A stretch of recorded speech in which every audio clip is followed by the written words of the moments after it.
Imagine standing in front of a structure built over 4,000 years ago, a tomb so immense and perfectly engineered that it has defied time itself, its very stones seeming to hum with the echoes of a civilization that believed death was not an end, but a glorious beginning.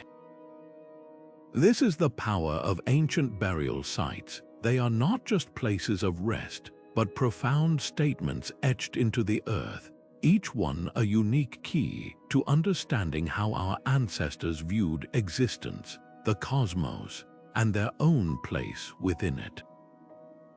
Every culture in every corner of the world has developed its own sacred language for honoring the dead, and these languages are written in stone, in earth, in precious metals, and in bone. They are the ultimate expression of hope, of power, of love, and of a deep, universal need to believe that something meaningful lies beyond our final breath. Today, we are embarking on a truly extraordinary journey to explore 41 of these unique burial sites from across the globe. We will travel from the sun-baked deserts of Egypt to the misty valleys of Ireland, from the imperial heart of China to the cliffside caves of the Philippines. Each site we visit is a chapter in the grand, sprawling story of humanity, a story told not through words, but through architecture, art, and ritual. We will see how the pharaohs of Egypt built colossal pyramids as cosmic launchpads for their souls, and how the Neolithic builders of Newgrange in Ireland perfectly aligned their tomb with the winter solstice sun, creating a breathtaking display of light and rebirth. We will uncover the stories of kings buried with entire armies of terracotta soldiers, of Viking chieftains sent to sea in their mighty ships, and of early Christians who secretly buried their dead in labyrinthine catacombs beneath the streets of Rome. By the end of our journey together, you will have gained so much more than just a list of fascinating locations. You will have a deeper appreciation for the incredible artistry and engineering prowess of ancient peoples. You will understand how these burial practices were intricately woven into the very fabric of their societies, reflecting their social structures, their spiritual anxieties, and their most hopeful dreams. Most importantly, you will feel a renewed and powerful connection to the countless generations that came before us, recognizing that the questions they asked about life and death are the very same ones we still grapple with today. So get comfortable, open your mind, and prepare to be amazed as we step into the silent, stone worlds of the past and listen to the stories they have waited millennia to tell. Of all the ancient wonders that still capture our imagination, the Great Pyramid of Giza stands alone, not merely as a tomb but as a stunning declaration of faith etched in limestone. Constructed for the pharaoh Khufu over a span of perhaps 20 years around 2580 BCE, this was a project of almost incomprehensible scale. We are talking about an estimated 2.3 million stone blocks, each weighing an average of 2.5 tons, perfectly positioned to create a structure that remained the tallest man-made building in the world for nearly 4,000 years. But to see it only as a feat of engineering is to miss its true purpose entirely. For the ancient Egyptians, this pyramid was a divine machine, a meticulously crafted vessel designed to transport their king from the world of the living to the realm of the gods. The entire architecture was saturated with spiritual meaning. The narrow, cramped ascending passages inside were not built for the living, they were symbolic pathways for the pharaoh's soul. His journey to the afterlife was perilous, filled with challenges and demonic entities he would have to overcome. Deep within the heart of the pyramid, the king's chamber housed his sarcophagus, the final earthly container for his mummified body, which was itself a preserved vessel for his soul. But perhaps the most profound discovery, found sealed in pits at the base of the pyramid, were the solar boats, These full-sized, intricately crafted wooden vessels were buried for a reason. The Egyptians believed the sun god Ra traveled across the sky in a boat, and in death, the pharaoh would need his own sacred bark to join this celestial voyage, to sail alongside the sun for eternity. This cosmic connection was no accident. The sides of the Great Pyramid are aligned with almost perfect precision to the four cardinal directions north, south, east, and west. Some scholars also suggest that the narrow shafts leading from the royal chambers directly targeted specific stars, like those in the constellation Orion, which the Egyptians associated with Osiris, the god of the afterlife and rebirth. This incredible astronomical alignment shows a society that saw no separation between the earthly and the heavenly. Their architecture on the ground was a direct reflection of their map of the sky above, ensuring the pharaoh's spirit would navigate its way to the correct destination. Yet, this spiritual endeavor was also the ultimate projection of political power. Building the pyramid was an act that consumed the entire nation's resources, requiring the organized labor of tens of thousands of skilled workers, engineers, and support staff, not slaves as was once popularly believed. This was a national project that required feeding, housing, and managing a small city of people for decades. By commanding such an effort, Pharaoh Khufu was demonstrating his absolute, God-given authority over every aspect of Egyptian life and death.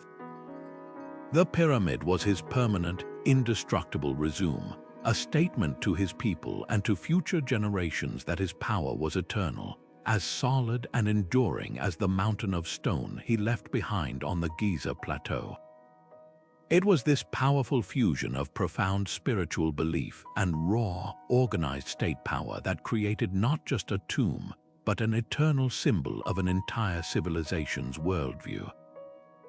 While the pyramids of Egypt reach for the heavens, our next site, tucked into the rolling green landscape of Ireland's Boyne Valley, represents a different, yet equally profound, ancient impulse: the desire to go inward, to return to the earth, and to harness the very light of the sun itself. Newgrange is a staggering 5,200 years old, a fact that is almost impossible to grasp. This means it was already ancient, a place of deep mystery and legend, by the time the first stones of Stonehenge were being raised, and centuries before the Great Pyramid of Giza was even a glimmer in a pharaoh's eye. This wasn't a tomb for a single god-king, but a communal and spiritual project that speaks to the sophisticated heart of Neolithic society. The structure itself is an awe-inspiring sight. It's a massive, circular mound covering over an acre of land, held in place by a retaining wall of brilliant white quartz stones and rounded river cobbles that would have glittered in the sunlight, making it visible for miles around. Encircling its base are 97 enormous curbstones, and many of these are not just simple blocks, they are canvases. They are intricately carved with a hypnotic language of symbols, triple spirals that seem to spin into infinity, concentric circles that ripple outward, and zigzag patterns that some interpret as serpents or pathways. We may never fully decode their meaning, but they are undeniably powerful, a permanent record of a complex symbolic worldview, perhaps mapping the cosmos, tracing spiritual journeys, or representing the cycles of life, death, and rebirth. A narrow, low passage lined with immense standing stones leads from the entrance deep into the heart of the mound. This 20-meter-long tunnel forces anyone who enters to bow down, to physically humble themselves on the journey to the inner sanctum. It culminates in a cruciform chamber, a space with 3 side recesses where the cremated remains of the dead were carefully placed. This was not a tomb for mass burial, but a sacred ossuary, a final resting place likely reserved for the most important members of the community, their elders, their spiritual leaders, their revered ancestors.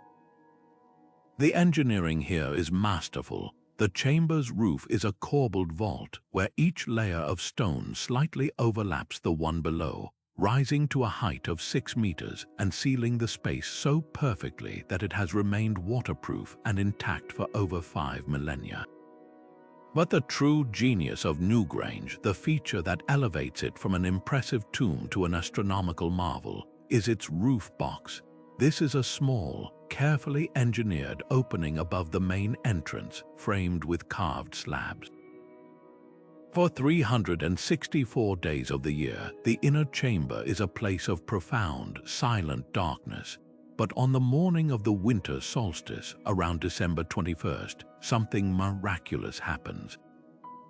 As the sun crests the horizon on the shortest day of the year, a single, narrow beam of light begins to penetrate this roof box. It creeps slowly down the passageway, growing wider and brighter until it dramatically illuminates the central chamber, flooding the ancient stones with golden light for a precious 17 minutes before retreating once more into darkness. This was no happy accident. This precise alignment, calculated and built with Stone Age technology, reveals a people who are not primitive farmers, but keen astronomical observers and deep philosophical thinkers. They understood the solar cycle with incredible precision. They knew that the winter solstice was the turning point, the moment where the sun, seemingly dying, begins its journey back, promising the return of light, warmth, and life to the frozen world. By capturing this first light and bringing it into the chamber of their ancestors, they were performing the ultimate act of symbolic magic. They were connecting the world of the living with the world of the dead, demonstrating a belief that the souls within were part of this eternal cycle of renewal. The light didn't just illuminate a room, it illuminated a belief system, a profound faith in the interconnectedness of all things, where the sun's rebirth each year promised a form of rebirth for the human spirit as well. From the communal Stone Age spirituality of Newgrange, we now journey to a site that represents the absolute opposite end of the spectrum, a monument not to a community's ancestors, but to the terrifying, singular will of one man who believed his power should echo through eternity. Imagine the scene in 1974 when a group of farmers digging a well in Shaanxi Province, China, unearthed not water, but something utterly unimaginable. The shattered head of a life-sized clay soldier, its painted eyes staring blankly up from the earth after more than 2,000 years of silent vigil. This accidental discovery would soon reveal one of the most audacious and chilling archaeological finds in history, the Terracotta Army of China's first emperor, Kinshi Huang.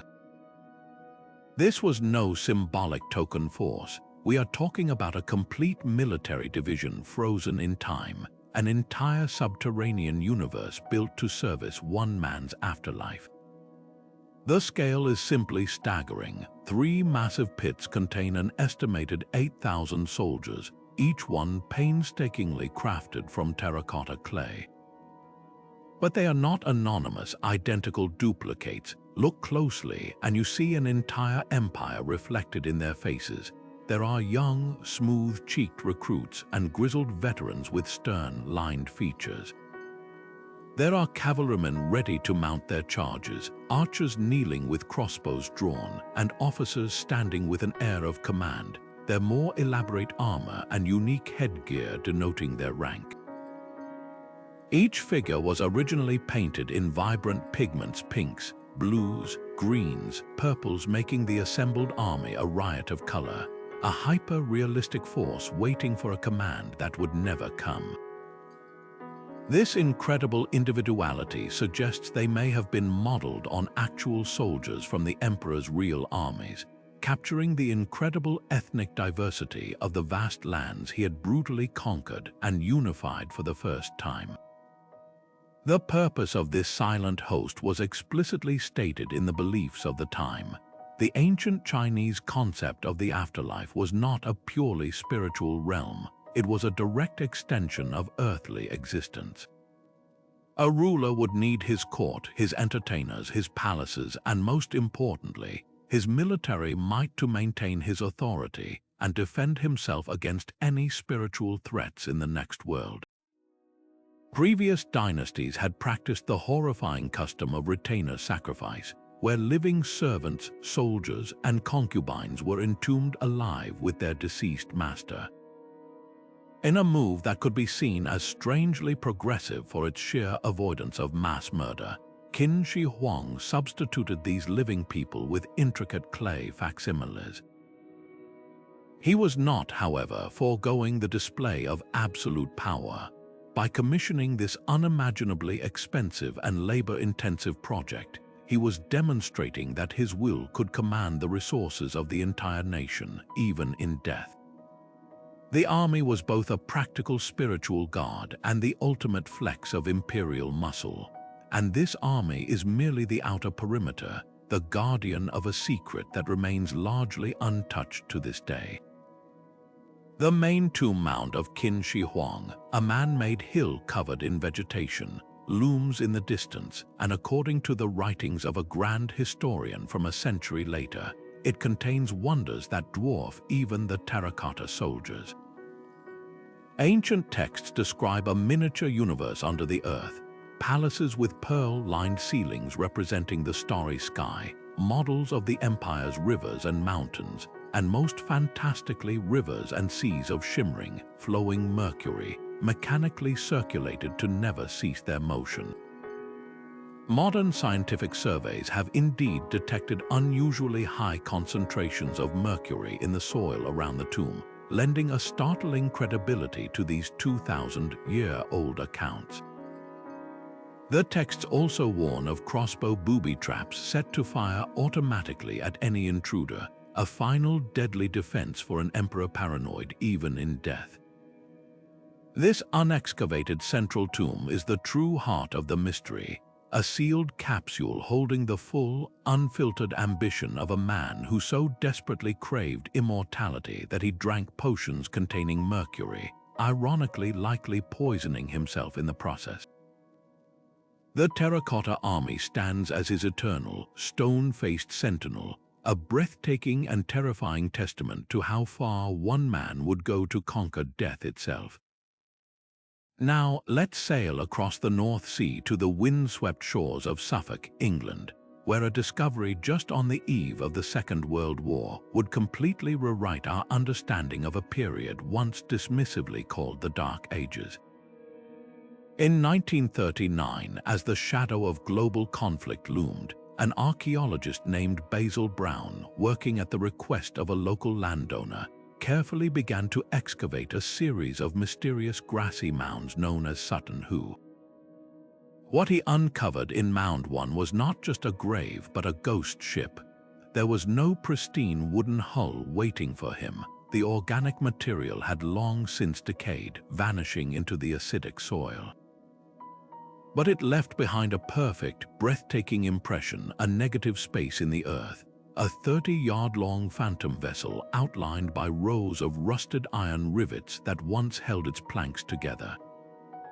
And within this spectral outline lay a king's ransom, a collection of artifacts so opulent and so perfectly preserved that it felt as if they had been buried only yesterday, not in the early 700s. The centerpiece of this incredible find is undoubtedly the ceremonial helmet, an object that has become an icon of the Anglo-Saxon era. This was no simple piece of battlefield equipment. Forged from iron and intricately decorated with tinned bronze panels, it is a masterpiece of artistry and symbolism.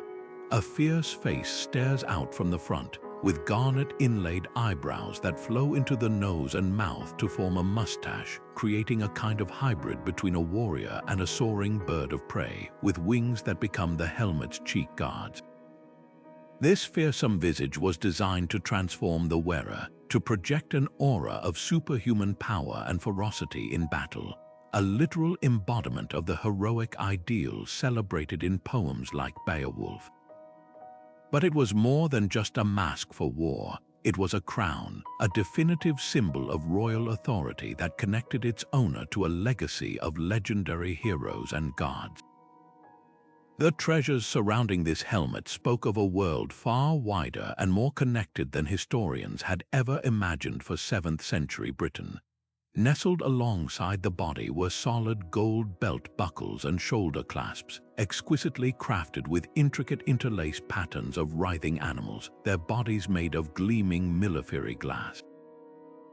There was a heavy, ornate purse lid, its surface a complex tapestry of gold, garnet, and enamel, depicting eagles swooping down on ducks and a man standing between two wolves, scenes packed with symbolic meaning we can still only guess at. Inside the purse were 37 gold coins, each from a different mint in Francia, suggesting they were not meant for spending but deliberately chosen to pay a symbolic ferryman for the journey to the next world. But perhaps the most telling objects were those that came from beyond the horizon. There was silverware from the Byzantine Empire, thousands of miles away in Constantinople, and a set of lavish drinking horns and a great silver platter from Sweden.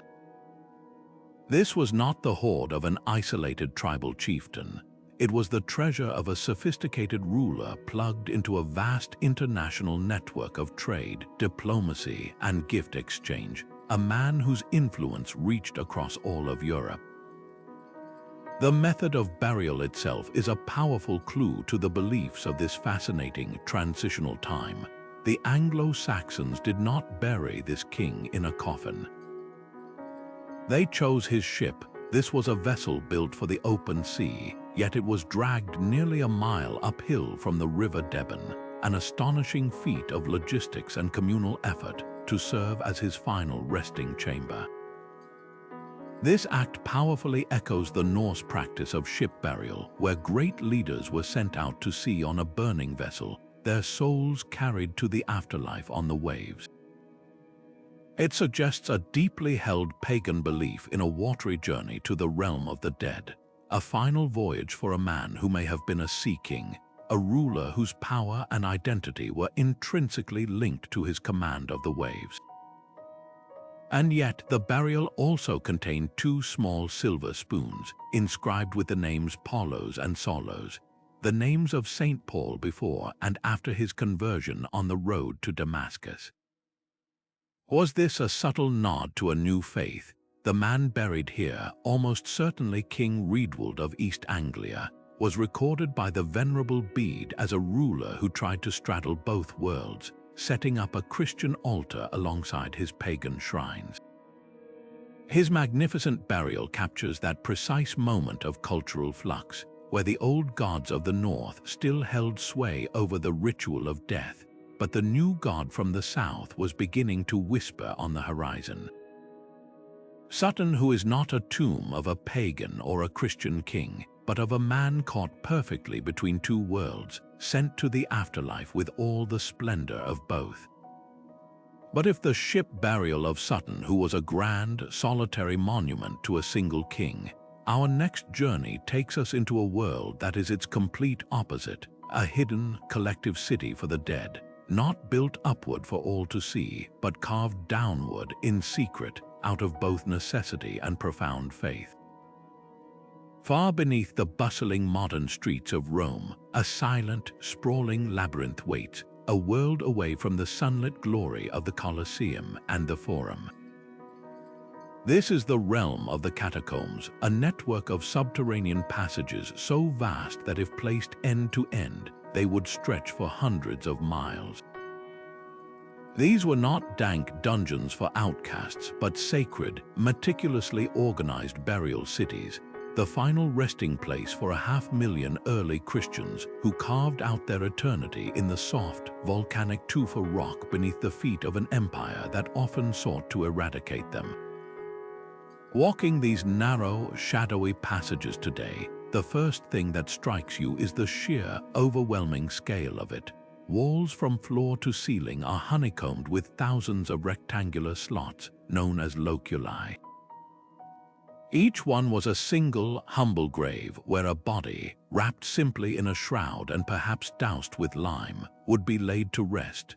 The opening was then sealed shut with a slab of marble or a piece of terracotta tile, effectively baking the body in the dry, cool air of the tunnels and leading to natural mummification in many cases. This was not a practice reserved for the elite. Here, in death, the community was truly equal. Slaves rested beside merchants, children beside their parents, all awaiting the promised resurrection. The air would have been thick not with the smell of decay, but with the scent of plaster and wet clay, as families would often return to these niches to share a ritual meal, breaking bread literally on top of the graves of their loved ones, affirming their belief in a communal afterlife and the resurrection of the body. But these sealed tiles were more than just covers. They were canvases for a secret language of hope. In a time when openly declaring one's faith could mean a death sentence, Christians developed a series of symbols to communicate with each other and express their beliefs. The most famous is the ichthys, the fish. To a Roman god, a crude etching of a fish might seem like simple graffiti, but to a believer it was a powerful acronym. The Greek word for fish, ichthys, stood for Isus Christos Theouios Soter, Jesus Christ, Son of God, Savior. An anchor carved into the plaster was not a nautical reference, but a symbol of the hope that anchored their souls, steadfast and sure in the storm of persecution. And then there is the Chi-Rho, one of the earliest Christograms, formed by superimposing the first two letters of the Greek word for Christ, looking almost like a celestial asterisk. These symbols were declarations of identity, a silent, stubborn resistance etched in stone. The walls themselves became the first story books of the faith. In larger chambers, known as cubicula, which served as family chapels, the rough rock gives way to breathtakingly beautiful frescoes. In the dim flicker of an oil lamp, scenes from the Bible would have sprung to life. Jonah being spewed forth from the great fish, a powerful metaphor for resurrection. Daniel standing unharmed in the lion's den, symbolizing God's deliverance. The Good Shepherd tenderly carrying a lamb on his shoulders, representing salvation and care. And perhaps most movingly, there are scenes of communal banquets, echoes of the Eucharist that they risked their lives to celebrate in these very chambers. This art was not merely decorative, it was doctrinal, instructional, and deeply comforting. It visually reinforced their core belief that just as God had saved these figures from peril, He would also save them, delivering them from death and into eternal life. The catacombs were far more than a hiding place. They were a sanctuary, a university of faith, and a powerful testament to a community that, even in the face of mortal danger, chose to bury its dead with a defiant and hopeful whisper of "I believe." Leaving behind the hidden, sacred darkness of Rome's catacombs, we now emerge into the open, sun-drenched heart of North America, to a place that completely shatters any lingering notion of the pre-Columbian world as a vast, untouched wilderness. Just across the Mississippi River from modern-day St. Louis, Illinois, lies a sprawling, grassy plain dominated by a man-made mountain. This is Monk's Mound, the colossal centerpiece of the ancient city of Cahokia, and it is the largest earthen structure north of Mexico. At its peak around the year 1050, Cahokia was a thriving metropolis, home to 10 to 20,000 people, a population that would not be matched by any city in the United States until the late 18th century. This was the beating heart of the Mississippian culture, a sophisticated society of mound builders whose grand vision for their community, their cosmos, and their dead was literally carved into the very landscape. The scale of their ambition is almost incomprehensible. Across the 6 square miles of the city center, they constructed over 120 earthen mounds, each one built entirely by hand, basketload by heavy basketload of soil. These weren't just random piles of dirt, they were meticulously engineered structures with distinct shapes and purposes. Some were large, flat-topped platforms, like Monk's Mound itself, which served as the foundation for the temples of rulers and the homes of the elite, physically elevating them above the common people both in life and in spirit. Other mounds were conical, and these often served a far more somber purpose. They were the final resting places for the city's most important citizens. Within these sacred hills, archaeologists have uncovered tombs that tell a story of a society with a deeply ingrained social hierarchy. One particularly striking burial, beneath a mound now known as Mound 72, contained the remains of a man, likely a powerful ruler, laid out on a blanket of 20,000 shell beads. But his journey to the afterlife was not a solitary one. He was accompanied by over 50 young women and 4 men, their bodies arranged in neat rows, suggesting they were retainer sacrifices, chosen to serve him in the next world, a practice that reveals a stark belief that social status was not dissolved by death but made permanent. The goods buried with these elites were not merely decorative, they were passports to power in the spiritual realm. Artisans crafted breathtaking objects from materials sourced from hundreds of miles away. Long, elegant earspools from shimmering copper mined near the Great Lakes, intricately carved pendants from luminous mother-of-pearl shell brought up from the Gulf of Mexico, and beautifully shaped ceremonial stone. These items weren't just wealth, they were a physical manifestation of the city's vast trade networks and the spiritual authority of its rulers, objects believed to hold power that could be carried into the afterlife. Yet Cahokia's relationship with death and the cosmos wasn't solely about honoring elites. The entire city was laid out around a vast central plaza, a great open space designed for communal gatherings, ceremonies, and games that would have reinforced social bonds and shared identity. Life, death, and the cycles of nature were all woven together into a single, inseparable tapestry. This profound connection to the cosmos is perhaps best illustrated by a discovery made just to the west of Monk's Mound. A series of large, circular patterns formed by massive wooden posts, now known as Woodhenge. Think of it as Cahokia's astronomical clock. This wasn't a single structure, but rather a sequence of 5 different circles built and rebuilt over time. The largest consisted of 408 carefully positioned logs. Archaeologists found that key posts were perfectly aligned to mark the equinoxes and solstices. On the morning of the spring equinox, for example, a priest or ruler standing in the center of the circle would see the sun rise directly over a post aligned with the front of Monk's Mound, as if the temple itself was giving birth to the sun. This wasn't just abstract science, it was the sacred engine that drove their entire society. These precise astronomical observations dictated the timing of planting and harvest, of religious ceremonies, and of the rituals that honored their ancestors. The mounds were their connection to the world below and the spirits of the past, while Woodhenge was their connection to the heavens and the cycles of the future. At Cahokia, you didn't just live in the world, you were an active participant in a grand celestial order, a belief system physically anchored into the earth by mounds and measured in the sky by towering wooden poles. While the grand mounds of Cahokia reveal a society deeply connected to the cycles of nature and community, our next journey takes us to a place that showcases a much darker, more starkly hierarchical vision of the afterlife, one where the power of a ruler was so absolute that it demanded a horrific final command. In the hot, dusty plains of southern Iraq, a place the ancient Greeks called Mesopotamia, the land between 2 rivers, lies a site that sent shockwaves through the world of archaeology a century ago.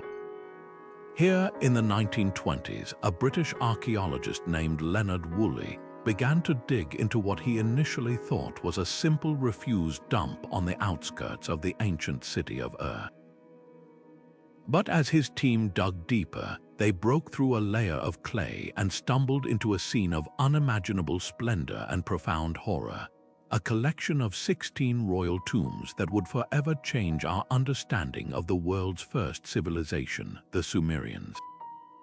The sheer wealth contained within these graves, dating back to around 2600 BCE, is almost beyond comprehension. This was the early dynastic period, a time when the city-states of Sumer were among the most sophisticated places on Earth, having invented writing, the wheel, and complex mathematics.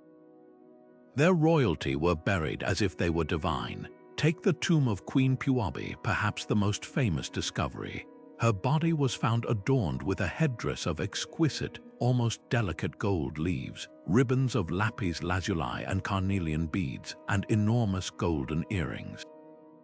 She wore a cape strung with polished, vibrant beads, and her remains were surrounded by a quart's worth of treasure: a chariot decorated with silver and lions' heads, a set of gaming boards inlaid with shell, and a stunning collection of gold and silver vessels for food and drink. But the most captivating artifacts are the lyres. These elaborate harps, found in several tombs, are masterpieces of art and engineering. Their sound boxes are fronted with magnificent bulls' heads crafted from gold foil and lapis lazuli, their wide, staring eyes made of shell and bitumen. The message was clear. Even the music that entertained the ruler in life was of divine, celestial quality, fit for the gods themselves. Yet, this breathtaking opulence was only half the story, the glittering surface of a truly chilling practice. For in these tombs, the rulers were not buried alone. Lying in orderly rows around them, often still in their elaborate court finery, were the bodies of their entire retinue. In the tomb often called the Great Death Pit, Woolley uncovered the remains of 74 individual soldiers with their copper helmets and spears by their sides, female attendants wearing elaborate headdresses of gold and silver ribbons, court musicians still holding their instruments, and even oxen with their drivers, positioned in front of the chariots they were to pull. The most haunting detail was the complete absence of any sign of struggle. These people did not die fighting. The positioning of the bodies, some with small cups still clasped in their hands, suggests they went to their deaths willingly, or at least ritualistically, likely having consumed some kind of sedative or poison before the earth was shoveled in, sealing them in a dark, silent eternity with their master.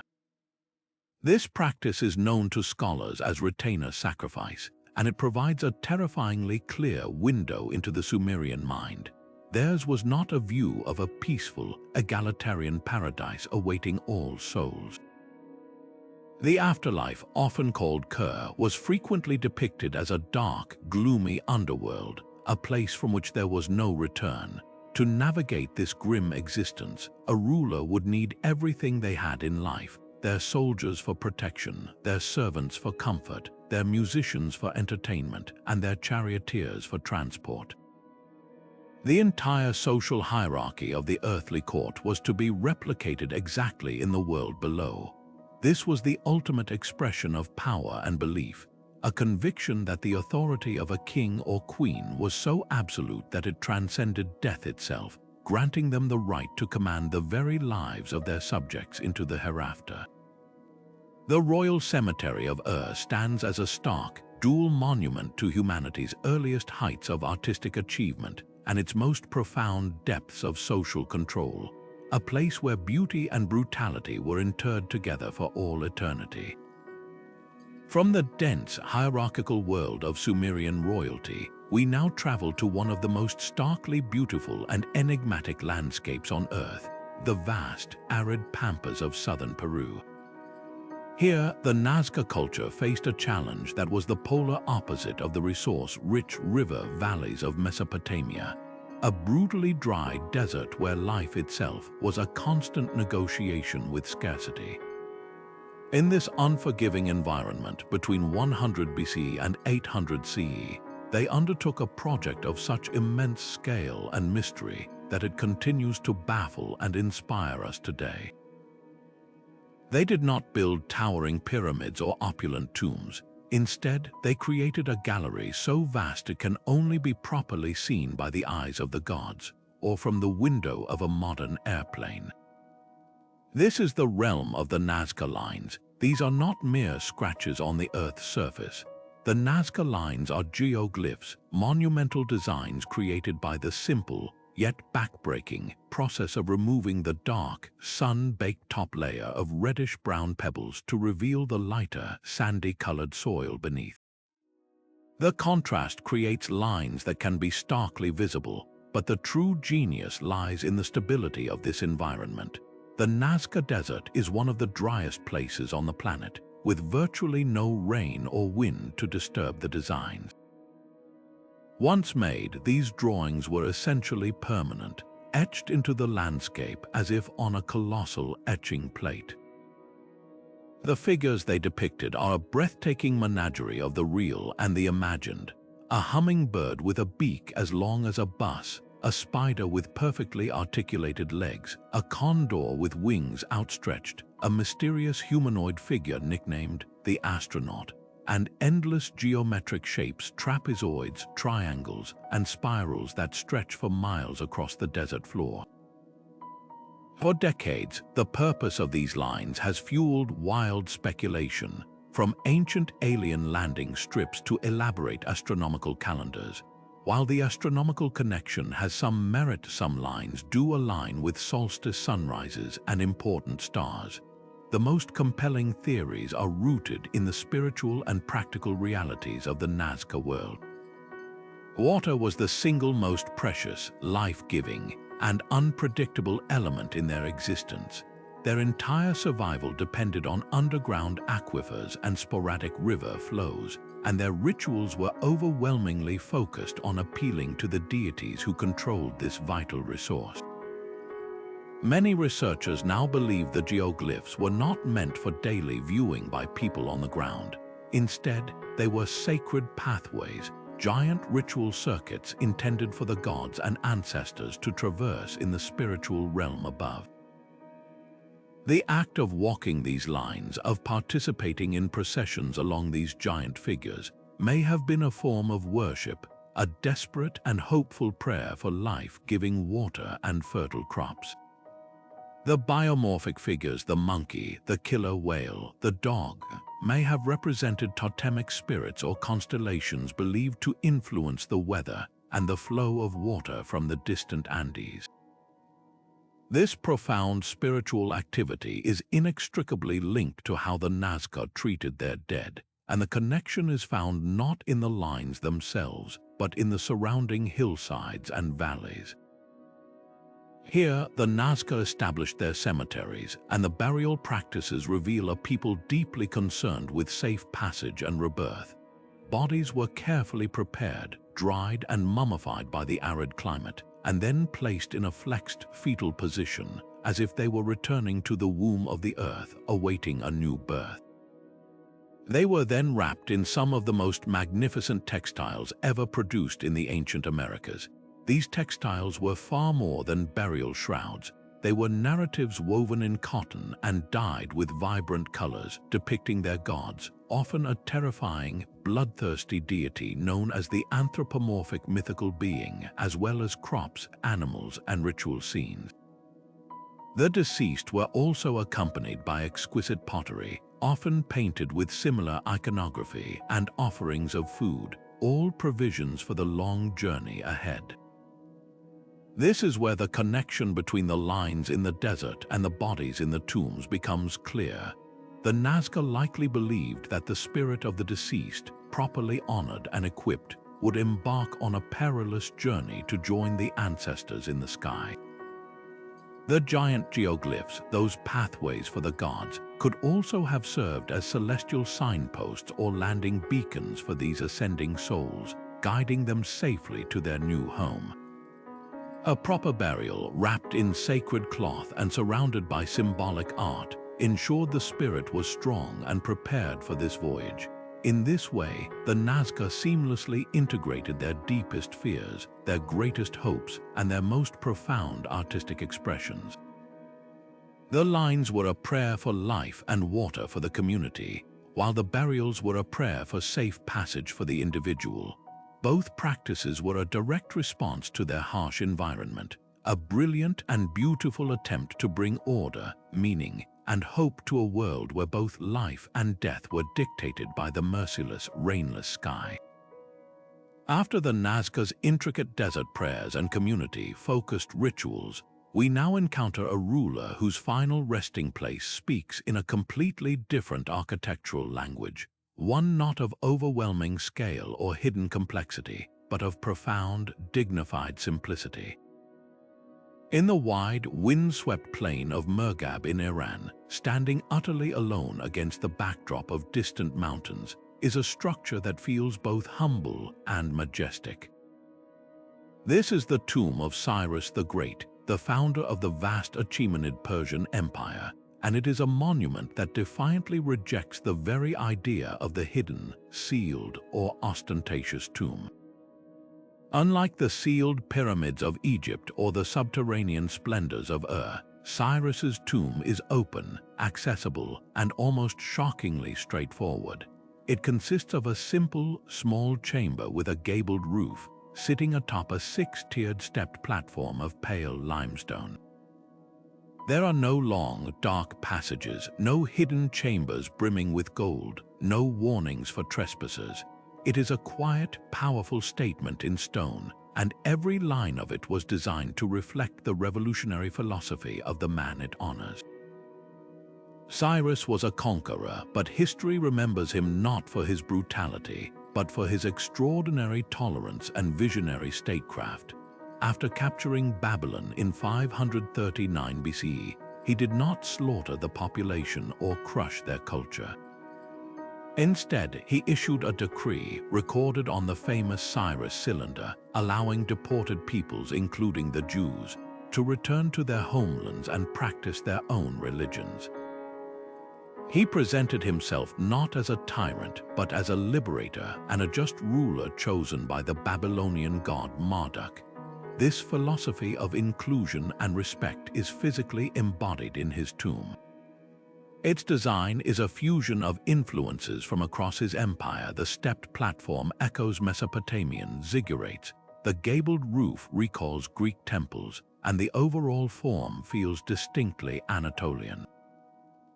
It is an architectural melting pot, a stone representation of his multicultural empire where diverse peoples were allowed to coexist under a single, pragmatic rule.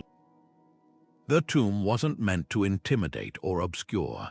It was meant to be seen and respected, a permanent part of the living landscape. This harmony with nature was central to the design.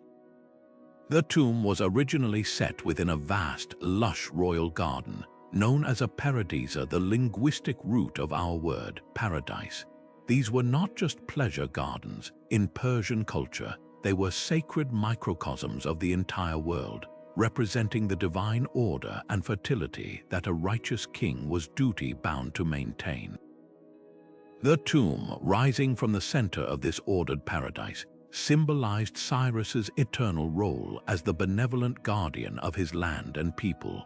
This entire concept was deeply infused with the principles of Zoroastrianism, the dominant faith of the empire. Zoroastrianism venerates purity above all else and sees the elements earth, wind, water, and fire as sacred.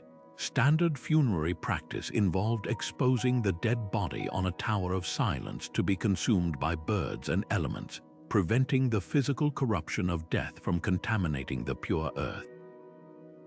While Cyrus, as a king, was likely granted an exception and buried intact within the chamber, the design of his tomb still honors the spirit of these beliefs. It is open to the air and the sky, a part of the natural world rather than sealed away from it. His legacy was not to be hidden in a dark vault, but to stand forever under the sun, a testament to his virtue. This powerful legacy was recognized and revered by the very man who eventually toppled his empire. When Alexander the Great marched through Persia, he specifically sought out the tomb of Cyrus. He found it, but not in the state Cyrus would have wished. According to the Greek historians, Alexander discovered the tomb had been looted and desecrated. He was reportedly furious and heartbroken, ordering its immediate restoration and the execution of the culprits. This act by the world's newest young conqueror was the ultimate tribute to the original. Alexander didn't see a rival, he saw a model of kingship to be admired and emulated. For centuries after, the tomb remained a potent symbol of Persian identity and just rule, so much so that later Muslim rulers, though of a different faith, pointed to it as evidence of Iran's glorious and ancient heritage. The tomb of Cyrus the Great endures not because it contains unimaginable treasure, but because it contains an even more powerful and rare idea: that true greatness is found not in gold, but in justice, and that the most enduring monument a leader can build is a reputation for humility and respect. Leaving behind the sunlit, solitary majesty of Cyrus's tomb, we now descend into a world of profound darkness and collective mystery, a place where an entire civilization chose to turn away from the sky and inward into the very womb of the earth itself. On the small, sun-drenched islands of Malta and Gozo, a Neolithic people achieved something that stands in stark contrast to every megalithic site we've explored so far. While others built towering pyramids or aligned vast circles of stone to the heavens, the ancient Maltese did the opposite. They dug down. With nothing more than stone, antler, and obsidian tools, they spent centuries patiently quarrying, carving, and sculpting the soft Globigerina limestone beneath their feet to create the most breathtaking and enigmatic underground sanctuaries the prehistoric world has ever known. The most magnificent of these is the Hal-Saflini Hypogeum, a vast, multi-level subterranean labyrinth that is not just a tomb, but a true temple to the dead, a place where the boundaries between burial, ritual, and art dissolve completely. To step into the Hypogeum today is to cross a threshold into another world. The air is cool, damp, and heavy with silence, a stark contrast to the Mediterranean heat above. The entire complex is a mirror image of the above-ground megalithic temples found across Malta, but inverted, carved in negative space. The architects didn't just dig holes, they replicated sacred architecture underground. You move through doorways and trilithon entrances identical to those in the stone temples above. You enter circular chambers that mimic the apses of those temples, their walls carved and smoothed to resemble coursed masonry. There are niches that look like ritual windows, shelves that served as altars, and ceilings carved to imitate the sloping, corbelled vaults of their built structures. This was a deliberate, conscious effort to create a familiar sacred space, a home for the dead that mirrored the home of the gods used by the living. It was a belief that the afterlife was a direct continuation of the spiritual practices of this world, just happening in a realm below. The scale of the Hypogeum is staggering, descending 3 distinct levels deep into the bedrock, with each level believed to represent a different era of expansion and a deepening of their spiritual concepts. The upper level is the oldest, with simpler, smaller tombs. The middle level is the heart of the complex, a stunning series of ornate chambers known by evocative names like the Holy of Holies and the Oracle Room. This is where the Hypogeum's function as more than just a cemetery becomes undeniable. In the Oracle Room, a small, niche-like chamber is carved into the wall. If a person speaks into it, their voice is distorted, amplified, and echoed throughout the entire underground network, creating a disembodied, otherworldly sound that seems to come from the stones themselves. It's not difficult to imagine a shaman or priestess using this acoustic phenomenon during ceremonies, their voice transformed into the booming pronouncement of an ancestor or deity, delivering prophecies and guidance from the world beyond. This deep connection to an unseen realm is powerfully embodied by the artifacts found within this sacred darkness. The remains of an estimated 7,000 individuals were discovered here, but they were not merely stacked and forgotten. Many of the bones were found ritually arranged and, most significantly, stained with red ochre. This powdered iron oxide pigment, the color of blood and earth, was a potent symbol of life, rebirth, and spiritual power across the prehistoric world. By dusting the bones of their ancestors with this vibrant red powder, the living were performing a profound act of magic. They were symbolically returning the life force to the deceased, preparing them for a new beginning in the next world. It was a literal and symbolic reanimation, and watching over these ochre-stained remains were silent, stone witnesses, hundreds of small clay and stone figurines. The most famous of these is the so-called Sleeping Lady, a beautifully crafted statuette of an obese woman lying serenely on a couch. She is not depicted as frail or sickly, but as lush, powerful, and deeply at peace. She, and many other similar figures of corpulent women found in these chambers, are believed to represent a central mother goddess or a fertility deity. In a world where life was precarious and the survival of the community depended on successful harvests and healthy childbirth, this goddess embodied the ultimate source of creation and sustenance. Her presence in the burial chamber was a promise, a guarantee that just as the Earth Mother brings forth life each spring, she would also bring forth the souls of the dead into a new existence. The act of burial in the Hypogeum was not a final goodbye. It was a sacred transaction, returning the individual to the womb of the Earth Goddess herself, to be nurtured and reborn. The Hal-Saflini Hypogeum is therefore one of the most complete spiritual documents we have from the ancient world, a place where architecture, acoustics, art, and ritual fused into a single, powerful belief that death was not an end, but a return to the ultimate source of all life.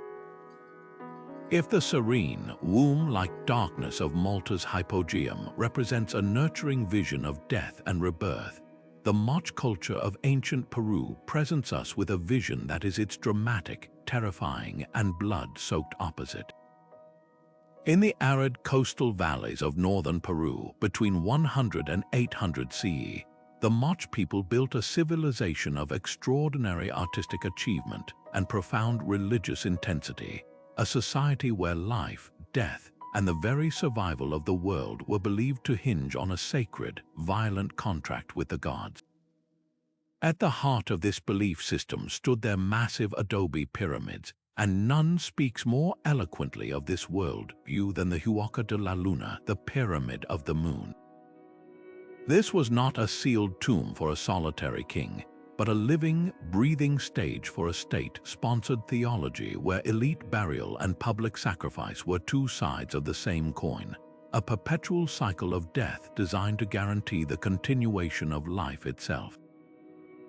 The Huaca de la Luna is not a single structure but a sprawling complex of platforms and plazas built against the sacred Cerro Blanco mountain. Unlike the stone pyramids of Egypt, it was constructed from millions of sun-dried mud bricks, and its history is one of constant renewal and ritual entombment. Archaeologists have discovered that the Moche did not simply build one pyramid and leave it. Instead, they engaged in a practice of deliberate, ceremonial entombment. Approximately every 100 years, they would completely seal the existing temple with a new layer of construction, effectively burying the old sacred space and building a new one directly on top of it. This act was far more than mere architectural expansion. It was a symbolic reenactment of the cycles of nature they sought to control, the death of the old season and the birth of the new, all encapsulated in layers of earth. Within these sealed layers, they interred their most powerful elites, but they also interred the stark evidence of the rituals that sustained their power. The most vivid and chilling evidence comes from the plaza situated between the main pyramid and a smaller platform. Here, excavations have uncovered not neat rows of skeletons, but scenes of controlled chaos and profound ritual violence. The remains of dozens of young men, typically between the ages of 15 and 30, have been found. The condition of their bones tells a horrifying story. Many show signs of severe trauma: broken ribs, smashed faces, dislocated shoulders, injuries consistent with combat. This suggests these individuals were likely prisoners of war, captured in the ritualized battles depicted so frequently on March pottery. They were brought to the Huaca not for execution but for sacrifice.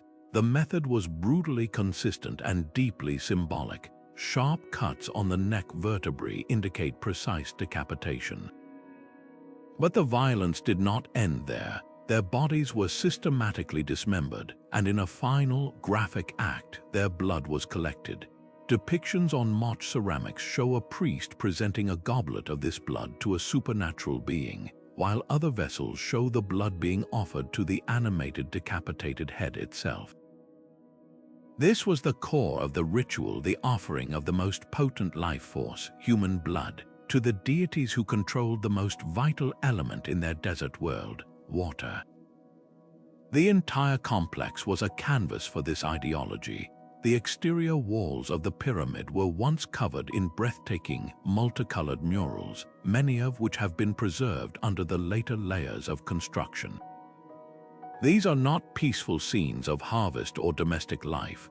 They depict a terrifying pantheon of supernatural beings, the most prominent being the decapitator god, a fanged, part human, part animal figure often shown holding a ritual toomey knife in one hand and a severed head in the other. Other murals show processions of stylized warriors leading naked prisoners and graphic scenes of sacrifice. These images were not hidden away. They were public propaganda, a constant visual reminder of the power of the priesthood and the grim fate that awaited the enemies of the state. They reinforced the cosmic order. The gods demanded blood, the priests provided it, and in return, the gods would ensure that the life-giving rains would come to the mountains, that the rivers would flow, and that the fields would be fertile.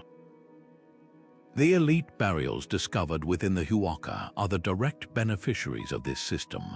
While the sacrificed prisoners were left in the open plaza, the rulers and high priests were laid to rest with immense reverence and wealth in sealed chambers deep within the temple architecture.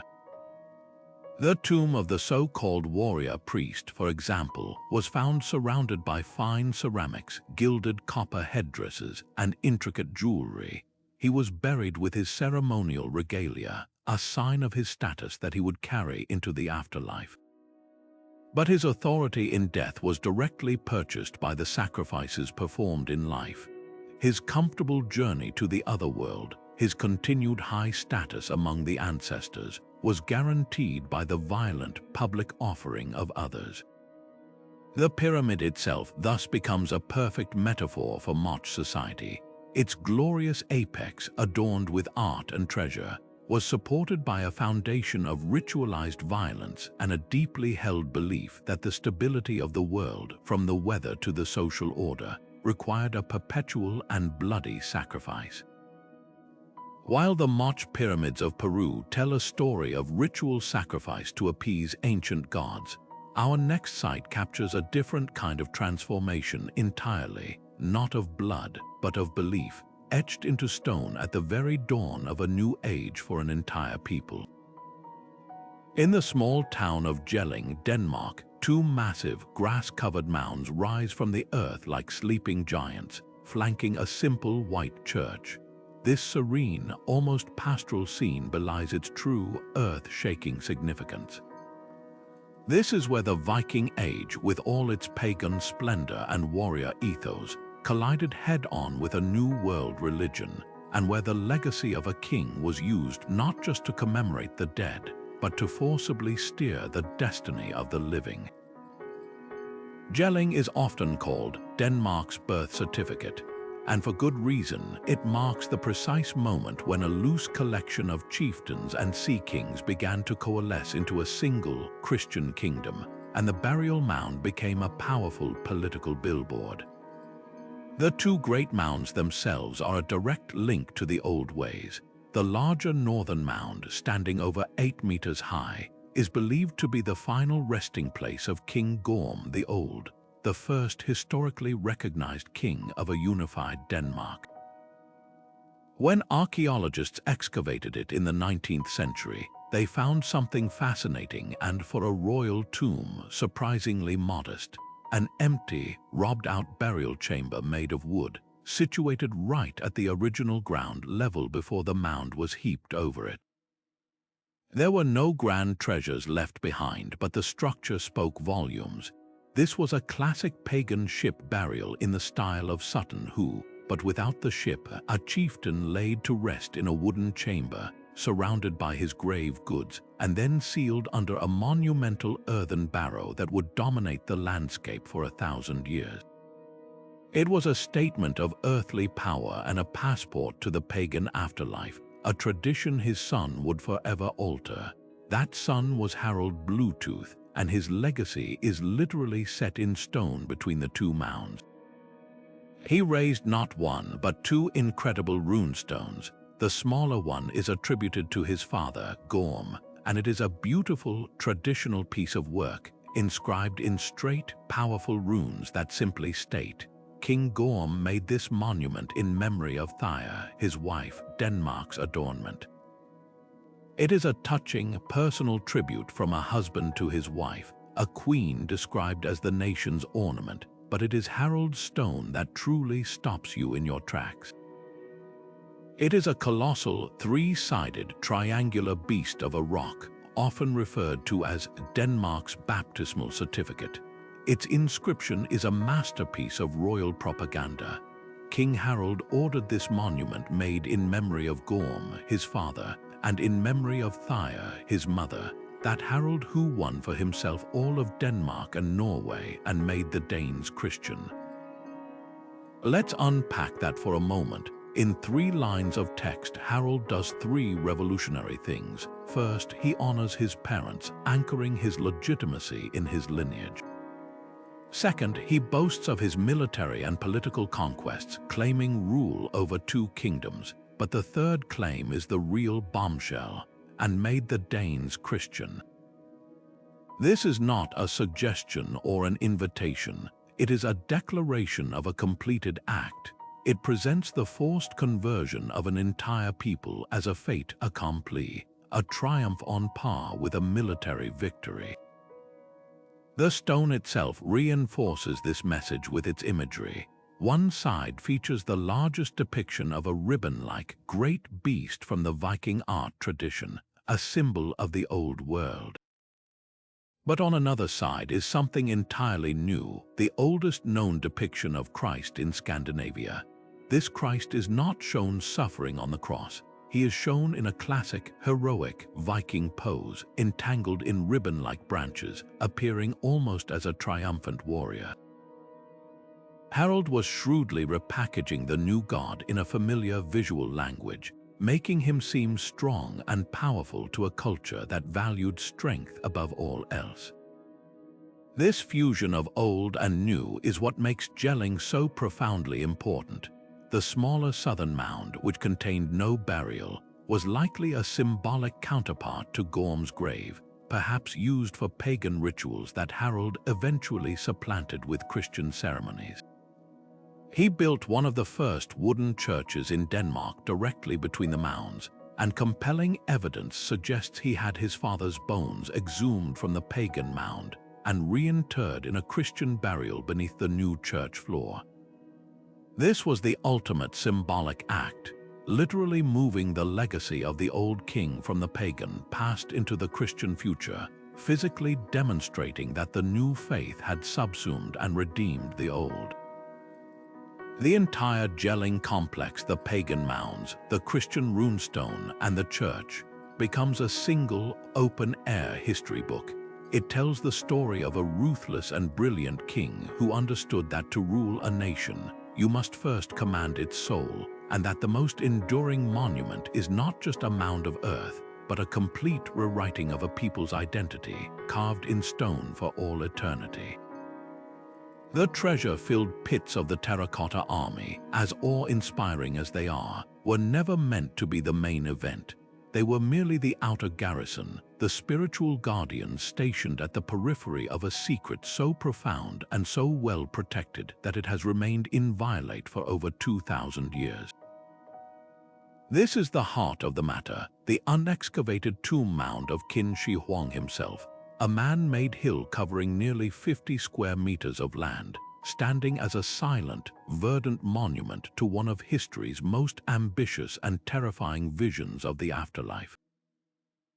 While the world marvels at his clay soldiers, the emperor's true masterpiece, and his most audacious gamble against mortality, lies sealed and waiting beneath this earthen pyramid, its secrets protected as much by modern caution as by ancient cunning.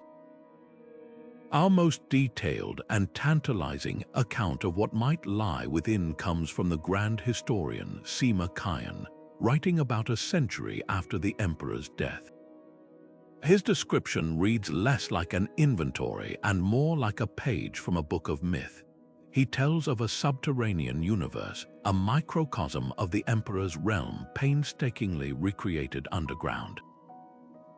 The ceiling of the burial chamber, he claims, was inlaid with pearls to simulate the stars and constellations of the night sky, creating a perfect celestial map for the emperor's soul to navigate. Below this heavenly dome, the geography of his entire empire was laid out. The 100 palaces of his capital were replicated in miniature form, and most fantastically of all, the great rivers of China, the Yellow River and the Yangtze, were rendered in shimmering, liquid mercury, flowing perpetually through this artificial landscape powered by some unknown mechanical ingenuity.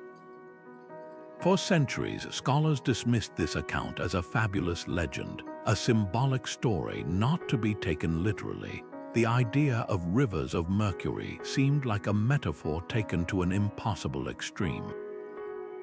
Then, science began to whisper that the myth might be reality.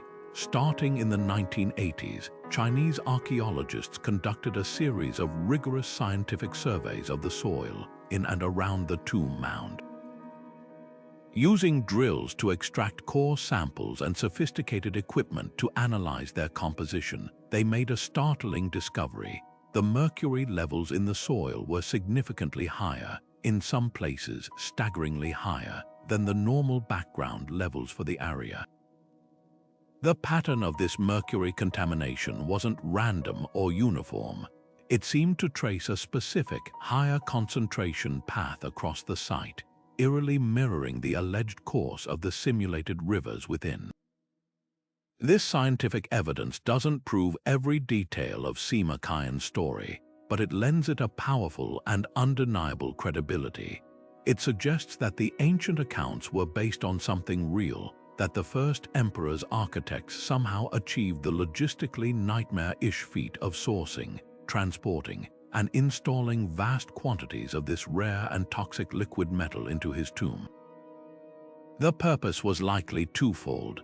The Quicksilver rivers were a breathtakingly literal representation of his domain, but mercury was also deeply associated with Taoist alchemy and the elusive quest for physical immortality. In death, he would be surrounded by the very substance he believed could grant him eternal life. This belief in a corporeal afterlife is the key to understanding the terrifying scale of this project.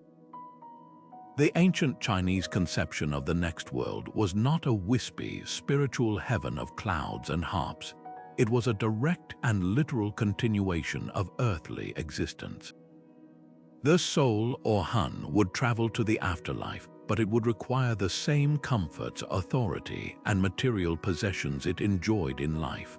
A peasant might need his tools, an emperor would need his entire empire. His terracotta administrators, concubines, acrobats, and soldiers were there to serve him. His bronze chariots were there to transport him. The mercury rivers were there to be the boundaries and lifeblood of his eternal kingdom. This was the ultimate act of control. A man who unified the warring states of China in life was now attempting to dictate the precise terms of his existence in death, to build a world over which he would rule forever. He wasn't just preparing for the afterlife, he was moving his entire court there, lock, stock, and barrel, and he was determined to be its sole ruler. Sima Qian's text contains one final, chilling detail that has fueled the imagination of explorers and archaeologists for generations. The tomb is said to be protected by crossbow booby traps, mechanisms designed to automatically fire at any intruder who dared to break the seals and enter the sacred chamber. Once the coffin and burial objects were in place, he writes, the inner tunnel was blocked off and the outer gate was lowered so that all the workers and craftsmen were shut in. None could escape. This act of entombing the very people who built the complex ensures that its final secrets and the locations of its triggers would die with them. Whether these ancient mechanisms, after 22 centuries, would still be functional is a matter of intense debate, but their symbolic power is undeniable. They are the Emperor's final, spiteful command from beyond the grave. My world is complete, and I will suffer no trespassers. This combination of lethal legend and the very real, toxic levels of mercury detected in the soil are the primary reasons the Chinese government has steadfastly refused to allow excavation.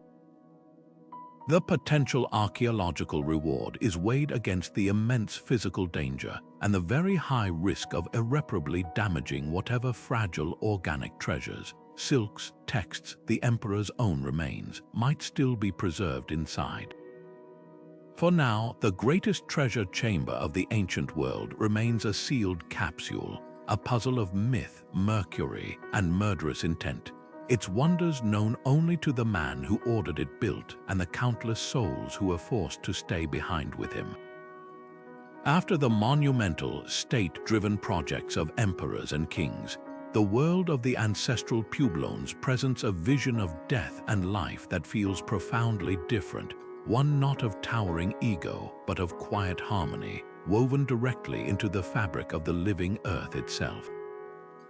High on the Colorado Plateau, in what is now the southwestern United States, the landscape itself seems to tell a story of deep time and resilience. Here, the ancestral Pueblones, sometimes called the Anasazi, crafted a civilization that reached its zenith between the years 600 and 1300, and their most breathtaking legacy is not found in grand tombs, but in the silent, sun-baked cities they built within the very cliffs of Mesa Verde. To stand in Cliff Palace today, looking across the vast canyon at its honeycomb of stone rooms and circular kivas nestled under a massive sandstone overhang, is to witness an architecture of pure adaptation, a community that sought shelter and sanctity not by conquering the landscape, but by becoming a part of it. And it is within these intimate, sheltered spaces that we find a burial philosophy that is equally integrated, where the line between the home of the living and the home of the dead was not a barrier, but a gentle, permeable threshold. The burial practices here were a world away from the opulent terracotta armies or mercury rivers of an emperor. When an individual died, their treatment was simple, practical, and deeply respectful. The body was typically laid to rest in a flexed or fetal position, knees drawn up tightly to the chest, and then carefully wrapped in a blanket or netting made from yucca fibers. This positioning was far from arbitrary. Across many indigenous cultures of the Americas, this fetal tuck symbolizes a return to the earth, a preparation for rebirth, as if the deceased were returning to the womb of Mother Earth to await a new beginning. They were then often placed in a shallow grave, sometimes lined with stone slabs or simply dug into the dry, sandy soil of a cave floor or a refuse mound near the dwellings. The grave goods that accompanied them were not treasures of gold and jade, but treasures of utility and personal meaning. A well-made black-on-white pottery bowl that might have held food for the journey, a finely woven basket, a stone axe head, a necklace of shell beads, or a turkey feather blanket. These items reflect a belief in an afterlife that was a direct continuation of the daily lived experience, a spirit world where one would still need to cook, to carry water, to stay warm, and to maintain one's identity through familiar, cherished objects. What is most striking and perhaps most beautiful about these burials is their location. Unlike many cultures that segregated their dead in cemeteries far from the community, the ancestral Pueblones often buried their loved ones right in the midst of their daily lives. A grave might be tucked into a small crevice in the cliff behind a dwelling, placed in an abandoned storage room, or located in the midden, the community trash heap. This might seem startling or even disrespectful to a modern sensibility, but for them, it was the ultimate expression of connection and continuity. The midden, rich with the discarded shells of meals, broken pottery, and ash from countless fires, was not seen as a place of filth, but as a place of fertility and history, the literal building blocks of their communal life. To bury an ancestor, there was to literally return them to the cycle of the community, to ensure they remained a physical part of the home they helped build. Their presence was a constant, quiet reminder that the generations were linked, that the ancestors were not gone and forgotten, but were still right there, watching over the family, their spirits a part of the very walls and floors of the cliff dwelling. This profound integration of life and death was an extension of their entire spiritual worldview, which was inextricably bound to the land itself. The ancestral Pueblones were not just living on the land, they were in a constant, sacred dialogue with it. The cliffs provided protection from the elements and from enemies, but they were also spiritual guardians. The seeping springs that dripped from the sandstone ceilings were not just water sources, they were lifeblood, revered and celebrated. The kivas, the circular, partially subterranean rooms used for ceremonies, were themselves symbolic representations of the place of emergence, the Sipapu, from which their ancestors entered this world from the underworld. By burying their dead within this sacred landscape, they were completing a circle. A person lived their life in the embrace of the cliff, drew sustenance from the canyon, prayed for rain in the kiva, and in death was returned to the earth of that same sacred space.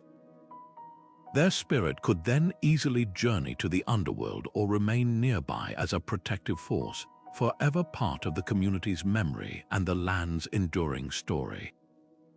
The cliff dwellings of Mesa Verde stand not as a monument to individual glory, but as a testament to a culture that saw no separation between the domestic and the divine, the living and the dead, the home and the horizon. If the ancestral Puebloan cliff dwellings represent a philosophy of death seamlessly woven into the fabric of daily life, the Etruscans present us with a vision that is at once more theatrical, more opulent, and deliberately, architecturally separate. Travel to the sun-drenched landscapes of central Italy, to the sites of Cerveteri and Tarquinia, and you will not find simple graves tucked into the corners of homes. Instead, you will encounter something far more astonishing: entire cities built exclusively for the dead. The Etruscans did not merely bury their deceased, they constructed for them a parallel universe, a meticulously planned necropolis where the streets are silent, the houses are eternal, and the vibrant, joyful energy of life is captured in paint and stone for all eternity. This was not an act of morbid obsession, but a brilliant, optimistic declaration of faith in an afterlife that was a direct, and even better, continuation of the world they knew and loved. Walking through the Bandataxia necropolis at Cerveteri is an experience that plays tricks on the mind. The landscape is dominated by great, circular tumuli, massive burial mounds rising from the earth like small, grass-covered hills. But these are not natural formations. Each one is a man-made island of eternity, constructed for a single, powerful family. Carved into the soft volcanic rock known as tufa, the approach to each tomb feels like walking up to a wealthy neighbor's home. You enter through a stone doorway often framed with decorative motifs and step inside not to a dark, cramped crypt, but into a spacious, domestic interior. The ceilings are carved with beams and rafters, mimicking the wooden roofs of their above-ground houses. Stone benches are hewn from the walls, positioned as if for conversation, and in the center of the main chamber, you might find massive, elaborate stone thrones waiting for the heads of the household to take their place. Most touchingly of all, the beds are not simple slabs. They are carved with pillows, mattresses, and detailed headboards and footboards, a final, comfortable resting place designed for eternal repose. The entire effect is one of breathtaking verisimilitude. It is a home frozen in stone, waiting for its owners to return and inhabit it forever. This meticulous replication of domestic life reaches its most vibrant and informative peak in the tombs of Tarquinia. While Servitory astounds with its architectural mimicry, Tarquinia dazzles with its color and movement. Here, the tomb walls are not left as bare rock. They are transformed into the greatest art gallery left to us by the Etruscans. Descending into these cool, dark chambers is like stepping into a time machine, suddenly surrounded by the sounds and sights of an Etruscan banquet. The frescoes are alive with energy and joy. We see couples reclining together on couches, the men dark-skinned and the women pale, according to convention, sharing wine and food while being attended by graceful servants. Musicians play the double flute and the lyre, their fingers poised on the instruments. Dancers twist and leap in a whirl of colorful, transparent robes, their movements fluid and ecstatic. In other scenes, athletes compete in games, and fishermen haul in their catches from a bright blue sea. There is no hint of gloom, judgment, or sorrow here. The atmosphere is one of celebration, of a perpetual symposium where the music never ends, the wine never runs dry, and the company is always merry. This is the central, revolutionary Etruscan belief laid bare. Death was not an end to be feared, but the beginning of an endless, blissful party. The objects buried alongside the deceased confirm this vision of a well-appointed and active afterlife. The tombs were filled with the finest goods the Mediterranean world had to offer.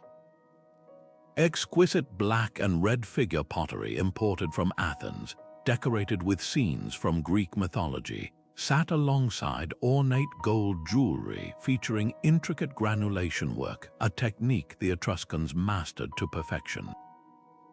Bronze mirrors were engraved with mythological scenes, and bronze cauldrons and incense burners suggest the continuation of ritual and feasting. There were also personal items, strigils for cleaning the skin after exercise, dice and gaming pieces for entertainment, and for the women, beautifully crafted boxes for cosmetics and jewelry. This was not a minimalist journey into the beyond. It was a move to a better neighborhood, and the deceased packed accordingly. The presence of so many imported luxury items also tells a crucial story about the living Etruscans themselves. It reveals a society that was incredibly wealthy, sophisticated, and deeply engaged in trade and cultural exchange across the Mediterranean. Their taste was cosmopolitan, and their ability to acquire such treasures speaks to a powerful merchant class and a thriving economy. Ultimately, the Etruscan necropolises are far more than just cemeteries. They are the most complete and eloquent archives of a people who left very few written records of their own. The Romans, who would eventually conquer and absorb them, wrote about the Etruscans with a mixture of fascination and disdain, characterizing them as superstitious and decadent. But their cities of the dead tell a different, more authentic story. They reveal a people who are confident, joyful, and deeply in love with life. They believed so strongly in the pleasures of existence, good food, good wine, music, dance, love, and athletic competition, that they could not conceive of an afterlife that did not include them all. In building these spectacular underground homes, they were making a profound statement of faith and identity. They were ensuring that the social hierarchies, the family bonds, and the cultural rituals that defined their world would continue unchanging and perfect forever. In the silent, painted streets of their necropolises, the Etruscan celebration of life has outlasted empires, continuing its eternal party millennia after the last notes of their music faded from the world above. Yet for all the meticulous planning and staggering wealth of the great pharaohs, the Valley of the Kings held a dark and open secret. For centuries it had been a target. Despite its remote location and dedicated guards, the allure of unimaginable treasure proved too great a temptation. Generation after generation of tomb robbers, some perhaps the very workers who built these crypts, had systematically breached nearly every single royal burial, stripping them of their gold, scattering the mummies of kings, and leaving behind little more than empty, echoing chambers. By the early 20th century, most Egyptologists believed the valley had given up all its secrets, that every tomb, no matter how well hidden, had been found and plundered. It was in this atmosphere of resigned certainty that a stubborn, determined English archaeologist named Howard Carter, backed by his wealthy patron Lord Carnarvon, made one last desperate gamble. For years they had dug with little to show for it, and Carnarvon's patience, not to mention his wallet, was growing thin. He decided the 1922 season would be their final dig. What happened next is the stuff of archaeological legend, a moment of discovery so pure and so shocking that it forever changed our understanding of ancient Egypt. The drama unfolded in early November when Carter's workmen uncovered a single step cut into the limestone bedrock. Feverish digging revealed a staircase, then a doorway, still sealed with the necropolis seal, a jackal crouching over 9 bound captives. This was a heart-stopping sign that this tomb, unlike all the others, might have been overlooked by the thieves. With Lord Carnarvon rushed from England, Carter made the famous small breach in the doorway on November 26th. As he held a candle to the hole, Carnarvon, waiting anxiously behind him, asked the famous question, "Can you see anything?" Carter's reply, choked with emotion, has echoed through history. "Yes, wonderful things." The flickering light illuminated a scene of strange animals, statues, and gold everywhere, the glint of gold. This was merely the antechamber, a room chaotically packed with objects, but it was clear this was no ordinary find. The real revelation, however, came weeks later, after the painstaking cataloguing of this first room, when they breached the sealed doorway to the burial chamber itself. There, in the dim light, stood 4 massive, nested gilded wooden shrines, each one intricately carved with protective spells and images of gods, designed to form a series of sacred Russian dolls protecting the king at their heart. Inside the final shrine lay a breathtaking sarcophagus of yellow quartzite. Lifting its heavy lid revealed not 1 but 3 coffins, each more magnificent than the last. The outer 2 were of gilded wood, but the innermost coffin was a solid, hammered masterpiece of 22-carat gold, weighing over 240 pounds. Its surface was incised with delicate feather patterns, and it held the linen-wrapped mummy of the king himself. Upon the mummy's head was the piece that would become the single most iconic object from the ancient world, the death mask of Tutankhamun. This is not merely a funeral mask, it is a portrait in gold, its face a serene, idealized representation of the young king, conveying eternal youth and divinity. The striped Nemes headcloth and the false beard are inlaid with brilliant blue glass, while the eyes are crafted from obsidian and quartz, giving them a lifelike, penetrating depth. The mask's back is covered with a protective hieroglyphic spell from the Book of the Dead, a literal text of power meant to guard the king's physical vessel for all eternity. The weight of the gold, the precision of the craftsmanship, and the spiritual intensity of the object are overwhelming. It is the pinnacle of ancient Egyptian art and belief, fused into a single, perfect artifact. But the tomb's importance goes far beyond gold and glamour. It acts as a perfectly preserved time capsule from a specific and incredibly turbulent period in Egyptian history known as the Amarna period. Tutankhamun was the son of the heretic pharaoh Akhenaten, who had upended over 1,000 years of religious tradition by abolishing the pantheon of gods and forcing the worship of a single solar deity, the Aten. He moved the capital to a new city, Akhenaten, and his reign was one of immense social and religious upheaval. Tutankhamun, who ascended the throne as a small child, was the key figure in the restoration. His reign saw the abandonment of Akhenaten, the return to the traditional capital of Thebes, and the reinstatement of the god Amun to his former glory, a move reflected in the king's own name, changed from Tutankhaten to Tutankhamun. The contents of his tomb vividly reflect this political and religious reconciliation. While some objects, like a stunning golden fan inlaid with ostrich feathers, show the young king hunting in the open, life-giving rays of the Aten sun disk, others are absolutely covered with the imagery of the old gods, Amun, Osiris, Hathor, and Anubis, that his father had tried to erase. His throne shows him and his queen under the rays of the Aten, yet his coffins and shrines are inscribed with prayers to the very deities Akhenaten had banished. This tomb is not a monument to a single, stable dogma, but to a country desperately trying to stitch its spiritual and cultural fabric back together after a revolutionary tear. Finally, the sheer mundane humanity of many of the 5,000 objects provides an intimate, moving connection to the boy behind the mask. This was not just the burial of a god-king, it was the funeral of a teenager. Among the priceless golden statues and jeweled chests were things that spoke of a real, cut-short life. There were small, simple bouquets of flowers, perseverance, cornflowers, and nightshade, their petals still faintly preserved, likely tossed into the tomb by grieving mourners at the last moment.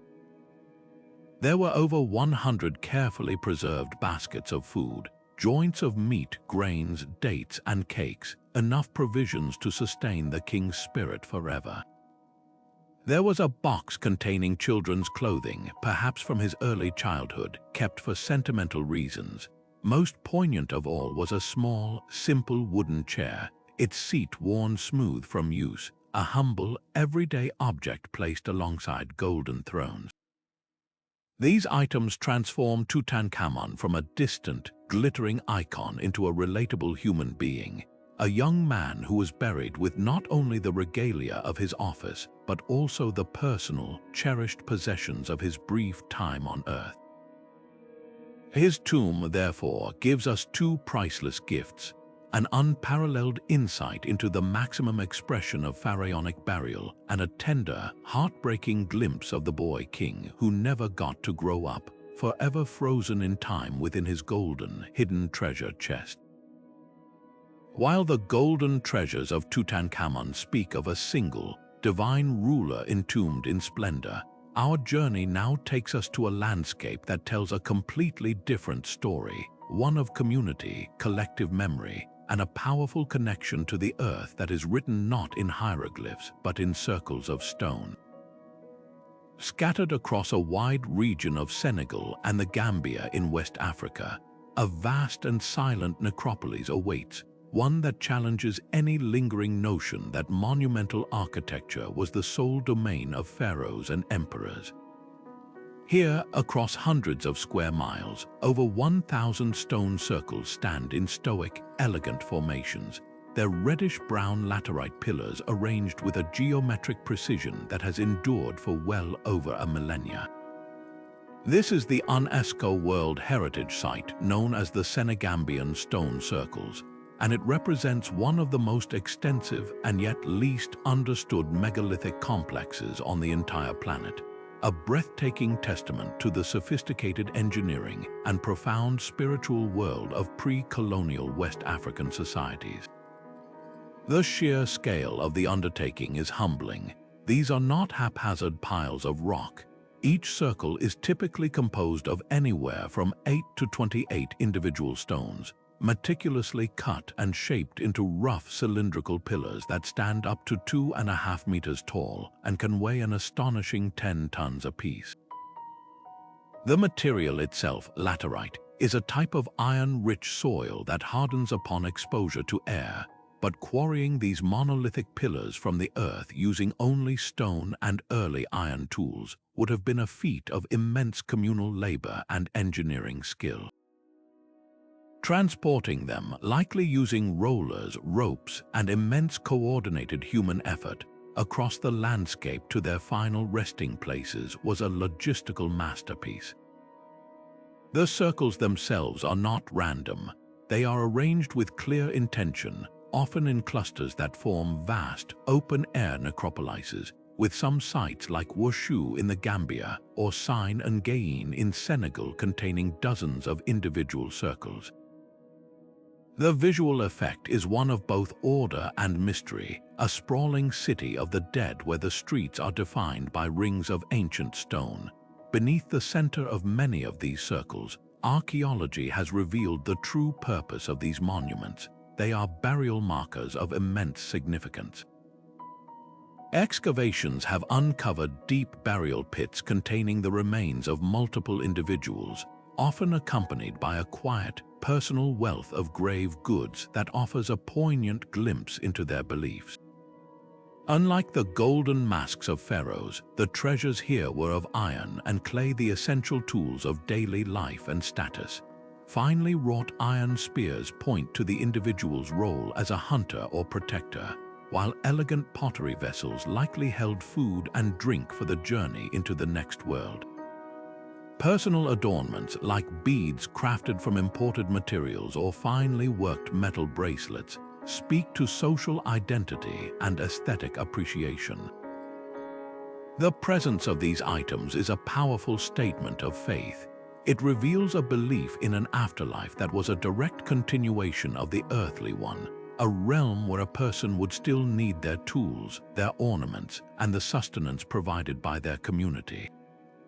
This was not a quest for deification, but for a dignified and equipped passage into the world of the ancestors. But why the circle? The meaning behind this specific, recurring form is the central enigma that has captivated and frustrated researchers for decades. With no written records left by the builders, we are left to interpret the stones themselves. One compelling theory points to the heavens. Certain alignments of the stones and the circles have been studied for potential connections to solar or lunar events, much like Stonehenge. Could these rings have served as colossal calendars, marking the solstices or equinoxes to guide agricultural cycles and ritual ceremonies tied to the seasons and the stars? Another interpretation is deeply social. The circles may have functioned as powerful clan markers, with each ring representing a specific family or lineage, their size and complexity reflecting their social standing and history within the community. The very act of building such a permanent, enduring monument would have been a way to cement a family's claim to the land and to honor their ancestors in a way that would be visible for countless generations. A third, more symbolic view sees the unbroken circle as a representation of the eternal cycle of life, death, and rebirth, a belief common in many African cosmologies. The circle has no beginning and no end. It is a perfect, continuous loop, mirroring the journey of the soul from the world of the living to the world of the dead and back again into the community's memory. It is likely that the truth encompasses all of these ideas. The circles were at once astronomical, social, and profoundly spiritual, their full meaning understood in its entirety only by the people who raised them. The builders are widely attributed to the Sura people, whose oral traditions and enduring spiritual practices in the region provide strong clues, though other groups like the Jola and the Mandinka are also connected to these lands and their histories. What is unequivocal is that these monuments completely shatter outdated colonial narratives that pre-colonial Africa lacked complex societies capable of large-scale, coordinated architectural achievement. The Senegambian stone circles required sophisticated quarrying techniques, advanced knowledge of engineering and logistics, and a social structure organized enough to plan and execute projects that would not see completion within a single lifetime. This was a long-term, intergenerational investment in memory and honor. They stand not as isolated oddities, but as part of a rich tapestry of West African monument building traditions that includes the massive earthworks of Benin and the stunning clay architecture of the Sahel. In their silent, enduring presence, the stones of Senegambia are a powerful and permanent rebuttal to silence, proclaiming the ingenuity, the spiritual depth, and the enduring legacy of the civilizations that flourished in West Africa long before the influence of the outside world.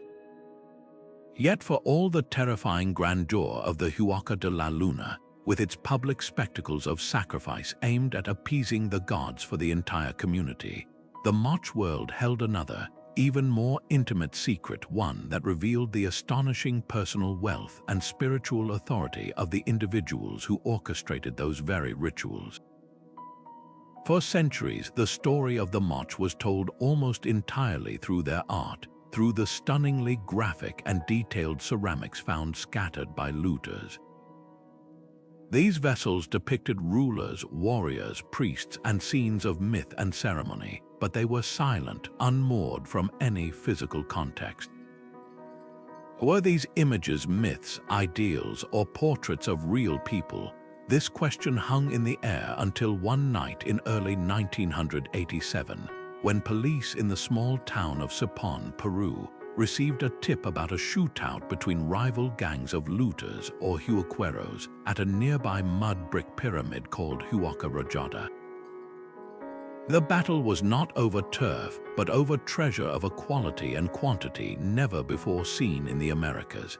This violent incident was the chaotic, destructive prelude to one of the most significant archaeological discoveries of the 20th century, a find that would finally put a name, a face, and a golden crown to the mysterious lords of the Moch.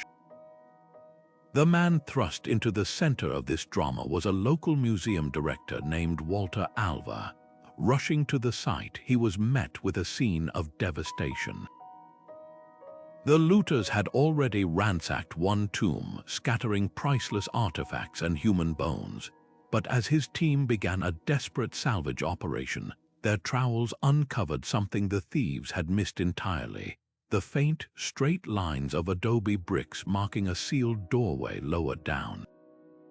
With meticulous care, they began to excavate, and as they dug deeper, the sheer scale of their find began to dawn on them. They weren't just uncovering a grave, they were peeling back the layers of a perfectly preserved, multi-layered funerary universe. At the bottom of a deep shaft, they found a large chamber built from massive adobe bricks, and inside that chamber was a wooden sarcophagus, a form of burial previously unknown in ancient Peru. When they gingerly lifted the lid, the centuries fell away. There, surrounded by unfathomable splendor, lay the man who would become known as the Lord of Sutton, a Moch ruler in his full regalia, buried around 300 CE, untouched and unseen for nearly 1700 years. The wealth that adorned his body was beyond anything ever documented in the pre-Columbian world. His skull was crowned with a huge, crescent-shaped headdress of solid gold, like a warrior's helmet from another planet. His face was covered by a nose ornament of gold and silver, and enormous gold ear spools, each one the size of a small plate, dangled from his ears, Around his neck were necklaces made of solid gold beads interspersed with others fashioned from shimmering silver and peanut-sized beads of flawless turquoise. His hands held a gold scepter and a silver one, symbols of his dual authority. His body was garbed in a tunic covered with small metallic platelets, a literal golden shirt of armor. But he was not alone. Flanking him on either side were the skeletons of two young women, likely wives or concubines, and at his feet lay the remains of a small dog, a loyal companion for the journey ahead. In a separate niche just above his coffin sat the skeleton of a watchman, his feet amputated, a grim detail ensuring the guardian would never abandon his post. This was not a random collection of treasure. It was a meticulously composed tableau, a snapshot of a royal court frozen in time and prepared for eternity.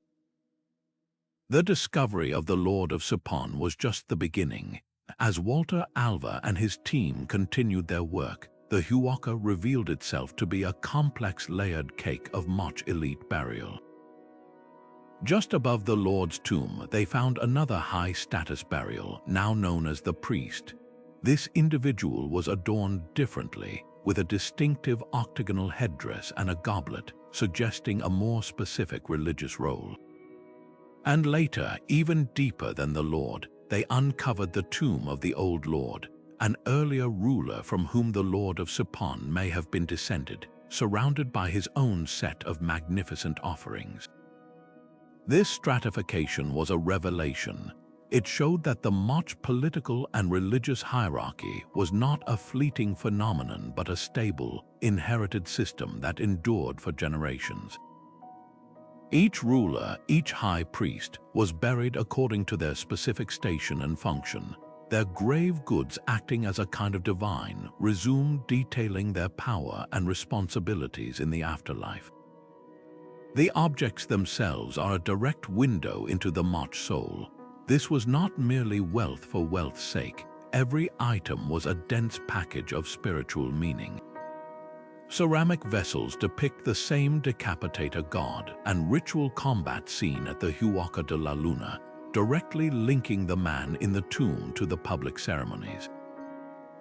Many offerings were deliberately killed or broken, a common practice in the ancient Americas, to release the object's spiritual essence for use in the next world. The presence of spondylus shells, imported at great cost from the warm waters of Ecuador, was particularly significant to the Mach. This vibrant orange, thorny oyster was not just a luxury item. Its color was associated with blood, life, and fertility, and its juice was considered a sacred offering to the gods to ensure agricultural abundance. The most telling offerings, however, were the sacrificial llamas. Dozens of these animals were found in the tombs, many carefully arranged and often decapitated. The llama was the primary beast of burden and a key source of food and wool, making its sacrifice a weighty economic offering. But in the context of the tomb, it was also a symbolic substitute, a stand-in for the human sacrifice that would have been performed at the Huaca, its blood and life force offered to sustain the Lord in the realm of the ancestors. The impact of Sutton cannot be overstated. Before this discovery, the Mach were often viewed as a talented but mysterious culture that left behind pretty parts. The Lord of Sutton changed everything.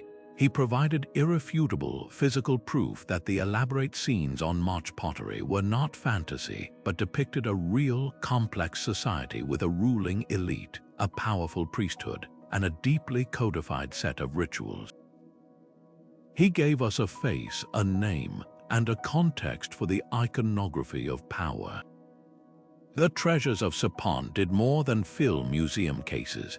They filled a massive void in our understanding of Andean civilization, proving that the cultural brilliance that would later culminate in the Inca Empire had deep and magnificent roots in the arid coastal valleys of Peru, where lords clad in gold once ruled over a world of profound spiritual conviction.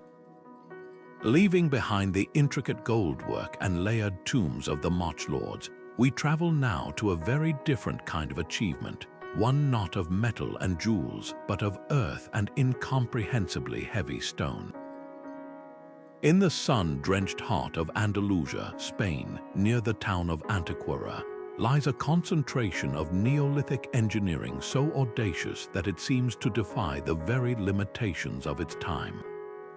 This is not a single site, but a sacred triad, the dolmens of Menga, Vieira, and El Romeral. The word dolmen itself, derived from Breton meaning stone table, feels almost comically inadequate to describe these structures. These are not simple arrangements of a few upright stones with a capstone on top.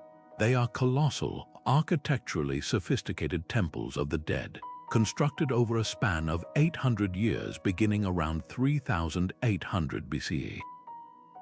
They represent the absolute pinnacle of European megalithic building, a project of such staggering scale and precise intention that it continues to humble and mystify all who stand within their cool, silent chambers. The scale of Menga Dolmen is the first thing that strikes you with an almost physical force. To call it a tomb feels like calling a cathedral a room. The structure is a massive mound of earth, over 80 feet in diameter, but it is what lies hidden inside that truly astounds. A long entrance passage, itself lined with towering monoliths, leads to a vast rectangular chamber. This chamber is not built, but excavated, dug deep into the bedrock, and then lined and roofed with stones of a size that beggars belief. The entire chamber is capped by 5 monumental roof slabs, but the true showstopper is the third one from the entrance. This single piece of rock is estimated to weigh around 180 tons. To put that into a modern perspective, that is heavier than the average commercial jet airliner. The question of how a Neolithic society without the wheel, without metal tools, without draft animals more powerful than oxen, quarried, transported, and precisely positioned this behemoth is one of archaeology's greatest puzzles. The prevailing theory involves a terrifying combination of levers, ropes, log rollers, and the coordinated muscle power of hundreds of people working in unison for a common, sacred goal. The walls of the chamber are supported by 3 enormous pillar-like orthostats, further demonstrating a sophisticated understanding of weight distribution and stability that has kept the dolmen standing for over 5,000 years. Yet the genius of the Antequera builders was not limited to raw power. It extended to a profound and poetic connection with the landscape itself. The long entrance passage of the Menga Dolmen does not point randomly out into the world. It is meticulously aligned to face the distinctive twin-peaked silhouette of a nearby mountain known as La Peña de los Enamorados, the Lover's Rock. This mountain is not just a geological feature. It is a landmark steeped in local legend and undoubtedly ancient sacred significance. Its profile is often said to resemble the face of a sleeping giant or a reclining woman. By orienting their massive tomb directly toward this natural monument, the builders were engaging in a powerful act of what archaeologists call terrestrial astrology. They were forging a permanent, symbolic link between the domain of their ancestors and a powerful, timeless feature of the living world. This suggests a world where the cycles of human life, death, and rebirth were not separate from nature, but deeply embedded within it. The mountain was a permanent witness, a guardian, and perhaps even a portal or a representation of a deity itself. This intentional alignment transforms the dolmen from an isolated structure into a single node within a vast, open-air sacred landscape, where culture and nature were in constant, meaningful dialogue. This connection to the cosmos is explored differently at the nearby tholos of El Romeral. While Menga and Vieira are classic passage graves, El Romeral introduces a different architectural vocabulary. It features a long, corridor-like passage that leads not to a rectangular chamber, but to a breathtaking circular, beehive-shaped room known as a tholos, roofed by a perfect corbelled vault where each layer of stone slightly overlaps the one below until it meets at the top. This design is a masterpiece of dry stone engineering, showing a clear cultural link to similar structures found in Crete and elsewhere in the Mediterranean, hinting at the surprising long-distance connections of the Neolithic world. Most remarkably, the long entrance passage of El Romeral is precisely aligned to the southwest. On the days around the winter solstice, the setting sun would have sent its rays directly down this corridor, dramatically illuminating the inner sanctum for a few precious moments. This alignment is a clear and sophisticated astronomical observation designed to capture the year's lowest and most symbolic sun, marking the turning point from the death of winter toward the rebirth of spring. It was a built-in annual clock that connected the community to the celestial cycles, using light itself to perform a ritual in the heart of the tomb. Inside these monumental structures, the nature of the burials reveals a society with a powerful sense of collective identity. These were not tombs for a single elite individual or a nuclear family. Excavations within the dolmens have uncovered the commingled remains of hundreds of men, women, and children.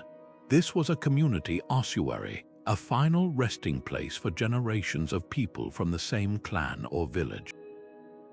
The bodies were likely left to decompose elsewhere initially, a practice known as excarnation, perhaps on wooden platforms or in caves, before the cleaned bones were gathered and brought into the dolmen for secondary burial.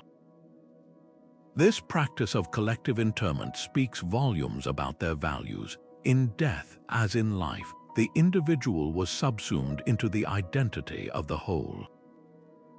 The monumental effort of building the dolmen was not for one person's glory, but for the eternal safeguarding of the entire community's ancestors. It was a permanent, indestructible house for the collective memory of the people, a physical anchor point for their lineage that would stand for millennia. The sheer labor involved, the quarrying, the transporting, the raising, would have been a powerful social glue, a project that unified the community across generations and reinforced their shared beliefs and identity. The dolmens of Antiquera are therefore far more than tombs. They are the very birth certificates of a settled, organized, and spiritually profound society, their legacy written not on paper, but in stones that time itself has struggled to move. But if the ancient tombs we have explored so far were built to honor specific individuals or to serve the spiritual needs of a community, our next site presents a radical and chillingly democratic inversion of that principle. Here, the individual is completely erased, consumed by the sheer, overwhelming mass of humanity itself. We are traveling now to the end of the 18th century, to a Paris on the brink of a different kind of revolution, not political but sanitary. The city was literally drowning in its own dead. For centuries, parish cemeteries like the famous Les Innocents in the heart of the city had been the final resting place for millions of Parisians. But these were not the neatly ordered graveyards we know today. They were horrific, overflowing charnel grounds. Bodies were stacked in layered pits, often only lightly covered with soil, leaching disease into the water supply and emitting a putrid stench of decay that permeated entire neighborhoods. The walls of surrounding buildings were perpetually damp with a greasy, morbid moisture from the seepage. After a particularly heavy rain, a basement wall adjacent to Les Innocents catastrophically collapsed, releasing a tidal wave of bones and semi-decomposed corpses into a resident's cellar. This grotesque event was the final straw. The city had a public health crisis of epic proportions, and the solution they devised was as macabre as it was brilliant. They would empty the cemeteries and give the dead a new home in the abandoned limestone quarries that snaked for hundreds of miles beneath the city's feet. This was not a respectful, ceremonial reburial. It was a massive, nocturnal logistical operation that lasted for years, a grim procession that became a ghostly feature of Parisian nightlife. Every evening after sunset, black-draped wagons would roll through the streets, not carrying goods or passengers, but millions of disarticulated bones. The remains were unceremoniously dumped into the quarry shafts, creating mountainous piles of anonymous humanity. The task of organizing this chaos fell to a man named Louis-Étienne Héricourt de Thury, the quarry's inspector general. He looked at the jumbled heaps of femurs, skulls, and tibias and saw not a problem but a strange and somber opportunity. Under his direction, workers began the staggering task of sorting and arranging the bones. They stacked long bones like firewood, creating solid, macabre walls. They used skulls to create decorative patterns, hearts, crosses, and arches, filling the gaps between them with a mortar of crushed bone. These were not haphazard piles. They were carefully designed architectural features, a form of funerary art on an industrial scale. The result is a series of tunnels that are both deeply unsettling and strangely beautiful. You walk through corridors where the walls and ceilings are composed entirely of human remains, a literal architecture of mortality that stretches for miles into the damp, cool darkness. Yet de Thury's vision went beyond mere organization. He understood the profound psychological impact of this space and sought to shape the experience of those who would eventually visit it. Throughout the ossuary, he placed tastefully carved stone tablets bearing inscriptions sourced from classical literature and the Bible, all ruminating on the inevitability and universality of death. One of the most famous, placed at the entrance to the ossuary proper, reads, "Arrête, c'est ici l'empire de la mort. Stop, this is the empire of death." Another, more contemplative plaque states, "Remember that you too shall one day be like these bones." These are not cheerful sentiments, but they were perfectly in tune with the intellectual spirit of the late Enlightenment and the burgeoning Romantic movement. This was an era that was both rationally solving a public health crisis and developing a new, poetic fascination with the sublime and the macabre. The catacombs became a physical manifestation of this duality, a supremely practical solution to overcrowding that also served as a monumental memento mori, a deliberate, orchestrated reminder of the transience of earthly life designed to provoke philosophical reflection.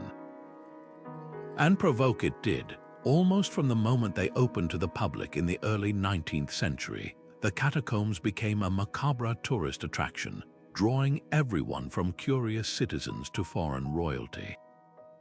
They were a must-see stop on the Grand Tour, a place to confront one's own mortality in a controlled yet thrilling environment.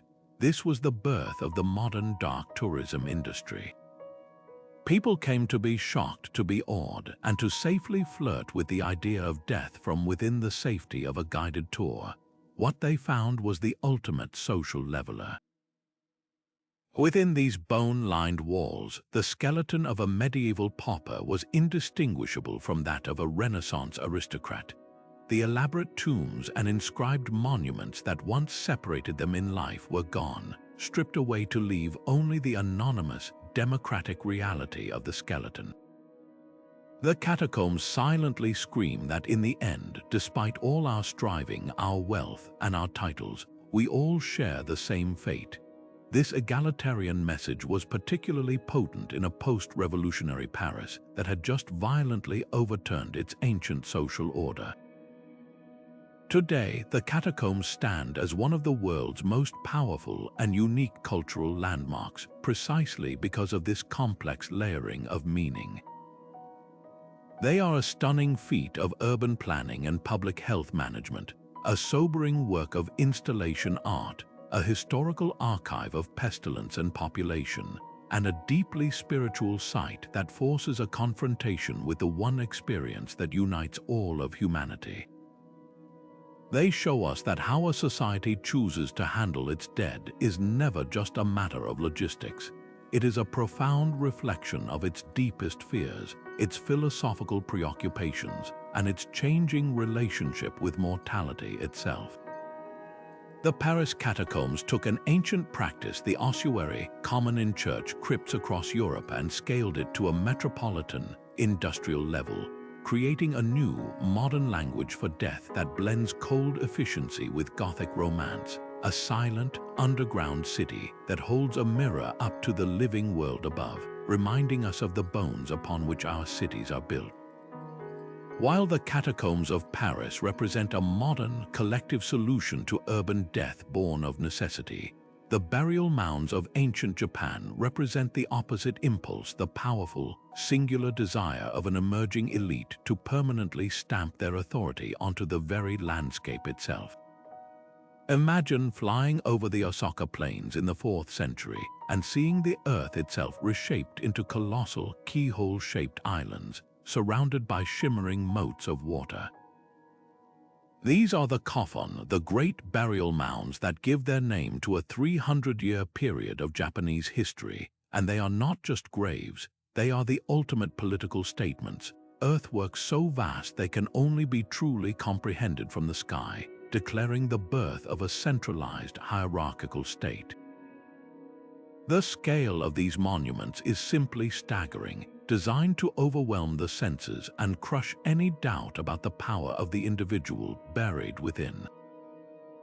The largest of them all, the Daisenryo coffin in Sakai, is traditionally attributed to Emperor Nintoku and is arguably the largest tomb in the world by area. To stand at its base is to lose all perspective. It is a man-made landmass. The mound itself is over 400 meters long. That's longer than 3 American football fields placed end to end. It rises to a height of 35 meters, and it is encircled by 3 massive concentric moats that make the entire complex a sprawling, watery fortress of the dead. The shape is unmistakable and unique, a round, dome-like rear mound connected to a trapezoidal front section, creating a perfect keyhole when viewed from above. The construction would have been a project of unimaginable logistics, requiring the coordinated labor of thousands of workers for years, if not decades, moving millions of cubic meters of earth. This was not a task a simple village chieftain could command.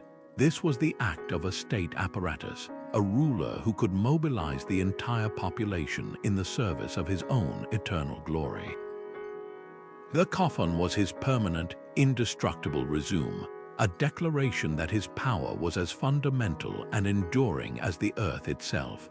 But what truly brings these silent giants to life and provides our most intimate window into the world of their builders are the mysterious clay figures known as haniwa that were placed on and around the mound. Unlike the Terracotta Army, which was buried out of sight, haniwa were meant to be seen. They were arranged in rings on the earthen slopes of the coffin, creating a silent, ceramic court forever watching over the tomb. The variety is breathtaking and deeply revealing. There are haniwa of warriors standing guard with swords and armor, their faces painted with fierce mustaches. There are haniwa of court ladies, their hair elaborately styled, and haniwa of musicians playing stringed instruments. But it doesn't stop with people. There are haniwa of horses ready to be ridden, of boars and dogs and birds, of houses with thatched roofs, and even of boats. This is not a random collection. It is a meticulous, 3-dimensional inventory of the entire world the ruler commanded in life, now frozen in clay to serve him in death. One of the most compelling theories for their purpose is that they were ritual substitutes, a practice known as haniwa. In earlier times, it was common for a ruler's retinue, his servants, guards, and concubines, to be interred alive with him to serve in the afterlife, a horrific practice called junshi. The creation of haniwa may represent a move away from this live sacrifice, replacing living people with clay effigies that could perform the same spiritual function without the moral and social cost. They were both a protective spiritual barrier for the tomb and a compassionate, or perhaps pragmatic, evolution in burial custom. The spiritual world they represent is a fascinating blend of influences. The very practice of building massive mounded tombs shows clear technological and cultural influence from the Korean peninsula, where similar burial traditions existed. The presence of bronze mirrors, many of which were imports from China or local copies, points to the immense prestige of continental culture and its association with divine authority. Yet the soul of the haniwa and the coffin is profoundly, uniquely Japanese, rooted in the indigenous beliefs that would later be formalized as Shinto. This is an animistic worldview, one that sees spirits or kami in everything, in rocks, in trees, in rivers, and in the ancestors themselves. The haniwa were not just models, they were vessels, potential homes for these spirits to inhabit. A haniwa of a house could become a dwelling for a protective kami. A haniwa of a horse could serve as a steed for the deceased spirit. The coffin itself, often built on a prominent hill or near a water source, was likely chosen for its existing spiritual potency, a place where the boundaries between the world of the living and the world of the kami were thin. The burial was a way to harness that power, to transform a powerful leader into a divine ancestor kami himself, a permanent part of the spiritual landscape who could intercede for his people and legitimize the rule of his descendants. Ultimately, the story of the coffin is the story of Japan's political birth. The sheer concentration of labor and resources required to build these mounds is the clearest possible evidence of a society moving from a collection of competing regional chieftains to a unified, stratified state with a single, paramount ruler at its apex. The coffin were the tools of this unification. By claiming the best land, mobilizing the population, and creating an iconography of power that was visible for miles, these early emperors and their allied clans were physically and spiritually mapping their authority onto the land. The gradual decline of coffin construction in the 7th century coincides with the full arrival of Buddhism from the continent, a religion that brought with it new cremation practices and a different architectural language for death in the form of temples and pagodas. The great keyhole mounds were slowly reclaimed by forest, becoming mysterious, wooded hills that fueled local legends, but their legacy was indelible. They were the foundational acts of the Japanese state, the first time the islands were unified under a single, powerful idea, an idea literally written into the earth in a language of immense scale and silent, watchful clay figures. Yet while the coffin of Japan and the catacombs of Paris represent two vastly different approaches to collective memory, one celebrating singular imperial power, the other confronting the anonymity of mass death, the ancient Romans developed a funerary tradition that carved out a unique space between these two extremes.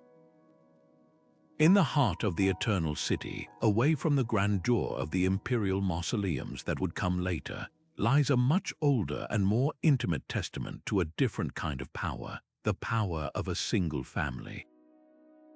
The tomb of the Scipios is not a towering mound or a labyrinth of bones. It is a quiet, subterranean family vault, a hypogeum carved into the living tufa rock along the busy Via Appia. But its modesty is deceptive. For the ambitious aristocrats of the Roman Republic, this unassuming chamber was not merely a resting place. It was the ultimate stage for a never-ending campaign, a permanent declaration of status aimed at every citizen who traveled the road outside its doors. Walking into the tomb today, you leave behind the noise of modern Rome and step into the cool, silent world of the 3rd and 2nd centuries BC. The air is heavy with history. This was the private domain of one of the most illustrious families in Roman history, the Cornelii Scipians, whose sons included military geniuses like Scipio Africanus, the man who finally defeated Hannibal and saved Rome from Carthage. Unlike the later Christian catacombs that would sprawl for miles in chaotic, egalitarian networks, this space is orderly and exclusive. It consists of a central corridor with niches, or loculi, carved into the walls to hold the sarcophagi of family members. The atmosphere is not one of communal piety, but of proud, almost competitive aristocracy. Here, in death, the Scipios were gathered together, their physical proximity in the tomb reinforcing the unbreakable bonds of blood and lineage that were the true source of their power in the political arena of the Roman Forum. The true voice of this family, however, does not come from the silent stone, but from the words they left behind. The sarcophagi were not plain containers. They were billboards for the dead, inscribed with elegant Latin verse known as elogia. These were not simple epitaphs stating a name and date. They were elaborate, first-person resumes in verse, composed to boast of the deceased's accomplishments for all eternity. One of the most famous for Lucius Cornelius Scipio Barbatus, consul in 298 BCE, reads like a punchy campaign speech carved in stone. Lucius Cornelius Scipio Barbatus sprung from his brave father Aeneas, a man of great wisdom and valor, whose handsome form was a perfect match for his virtue. He was consul, censor, and aedile among you. He captured Taurasia and Sisauna in Samnium and subjugated all of Lucania, bringing back hostages. Every word is carefully chosen. His political offices are listed to show his rise through the ranks of the Republic's political machine, the cursus honorum. His military victories are named specifically to prove his valor and the tangible benefits he brought to Rome. Even the mention of his handsome form is a calculated move, implying the favor of the gods. This was relentless self-promotion, a permanent claim to a place in the hierarchy of Roman worthies. The location of this boastfulness was absolutely critical to its purpose. The Scipios did not hide their tomb on some secluded family estate. They built it right on the Via Appia, the most important and heavily trafficked road leading into the city of Rome. Every merchant, every soldier, every politician, every foreign ambassador entering the city would pass by this structure. It was strategic advertising. The tomb's facade would have been visible and perhaps even decorated with inscriptions or statues, acting as a constant reminder to the living of the Scipio family's immense contributions to the state. In a society without newspapers or monuments in the forum for every great general, this roadside tomb was their permanent memorial. Death, for them, was not a private affair of grief. It was a public relations opportunity. A funeral procession for a Scipio would have ended here, in a very public display of mourning and praise that would solidify the family's reputation for generations. The tomb ensured that even in death, a Scipio was still running for office, still shaping public opinion, and still demanding respect from the common citizens whose votes had powered their careers. This focus on individual and family glory stands in stark contrast to everything that would follow under the Roman Empire. The Republican era was a ferocious competition among a small circle of elite families, the Scipios, the Metelli, the Claudii, all jockeying for prestige, military command, and political influence. Their worth was measured by their deeds, their honors, and the glory they brought to their family name. The tomb of the Scipios is the physical embodiment of this fiercely competitive spirit. Later, when the Republic fell and the emperors took power, this kind of aristocratic boasting became dangerous. The emperor was now the sole source of glory and patronage. Grand family tombs gave way to imperial mausoleums, and the focus shifted from celebrating individual achievement to displaying loyalty to the ruling house. The Scipio tomb represents a brief, brilliant moment in Roman history where the aristocracy could still challenge each other openly, and where a family's legacy was something they built and defended themselves, stone inscription by stone inscription, rather than something granted by the whim of an all-powerful emperor. It is a monument to a lost world of republican virtue and vicious ambition, a world where your greatest enemy was not a foreign general, but the illustrious family in the tomb next door. After the stone and earth monuments of emperors and pharaohs, the royal tombs of the Buganda kingdom offer a profoundly different vision of sacred space, one not carved from stone, but woven from the very breath of the living world. Perched on Kasubai Hill in the bustling heart of modern Kampala, Uganda, this site feels immediately alive. The air hums with the sound of the city, but within the vast circular compound, a deeper, older rhythm takes over. Here, the royal tombs are not relics frozen in time, but vibrant, beating organs of a culture that has endured for centuries. The main structure, the Muzubu Azola Empanga, is an architectural marvel of an entirely different order. Its immense domed roof is thatched with thousands of meticulously layered reeds and grass, sweeping down almost to the ground like a giant, sheltering basket. This is not a tomb built to defy nature with its permanence, but one designed to exist in a gentle, respectful dialogue with it, requiring constant care, renewal, and the skilled hands of dedicated clans whose sole hereditary duty is to maintain this sacred trust. Stepping inside is a sensory experience that transcends time. The vast interior is shrouded in a cool, fragrant dimness, a stark contrast to the bright African sun outside. The space is supported by immense, ancient wooden poles, and the air is thick with the scent of smoked wood, dried grass, and the faint, sweet aroma of offerings. This is the final resting place of 4 Kabokas, the kings of Buganda, their remains interred in a sacred, curtained-off area at the rear of the hall, but to call it merely a mausoleum is to miss its essence completely. This is a living palace for the spirits of the ancestors, a place where the Kabokas are not thought of as gone, but as actively present and accessible. The tombs are the very heart of the Buganda kingdom's spiritual and political life, a place where the living come to commune with the dead, seeking guidance, blessing, and intercession with the higher gods. This connection is maintained through a beautiful and constant cycle of ritual. The tombs are tended by specific clans who hold hereditary roles as guards, custodians, healers, and ritual specialists. The Ngai clan are the custodians of the royal drums, whose beats would announce the Kaboka's presence in life and now mark important ceremonies in death.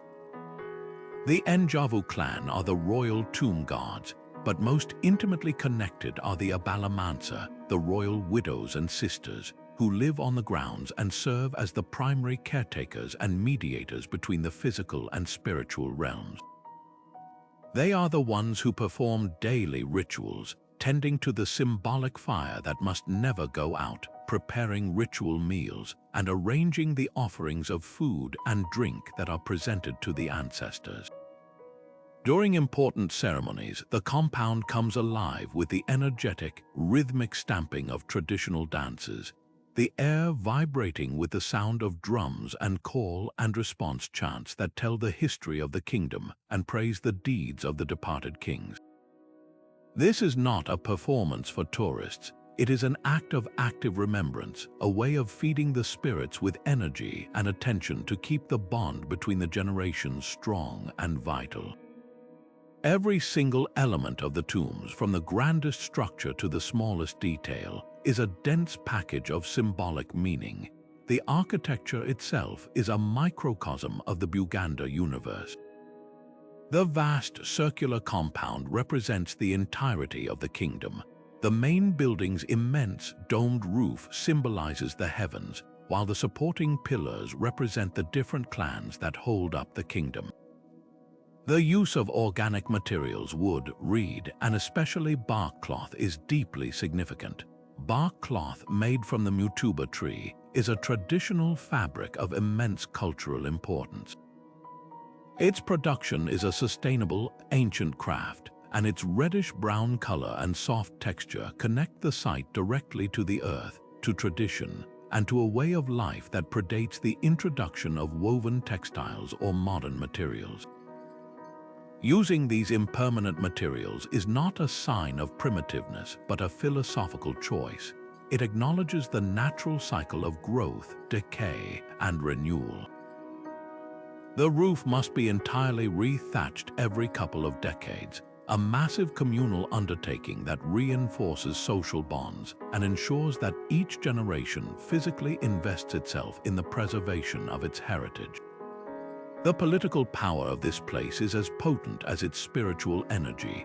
The Kingdom of Buganda, like many African monarchies, saw its power curtailed and then restored within the modern Ugandan state. The Kasubai tombs have served as a powerful, immutable symbol of Buganda identity and sovereignty throughout this turbulent history.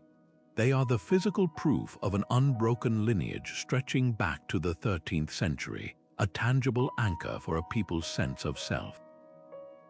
When a large portion of the main tomb was devastatingly destroyed by fire in 2010, the grief was not just cultural, it was a national trauma. The subsequent, fiercely passionate debate over its reconstruction, whether to use modern fire-resistant materials or to faithfully adhere to the traditional organic ones, was a profound negotiation between preserving the past and protecting the future. The decision to rebuild it exactly as it was, using the same ancient techniques and materials, was a powerful declaration that the symbolic meaning and spiritual authenticity of the site were more important than mere permanence. It affirmed that the value of the tombs lies not in their ability to resist time, but in their ability to continuously engage the living community in the act of remembering, honoring, and rebuilding. The Kasubai tombs stand as a breathtakingly beautiful testament to a living tradition where death is not an end, but a transformation of a king into an eternal ancestor, and where a burial site is not a monument to the past, but an active, breathing participant in the present.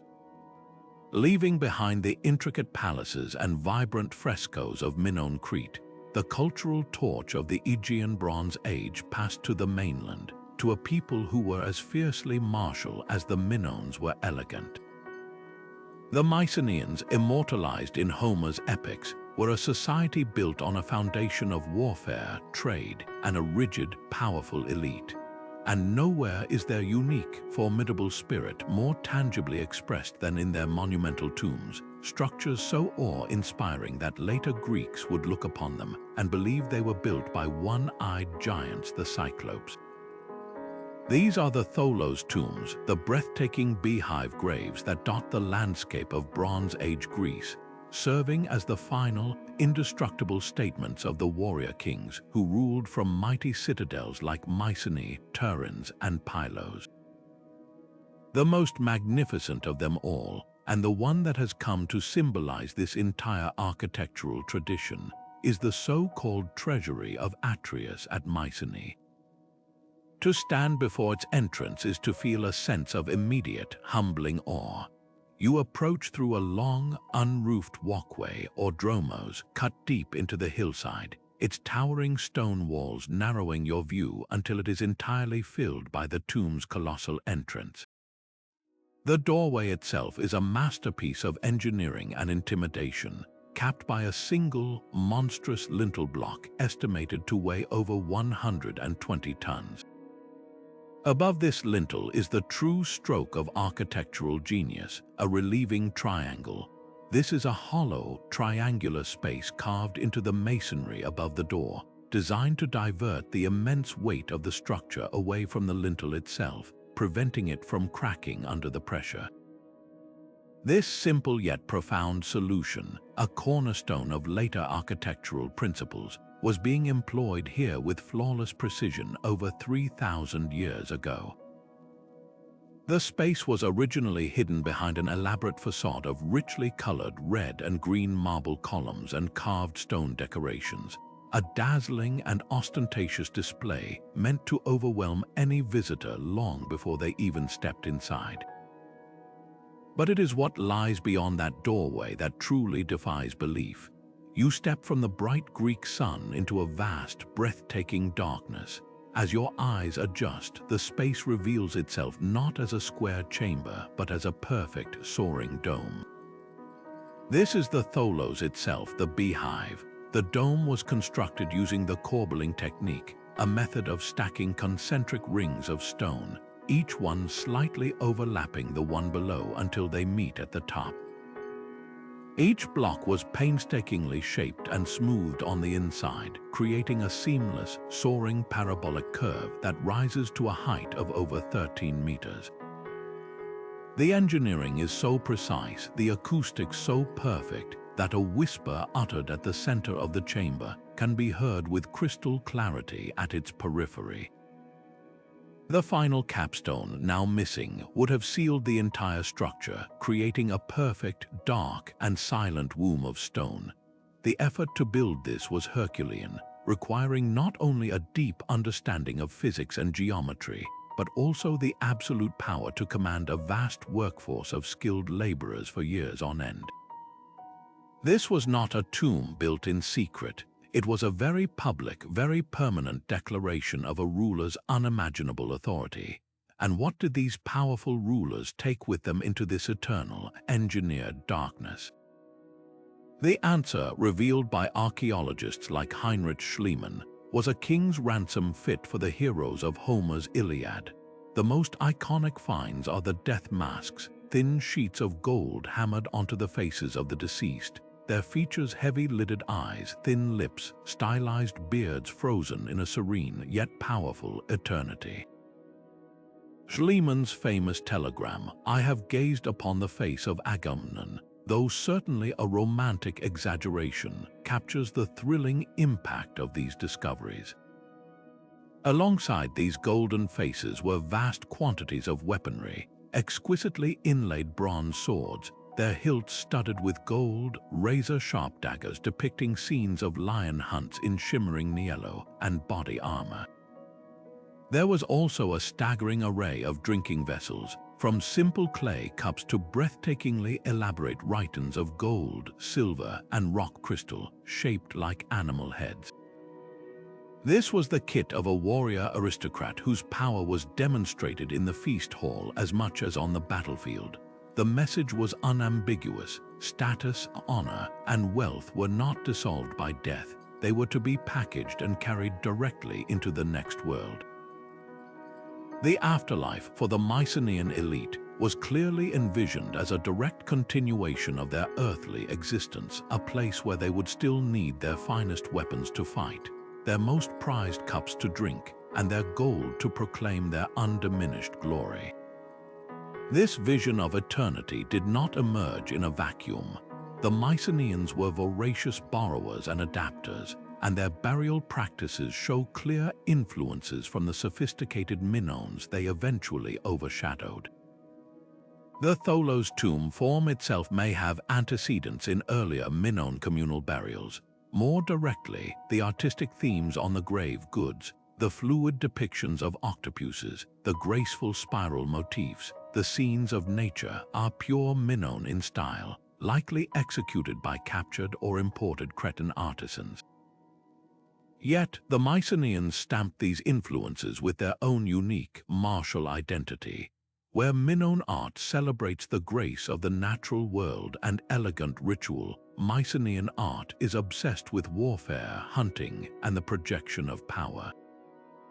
A Minoan rhyton might be shaped like a peaceful bull's head. A Mycenaean sword hilt would depict that same bull being violently subdued.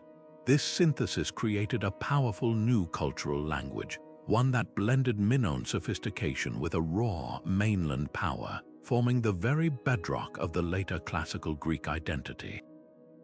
The Tholos tombs stand as the ultimate symbol of this fusion, a Minoan sense of scale and artistry bent to the will of a Mycenaean warrior king. creating an architectural marvel meant to ensure his legend would echo not just through the ages, but through the very cosmos itself.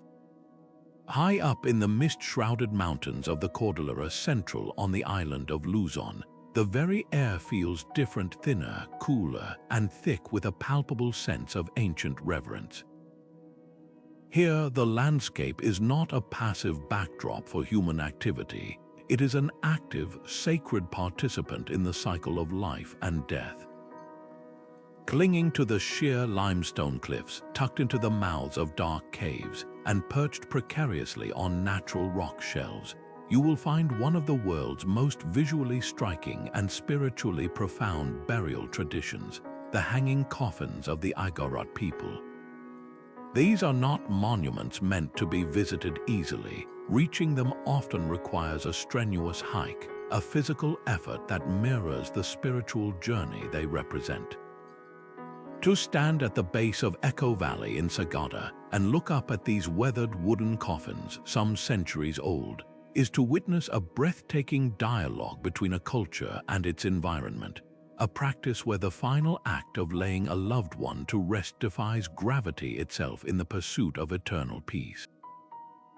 The rationale behind this aerial sepulture is deeply practical, yet every practicality is infused with a layer of spiritual significance.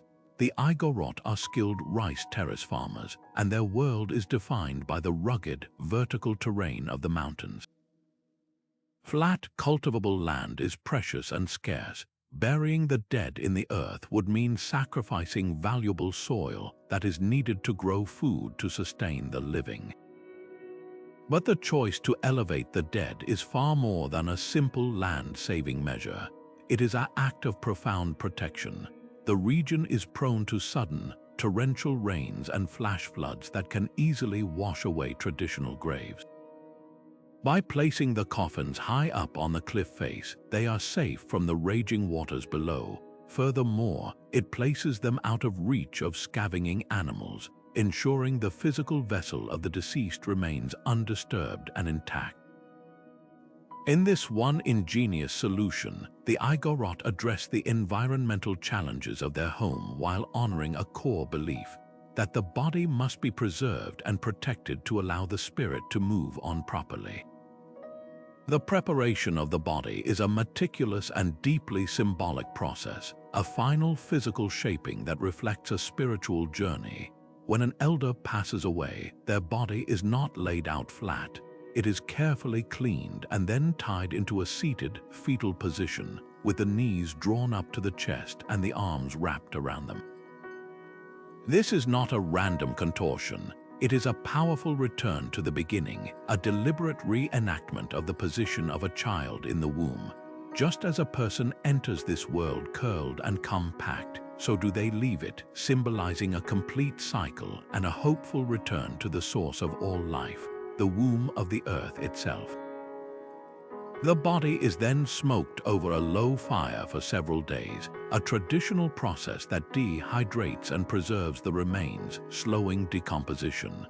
This practice, born of necessity in a time before modern embalming, is also seen as a purification, using the element of fire to prepare the spirit for its ascent. The coffin itself is a deeply personal object. In the past, it was often the individual themselves who would carve their own coffin from a single, hollowed-out log long before their death, a sobering and accepted part of preparing for the inevitable. The lid is typically rounded, and the entire coffin is small and compact to accommodate the crouched body within.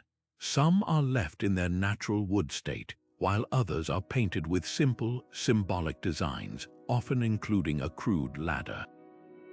This ladder is not a decorative afterthought. It is a vital spiritual tool, believed to help the soul climb from the earthly realm up to the afterlife, facilitating its final journey from its physical cage to the spiritual freedom above. The act of bringing the coffin to its final resting place is the culmination of the ritual, a powerful event that involves the entire community and is guided by spiritual intermediaries.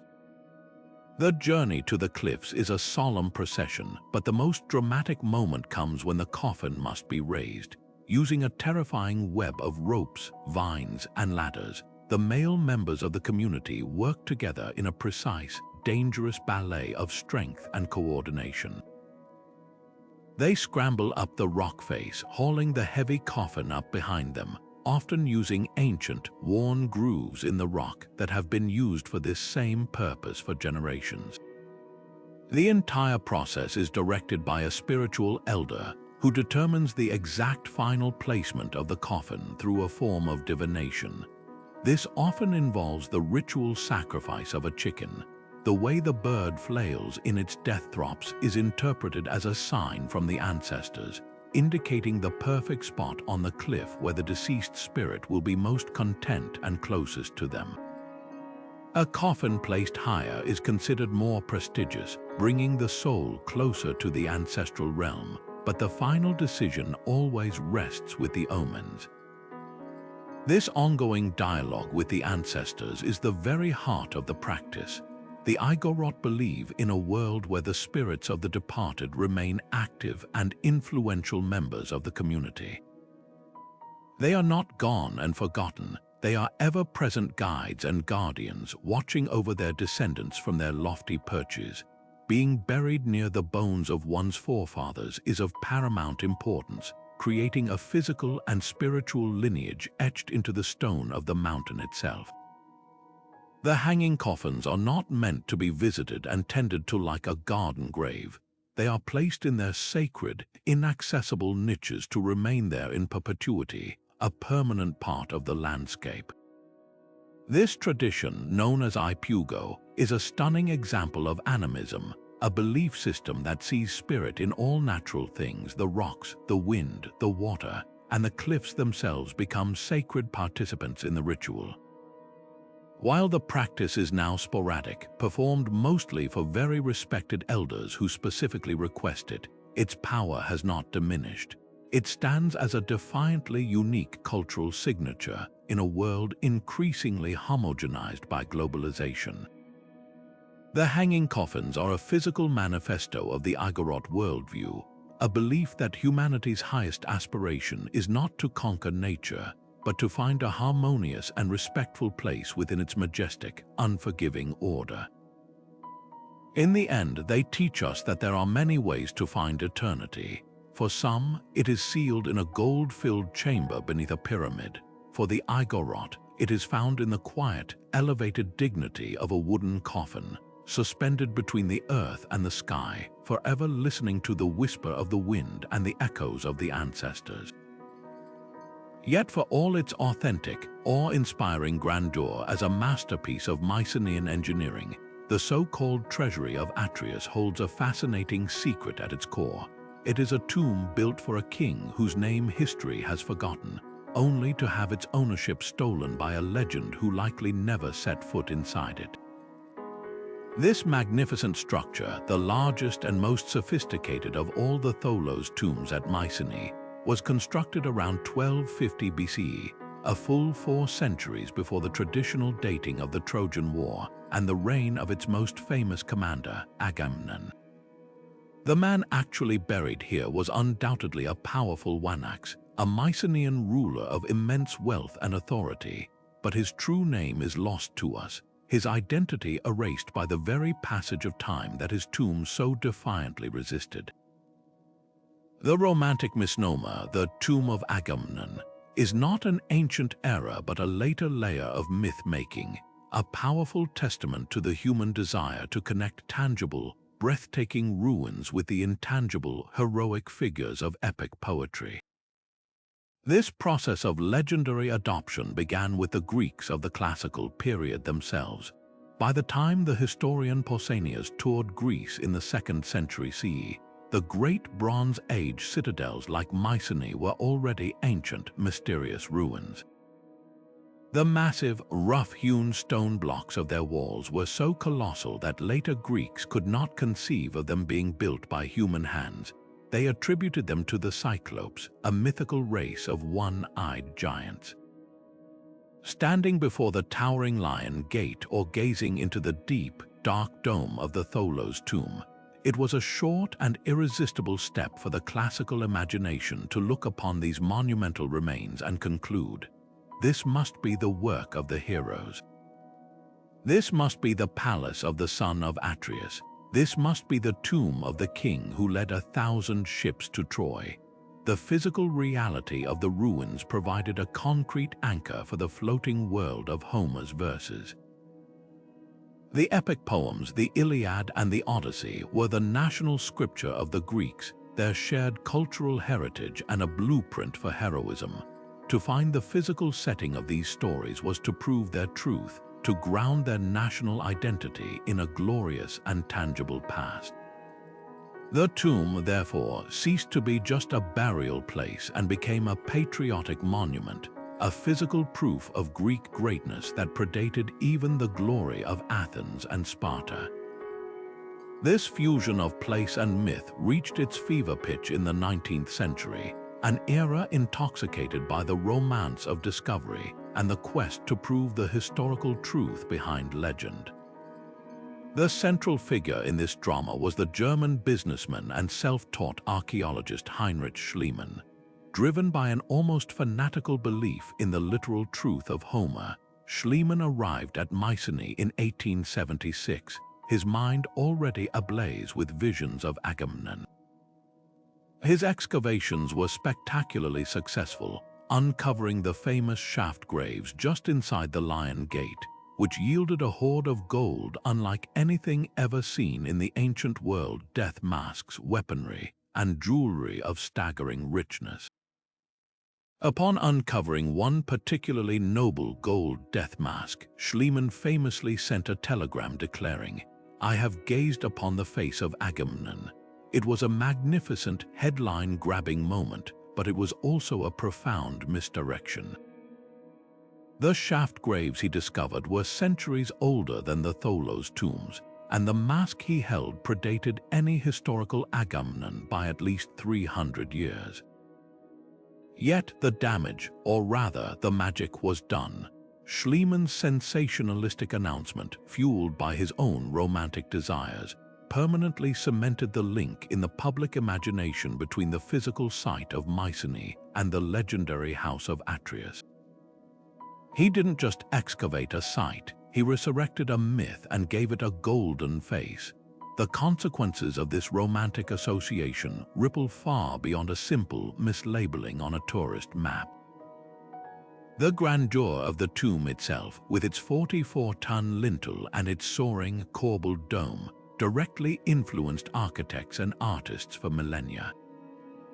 The architects of the Greek Renaissance and the neoclassical movement saw in its perfect, majestic form a purity and power that spoke to them.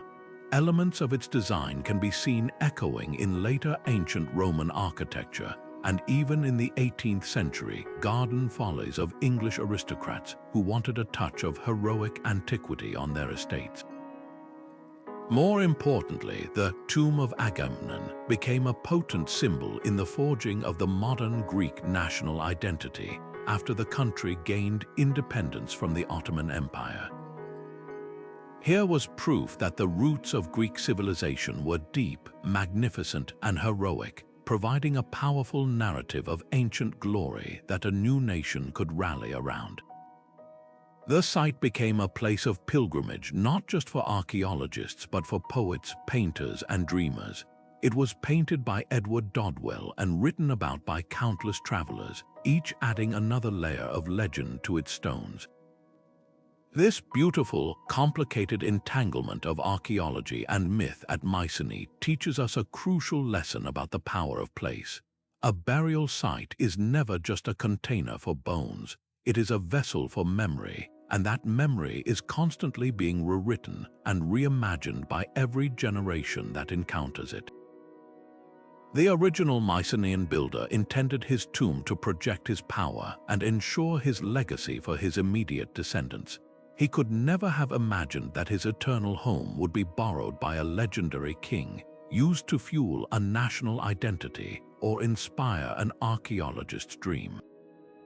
The treasury of Atreus, in all its silent, stony grandeur, transcends its original purpose. It stands as a permanent monument not to one man, but to the enduring human need to touch the past, to connect with heroes, and to find our own stories reflected in the magnificent shadows of those who came before us.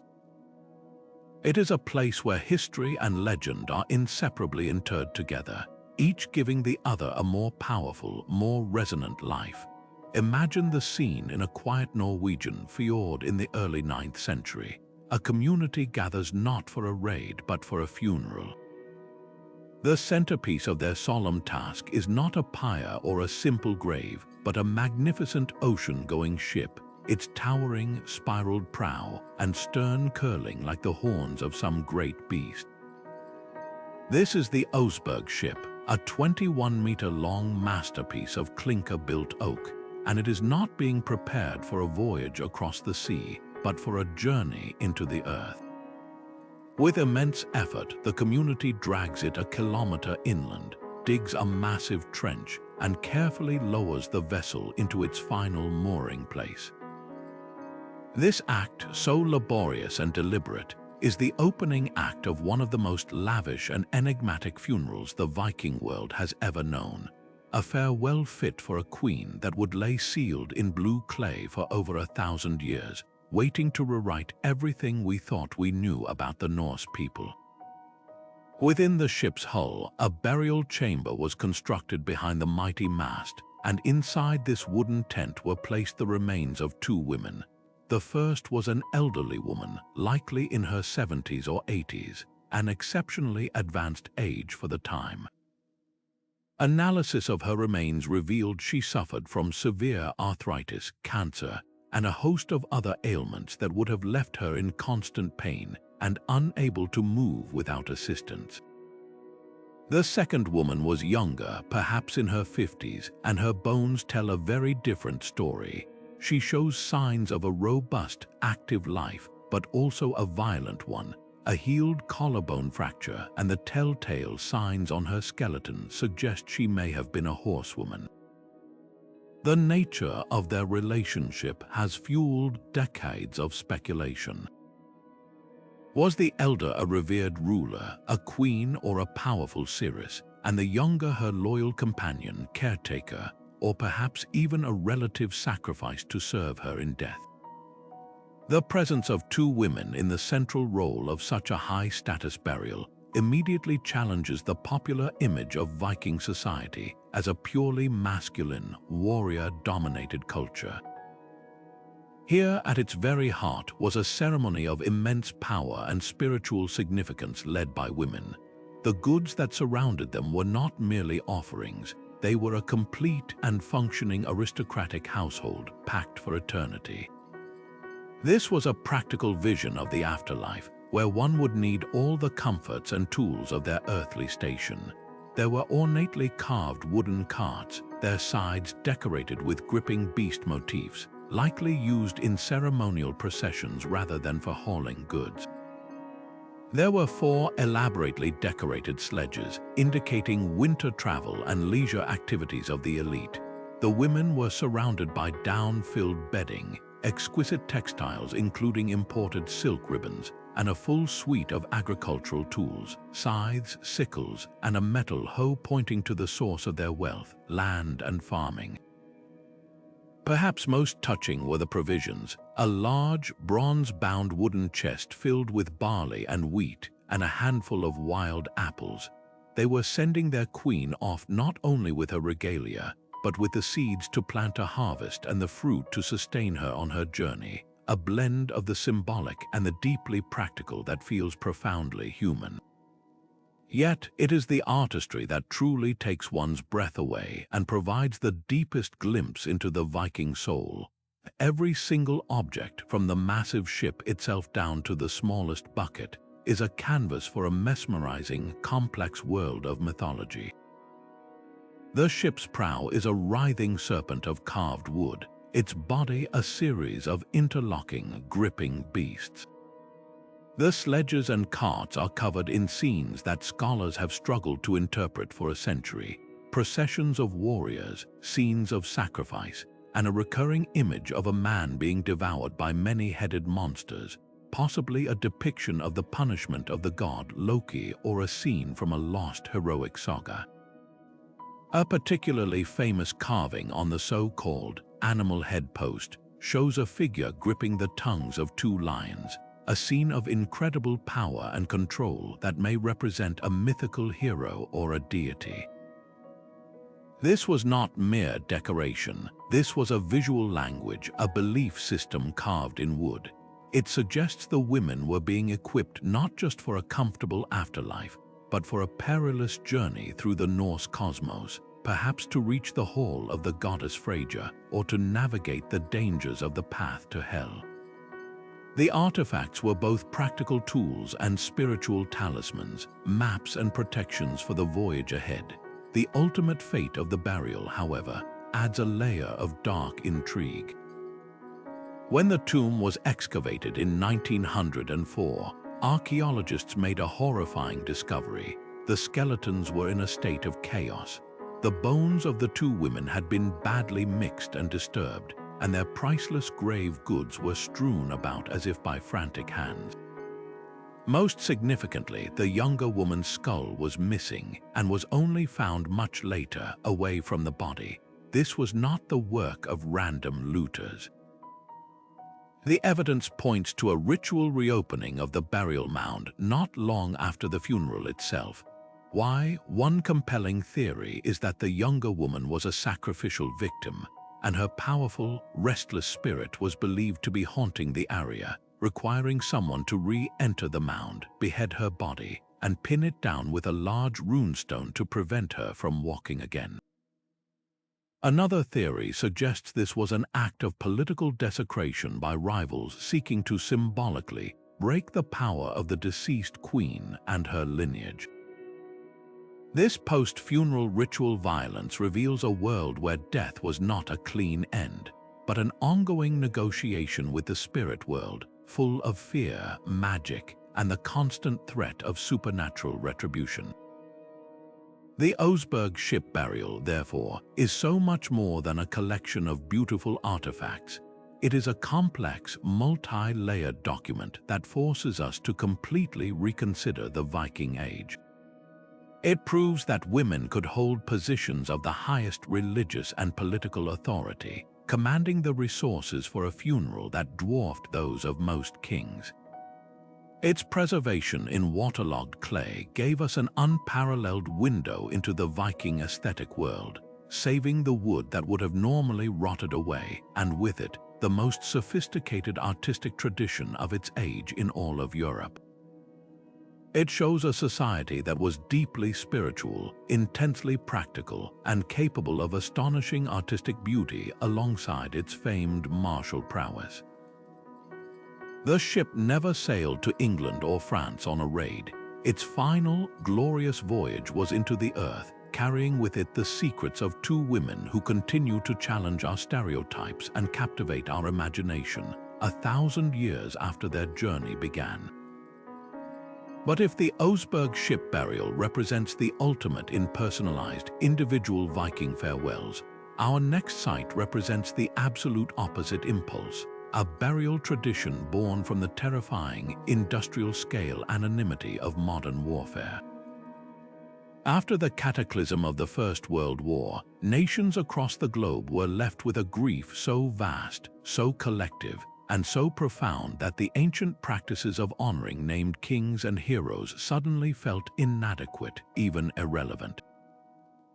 How do you mourn the loss of millions? How do you create a tomb for a generation? The answer emerged from the muddy, corpse-strewn fields of Europe. You create a tomb for everyone.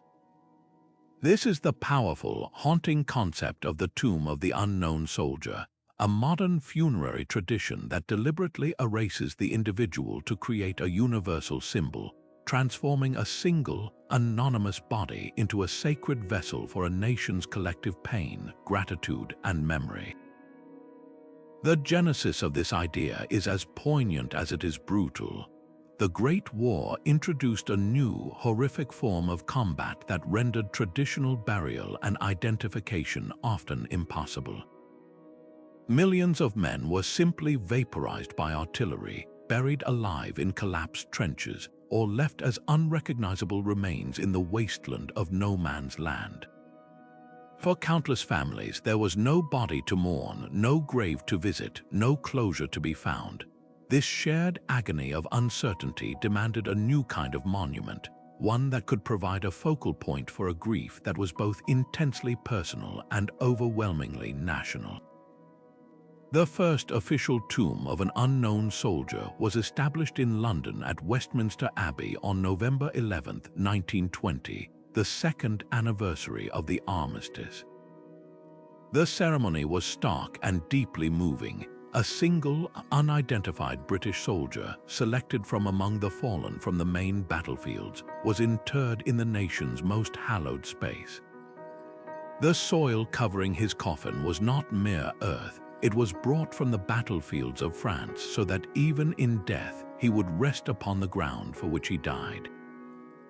This act of symbolic burial gave every family who had lost a son, a husband, or a father without a trace a place to project their mourning, to imagine that this could be their loved one, finally home and honored among kings.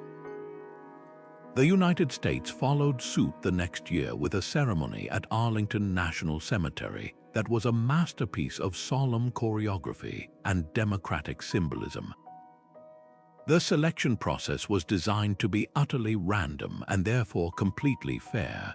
4 unidentified American soldiers were exhumed from 4 different cemeteries in France. A highly decorated sergeant, himself a wounded veteran, was brought into the room where the 4 caskets lay and asked to simply select one by placing a spray of white roses upon it. This deliberate removal of any human choice ensured that the selected soldier could truly be anyone: a farm boy from Iowa, a factory worker from Pittsburgh, an immigrant from Italy making good on his promise to his new country. His journey home aboard the USS Olympia was a national event, and his lying in state in the U.S. Capitol Rotunda drew tens of thousands of mourners, his final resting place on a hillside overlooking Washington, D.C. was capped with a simple, elegant sarcophagus of white marble, inscribed with the words, "Here rests in honored glory an American soldier known but to God." This phrase perfectly captures the monument's essence. It acknowledges the tragic loss of identity while simultaneously elevating the soldier to a state of pure, honored sacrifice.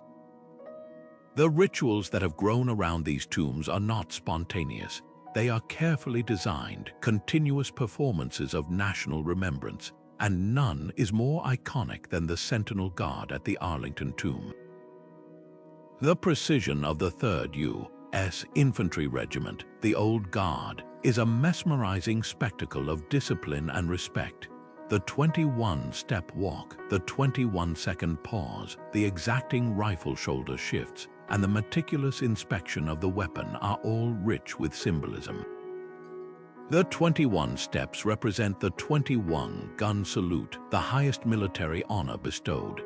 Every movement is a silent, physical prayer of gratitude, a promise that the nation will not forget the price paid by this anonymous representative and the millions he stands for. The changing of the guard is not a tourist attraction. It is a sacred transfer of duty, a living ceremony that ensures the unknown is never alone, his sacrifice perpetually acknowledged by a living, breathing comrade in arms. This constant, unbroken watch, maintained in blazing sun, driving rain, and dead of night, is a powerful testament to a nation's unwavering commitment to honor its debt. What makes these memorials so uniquely modern is their radical departure from every ancient tradition we have explored. For millennia, from the pharaohs to the Viking queens, burial was about magnifying the individual, their name, their lineage, their personal achievements, their specific journey to the afterlife. The tomb of the unknown soldier does the exact opposite. Its immense power derives from its deliberate anonymity, its celebration of the common man. In death, this one soldier achieves a perfect equality that was often absent in life. He has no rank, no ethnicity, no religion, no hometown. He is everyman. This anonymity is what allows every citizen to project their own story onto him, making the monument profoundly personal even as it serves a nationalistic purpose. It is a space that simultaneously evokes quiet, personal tears and loud, collective pride. It acknowledges the horrifying scale of modern warfare, where death became a democratic, industrial product by creating a democratic, symbolic grave. It is a burial practice that could only have emerged from the 20th century, a response to a new kind of trauma that required a new language of loss, one where the most powerful name a soldier can have is unknown. After the egalitarian anonymity of the tomb of the unknown soldier, we journey to a place where the sacred and the political are carved from the very bedrock of a nation, creating a spiritual fortress that has defied both time and isolation. High in the rugged mountains of northern Ethiopia, in a town that bears his name, the vision of a 12th century king named Lalibela materialized in a way that seems to defy human possibility. Here, you will not find structures built upward from the ground with quarried stone. Instead, you will witness the opposite, a breathtaking sacred landscape created by the act of subtraction, by carving downward into the living volcanic rock of the Ethiopian highlands. The result is a complex of 11 churches, each one a single, freestanding block of stone, meticulously excavated from the earth and hollowed out to create spaces of awe-inspiring devotion. These are not mere buildings, they are monuments of faith hewn from the very fabric of the mountain, serving as both active churches and eternal tombs for the holiest of figures, a living testament to a Christianity that has endured in this highland kingdom for millennia. The origin story of Lalibela is woven from equal parts history, faith, and divine legend. King Lalibela, a member of the Zagwe dynasty, is said to have been marked for greatness from birth when a swarm of bees surrounded him without causing harm. His name even means the bees recognize his sovereignty. According to the rich tapestry of Ethiopian tradition, his ambitious architectural project was not solely a product of human ingenuity. The king, after a mystical journey to the heavenly Jerusalem, was divinely instructed to create a new Jerusalem in his own land. This command came at a critical juncture in history. The historical Jerusalem had fallen to the Muslim general Saladin in 1187, making pilgrimage there impossible for most Christians. Isolated from the rest of Christendom by the rapid expansion of Islam, the Ethiopian kingdom needed a new spiritual center, a beacon of faith that would affirm their identity as the new Zion.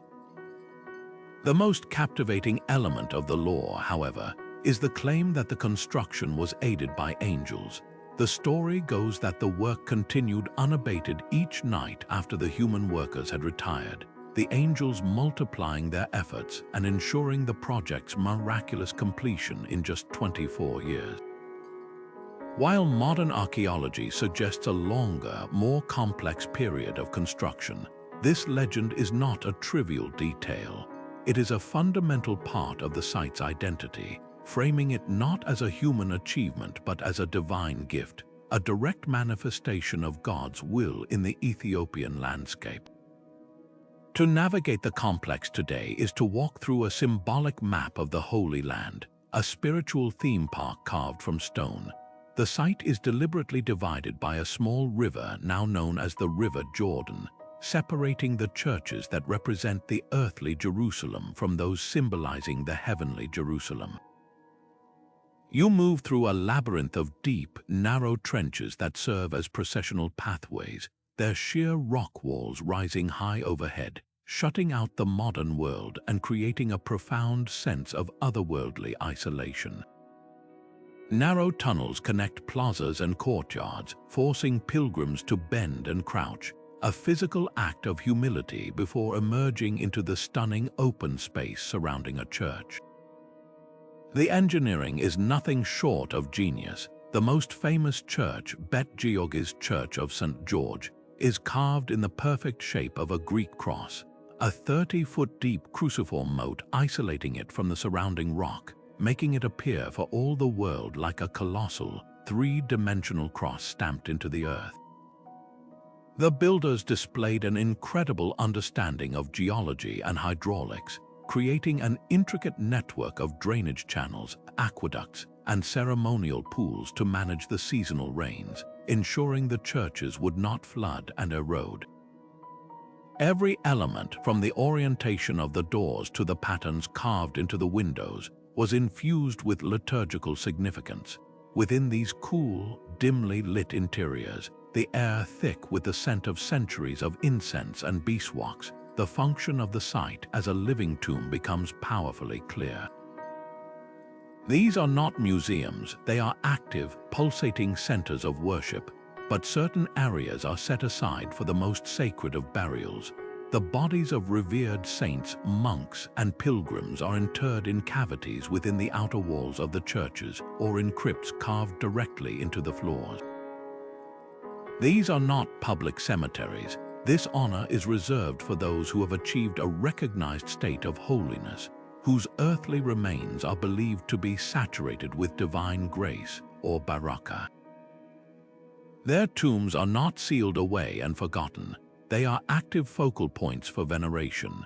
Pilgrims will press their foreheads against the stone coverings of these tombs, not in mourning, but to absorb a measure of the saint's spiritual power, to seek their intercession with God, or to receive healing. The body of the saint, therefore, continues to act as a conduit between heaven and earth, their physical presence in the rock believed to sanctify the entire church, making it a more potent place for prayer and miracle. This creates a powerful spiritual economy where the presence of the holy dead directly enhances the value of the site for the living. This brings us to the most extraordinary aspect of Lalibela. It is a burial site that is utterly, vibrantly alive. Every day, the echoes of ancient chants and the rhythmic beat of prayer staffs on the stone floors bounce off the walls that also hold the dead. White-robed pilgrims, having journeyed for days or even weeks, lean in reverence against the same pillars that mark a saint's final resting place. During the great religious festivals like Timkat Epiphany, the complex swells with thousands of faithful, the trenches and courtyards transforming into a sea of chanting, swaying humanity.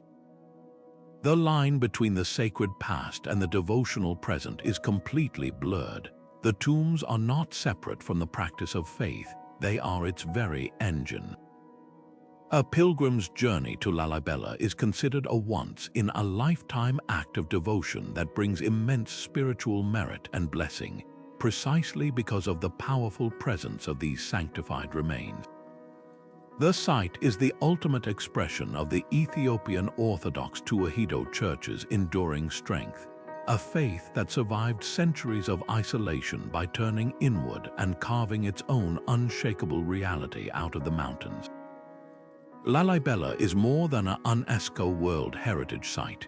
It is the beating heart of a nation's identity, a place where the rocks themselves are made to sing with prayer, and where the bones of the saints are not relics of the past, but active participants in the eternal present of faith.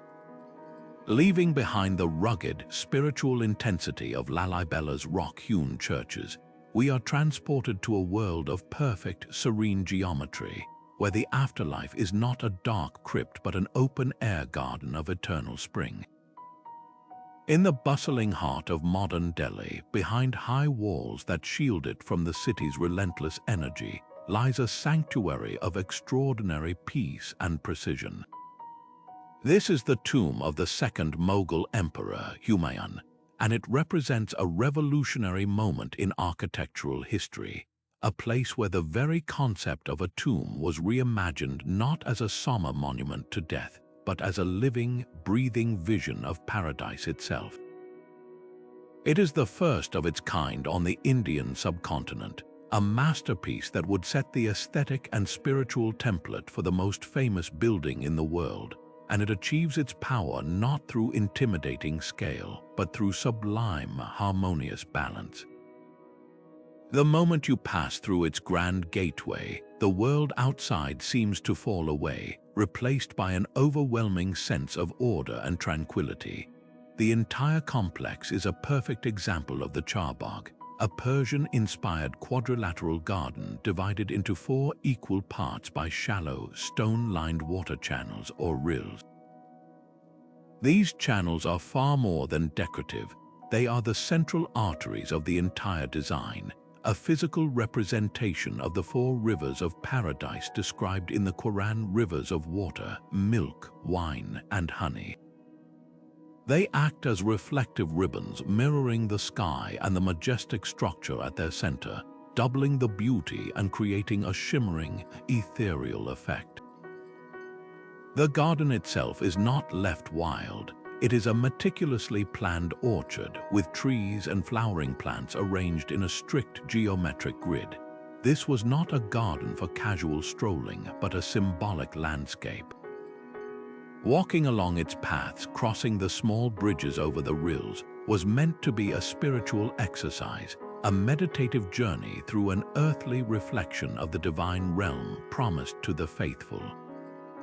The tomb at the center is not a destination of sorrow, but the beautiful culmination of this journey, the palace where the emperor's soul resides within the garden of eternity. And what a palace it is! The tomb structure itself is a symphony in stone, a breathtaking fusion of Persian architectural genius and robust Indian materials. While later Mughal buildings would become famous for their pristine white marble, Humayun's tomb showcases the stunning aesthetic potential of red sandstone from the quarries of Rajasthan. The entire massive structure is clad in this warm, rose-colored stone, which glows with a soft, fiery intensity under the setting sun. But this earthy foundation is then lavishly inlaid with brilliant white marble, creating a dramatic and elegant contrast. The marble is used to highlight the most sacred and beautiful elements, the great central dome, which swells upward like a perfect, luminous pearl, is entirely sheathed in it, as are the intricate, lace-like lattice screens or jollies that cover the arches. This combination is more than just decorative, it is deeply symbolic. The red sandstone represents the earthly realm, strength, and the very soil of India, while the white marble represents the divine, the celestial, and the purity of the soul. The building itself becomes a metaphor for the emperor's journey, a man of the earth whose soul has ascended to a state of heavenly perfection. The architectural plan is a perfect study in hierarchical symmetry, a physical manifestation of the Mughal belief in a perfectly ordered universe with the emperor at its apex.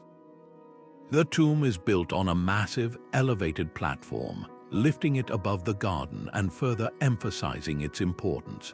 The main chamber housing Humayun's cenotaph is octagonal, a shape often associated with paradise in Islamic architecture, and is surrounded by a series of smaller, interconnected chambers and arched portals.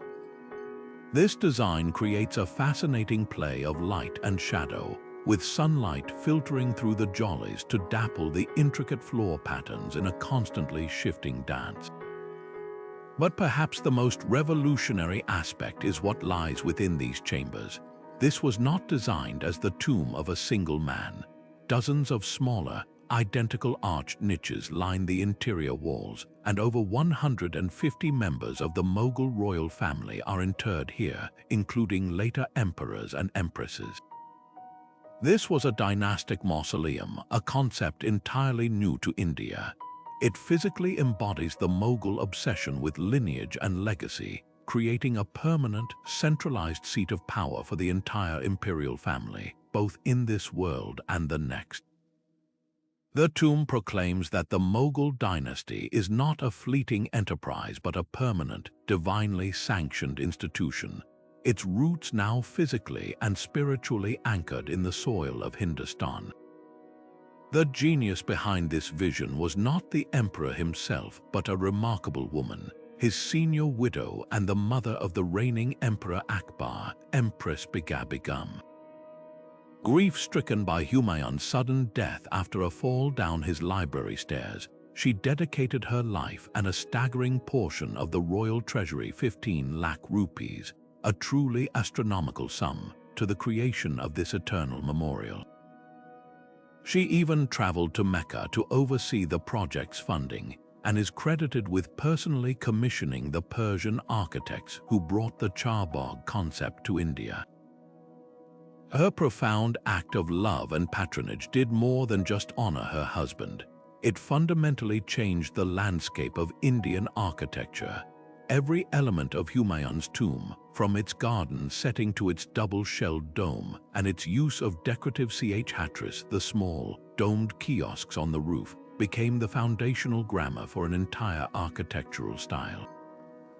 This was the direct precursor, the prototype for the Taj Mahal, built by her grandson Shah Jahan nearly a century later. While the Taj is often seen as the ultimate expression of Mughal grandeur, it is here at Humayun's tomb where the language was first spoken. It is the serene, confident, and perfectly balanced first sentence of a story that would culminate in one of the world's most famous love poems in stone, a testament to how a burial site can become the seed from which an entire empire's artistic identity grows.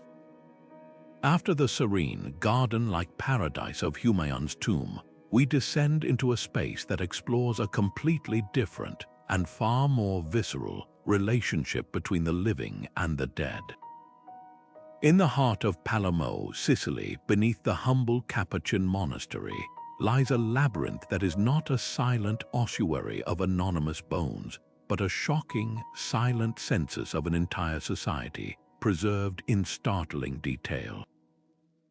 This is the Capuchin Catacombs, a place where the ancient practice of mummification was not reserved for pharaohs but was offered, for a price, to the entire Sicilian populace, creating a vast and macabre gallery where the dead were not buried, but curated and put on permanent, leathery display.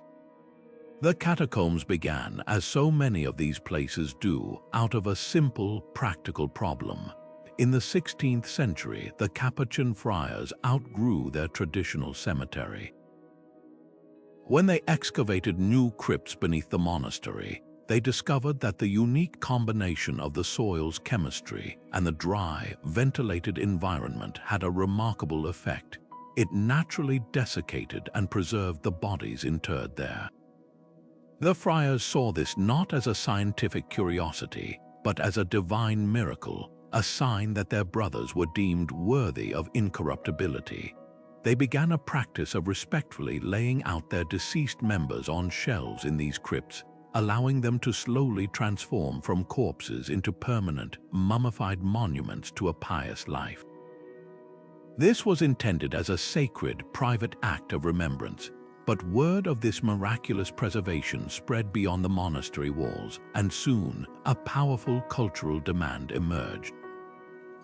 For the wealthy and status-conscious elite of Palermo, the idea of simply rotting away in a damp, forgotten grave became intolerable. They craved a different kind of eternity. They wanted to be seen in death, to have their social standing, their wealth, and their identity preserved and displayed for future generations to witness. The Capuchin catacombs offered the ultimate solution. For a substantial donation to the monastery, a person could secure a spot in this holy gallery. The catacombs thus transformed from a quiet monastic ossuary into a highly sought-after post-mortem real estate, a literal who's who of Sicilian society from the 16th to the early 20th centuries. The dead became a source of revenue and a reflection of the island's rigid social hierarchies, even in the face of decay. The process of achieving this grim immortality was a meticulous and lengthy one. The newly deceased would be brought to the monastery and placed in special dehydration cells called collatoio for about a year. Here, the fluids would slowly drain from the body.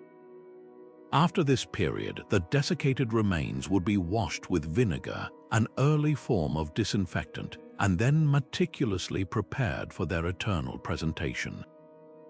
Often, the body would be stuffed with straw or hay to restore a more lifelike shape to the withered limbs and torso. Then came the most important part, dressing. The deceased were outfitted in the finest clothing they had owned in life, or in brand new suits and dresses purchased specifically for this purpose. They were not laid out in a simple funerary pose, they were arranged. Men were posed with their hats in their hands or standing upright in niches, as if frozen in a moment of greeting. Women and young girls were dressed in their finest silk and lace, their curls still meticulously arranged, their glassy eyes staring out from faces stretched tight over bone. The goal was not to create a frightening monster, but a dignified, if unsettling, effigy of the person they once were. This desire for individual identity in death is what makes the catacombs so uniquely haunting. The bodies are not jumbled together anonymously. They are organized with a museum curator's precision into distinct thematic corridors. There is a corridor for monks, their skulls peeking out from brown hooded robes, a silent brotherhood in death as in life. There is a corridor dedicated to the professional classes, doctors, lawyers, and professors, their status forever proclaimed by their once fine clothing. There is a section for women, another for virgins, and perhaps the most heartbreaking of all, a dedicated room for children. These small, fragile forms, some still holding toys, dressed in their Sunday best, are a silent testament to the relentless mortality of the pre-modern era. Their preservation a desperate act of parental love and grief, an attempt to keep them present forever. The most famous resident of all is a little girl who embodies this poignant tragedy. Rosalia Lombardo was only 2 years old when she died of pneumonia in 1920, one of the very last to be admitted to the catacombs. Her father, utterly grief-stricken, commissioned a skilled embalmer, Alfredo Salafia, who used a revolutionary chemical injection of formalin, zinc salts, alcohol, and salicylic acid that halted decomposition so perfectly it seems to have stopped time itself. Lying in a tiny glass-covered coffin, Rosalia appears not as a mummy but as a child merely sleeping. Her blonde ringlets frame a peaceful, waxy face, her long eyelashes resting on her cheeks. She is so perfectly preserved that visitors and researchers have reported subtle optical illusion, like changes in her expression over the hours, earning her the nickname Sleeping Beauty. She is both a stunning scientific achievement and a profoundly moving, deeply sad monument to a father's love, a technological miracle that could not cure his loss but could, at least, prevent her from vanishing entirely. Walking through these corridors today is an experience that defies easy description. The air is cool and carries a faint, sweet, and vaguely chemical scent, the smell of centuries of slow, arrested decay. The initial shock of being surrounded by thousands of standing, staring corpses gives way to a more complex and unsettling feeling. You find yourself not just looking at mummies, but looking at them. You notice the intricate lace on a dress, the cut of a man's waistcoat, the style of a pair of spectacles perched on a nose that is now mostly bone. You are confronted with the undeniable physical humanity of each individual, the shape of their hands, the set of their jaw, the way their hair was parted. This is where the catacombs perform their most powerful and perhaps unintended function. They completely obliterate the comfortable distance we usually place between ourselves and the dead. These are not skeletons, abstract symbols of mortality. They are people frozen in a terrible, silent limbo. They challenge our deepest taboos about the sanctity of the corpse and force us to confront the raw, physical fact of our own bodies and their inevitable fate. It is a confrontation that is at once grotesque, deeply sacred, and utterly unforgettable. In the vast and ancient landscape of Australia, a relationship with the land exists that is so profound, so deeply interwoven with identity and spirit, that it completely redefines our understanding of what a burial site can be. For the first peoples of this continent, the Earth is not a passive backdrop for human drama, nor is it merely a resource to be owned and exploited. It is a living, breathing text, every rock, river, and tree imbued with memory, meaning, and the very essence of creation itself. This worldview finds its most powerful expression in the concept of the dreamtime, known in many Aboriginal languages as the dreaming. This is not a myth or a story in the Western sense. It is the eternal, ongoing reality, the foundational period when ancestral beings, great spirit creators, emerged from a formless world and journeyed across the land, singing it into existence. They shaped the mountains, carved the riverbeds, and created all living things before ultimately returning to the earth, transforming into the very features of the landscape they had made. This means that every mountain range might be the body of a great ancestral serpent, every waterhole the resting place of a creator kangaroo. The land is therefore quite literally the solidified embodiment of these ancestors, a permanent record of their creative acts. This inseparable connection between people, ancestor, and place is the absolute bedrock of all indigenous Australian burial practices. When a person is born, they are not just an individual, they are intrinsically linked to a specific totem, an animal, plant, or natural feature that connects them to one of these ancestral dreaming tracks. This totem is not chosen, it is inherited, a spiritual birthright that defines their identity and their responsibilities.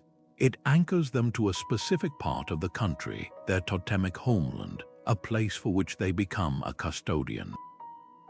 This sacred duty of caring for country is a lifelong commitment. Therefore, when death occurs, it is not an end but a critical transition, a returning. The primary goal of all funerary rituals is to ensure the safe passage of the individual's spirit back to its totemic source, to reunite it with the ancestral power from which it came and to which it belongs. A proper burial is the final, essential act of completing this sacred circle of life.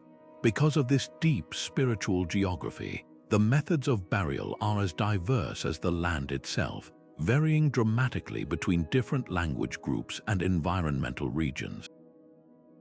In the dense tropical forests of Arnhem Land, a traditional practice involved platform burial. The body would be carefully placed on a high, wooden platform built in the branches of a sacred tree, often painted with ochre and surrounded by personal belongings. This was not an abandonment, it was a way of returning the body to the elements in a dignified manner, allowing the air, sun, and scavenging birds to assist in the process of decomposition. It was a step in a longer ritual. After a period of time, once the soft tissue had naturally desiccated, the bones would be carefully collected. These bones were then not hidden away. They were often painted with intricate designs of red and yellow ochre, white clay, and charcoal, patterns that told the story of the person's clan, their totem, and their dreaming. These painted bones were then placed in a safe, secluded rock crevice or a sacred cave, a final resting place that kept the deceased physically within their country, their spirit now closer to the ancestral realm.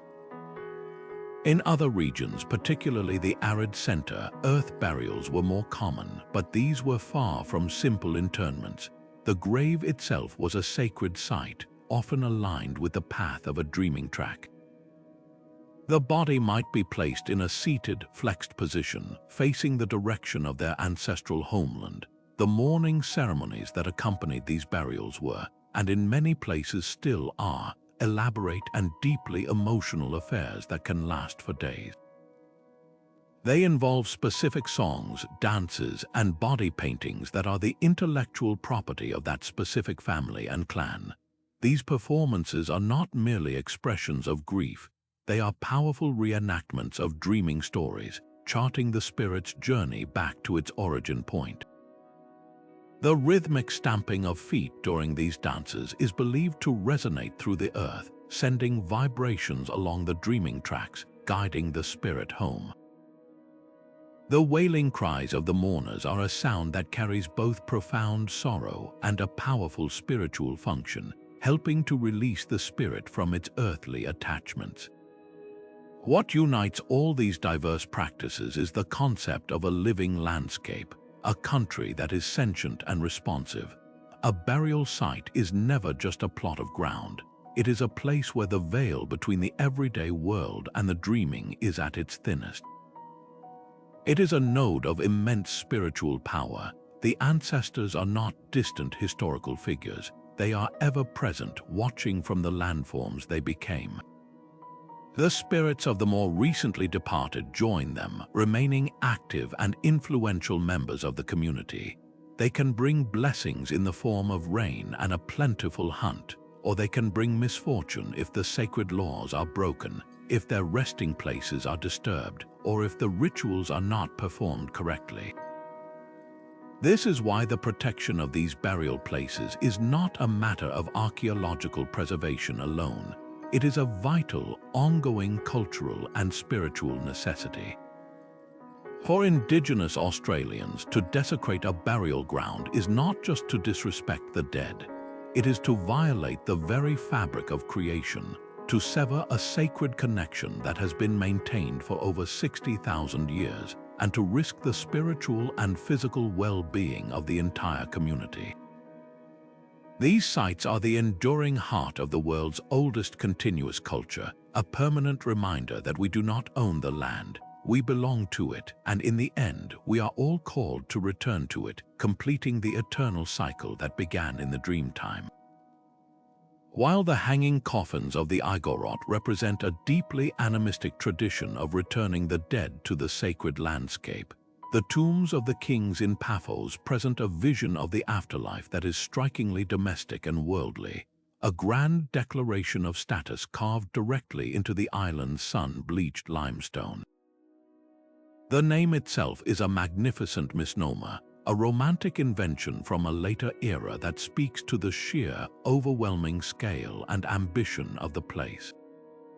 No monarch was ever laid to rest here. Instead, these sprawling underground complexes were the final address for Paphos's wealthiest elite, its high-ranking officials, its wealthiest merchants, its most successful families.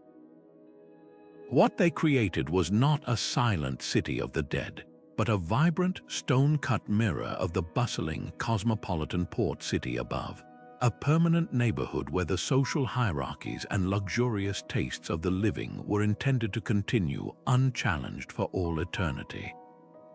Walking through the site today is an experience of fascinating paradox. The air is dry and scented with wild thyme and salt from the nearby Mediterranean, and the relentless Cypriot sun beats down upon a stark, almost lunar landscape of bare rock and low scrub. But as you descend a set of worn stone steps into one of the tomb complexes, the world transforms. You cross a threshold from a public, sun-drenched expanse into a private, shaded realm of astonishing architectural sophistication. The most impressive tombs are not simple holes in the ground. They are full-scale replicas of the luxurious Hellenistic and Roman villas that these families would have inhabited in life. You enter through a rock-cut atrium, an open courtyard surrounded by graceful Doric columns, all meticulously carved from the living rock. Off this central courtyard, doorways lead to various burial chambers or cubicula arranged like bedrooms in a wealthy home. Some of the larger tombs even feature their own elaborate porticos and recessed niches that once held statues of the deceased or their protective household gods. The intention is breathtakingly clear. The afterlife was not some abstract spiritual heaven, but a direct and uninterrupted continuation of one's earthly existence, complete with all its comforts, social obligations, and displays of wealth. This architectural mirroring reveals a profound and very specific belief about what awaited the soul after death. The Greco-Roman conception of the underworld, particularly for the common person, was often a shadowy, gloomy place like the Greek Hades or the Roman Orcus. But for the elite, there was a powerful alternative vision. The Elysian Fields, a paradise of ease and comfort, or the idea of a blessed afterlife spent in a beautiful, familiar setting. By recreating their villas underground, the wealthy citizens of Paphos were attempting to secure this better fate.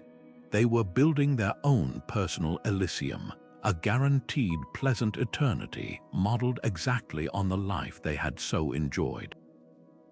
They would need their atriums for receiving visitors, their courtyards for enjoying the shade, and their private chambers for rest. This was a deeply practical, almost contractual view of the afterlife, a matter of providing the correct physical environment to ensure a specific spiritual outcome. The tombs were less about mourning a loss and more about making a sound, permanent investment in eternal real estate. The grandeur of these homes for the dead also served a crucial function for the living. It was the ultimate act of social climbing in a rapidly globalizing world. During the Hellenistic period following Alexander the Great's conquests and later under Roman rule, Cyprus was a crucial node in a vast network of trade and cultural exchange. To be someone of importance in Paphos meant embracing the international style of the era, which was a fusion of Greek and later Roman aesthetics. A merchant who made his fortune exporting Cypriot copper or timber wouldn't want a traditional, simple pit grave.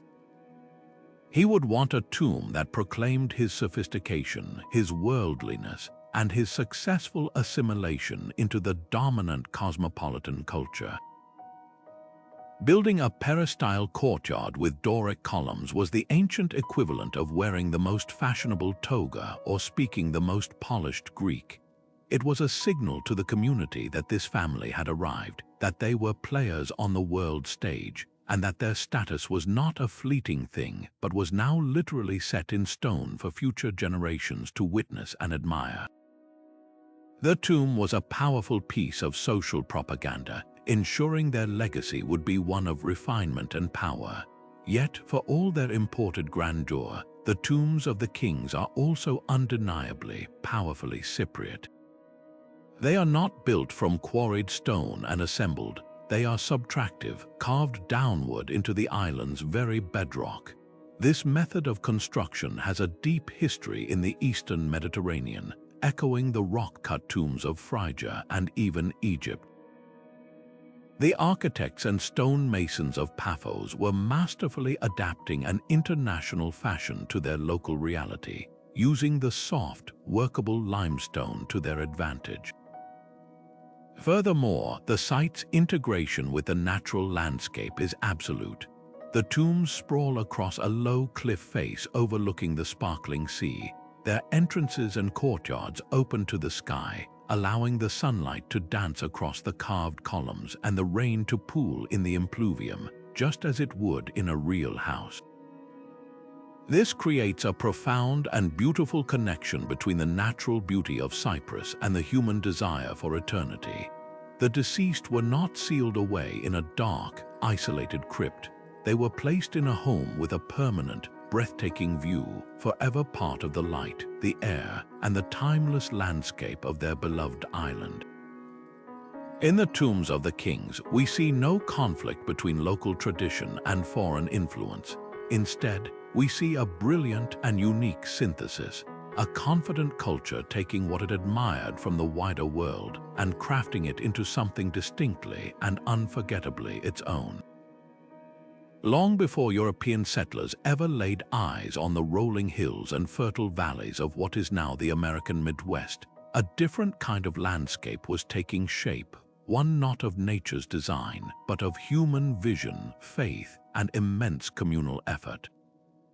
This was the world of the Adena and Hopewell cultures, a civilization of ancient builders whose legacy is not written on stone tablets or in sealed tombs, but sculpted into the very earth itself, in a sprawling, sacred complex that once rivaled the scale and sophistication of anything in the ancient world. To fully grasp their achievement, you must imagine not just a few isolated mounds, but a vast, interconnected ceremonial landscape.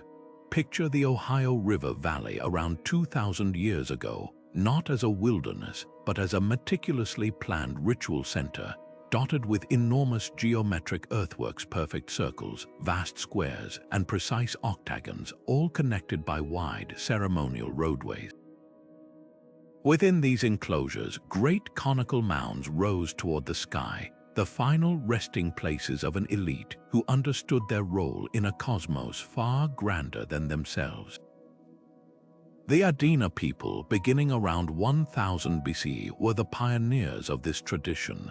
They established the template, building the first great burial mounds. These were not simple piles of dirt. A typical Adena mound began as a sacred structure, a circular wooden building, a kind of charnel house where the honored dead were prepared. Once the rituals were complete, this structure was deliberately burned, a powerful act of ceremonial closure.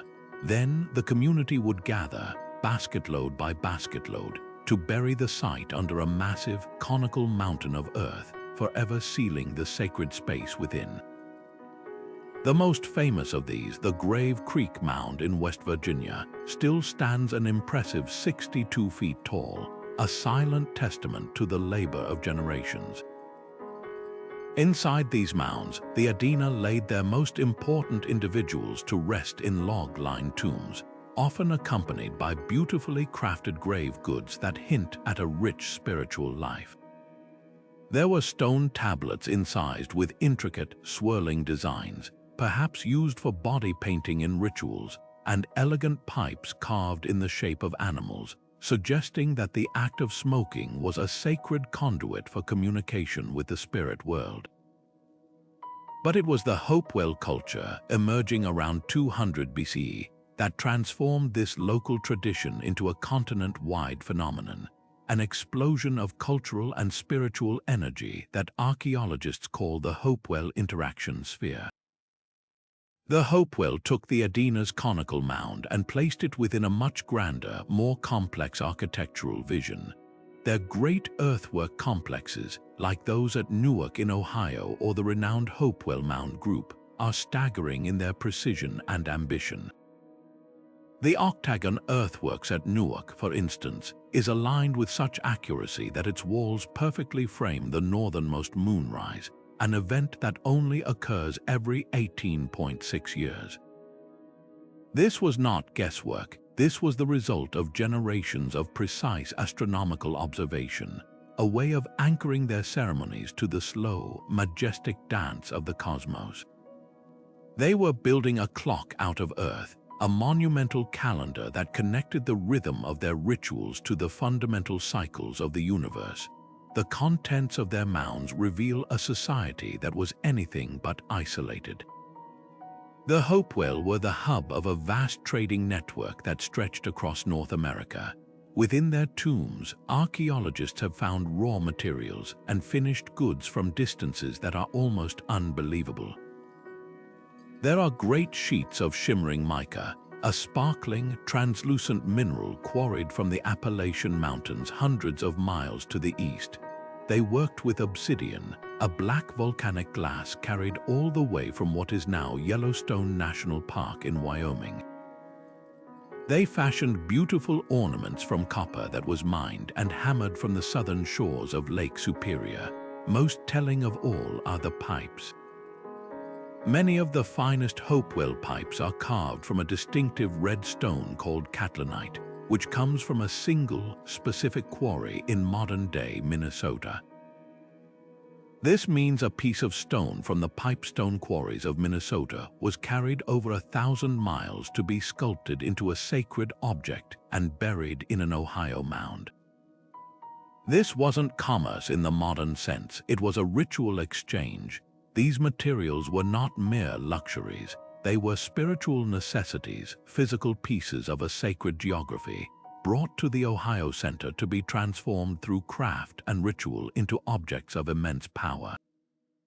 This spiritual power is most evident in the Hopewell's sophisticated treatment of the dead.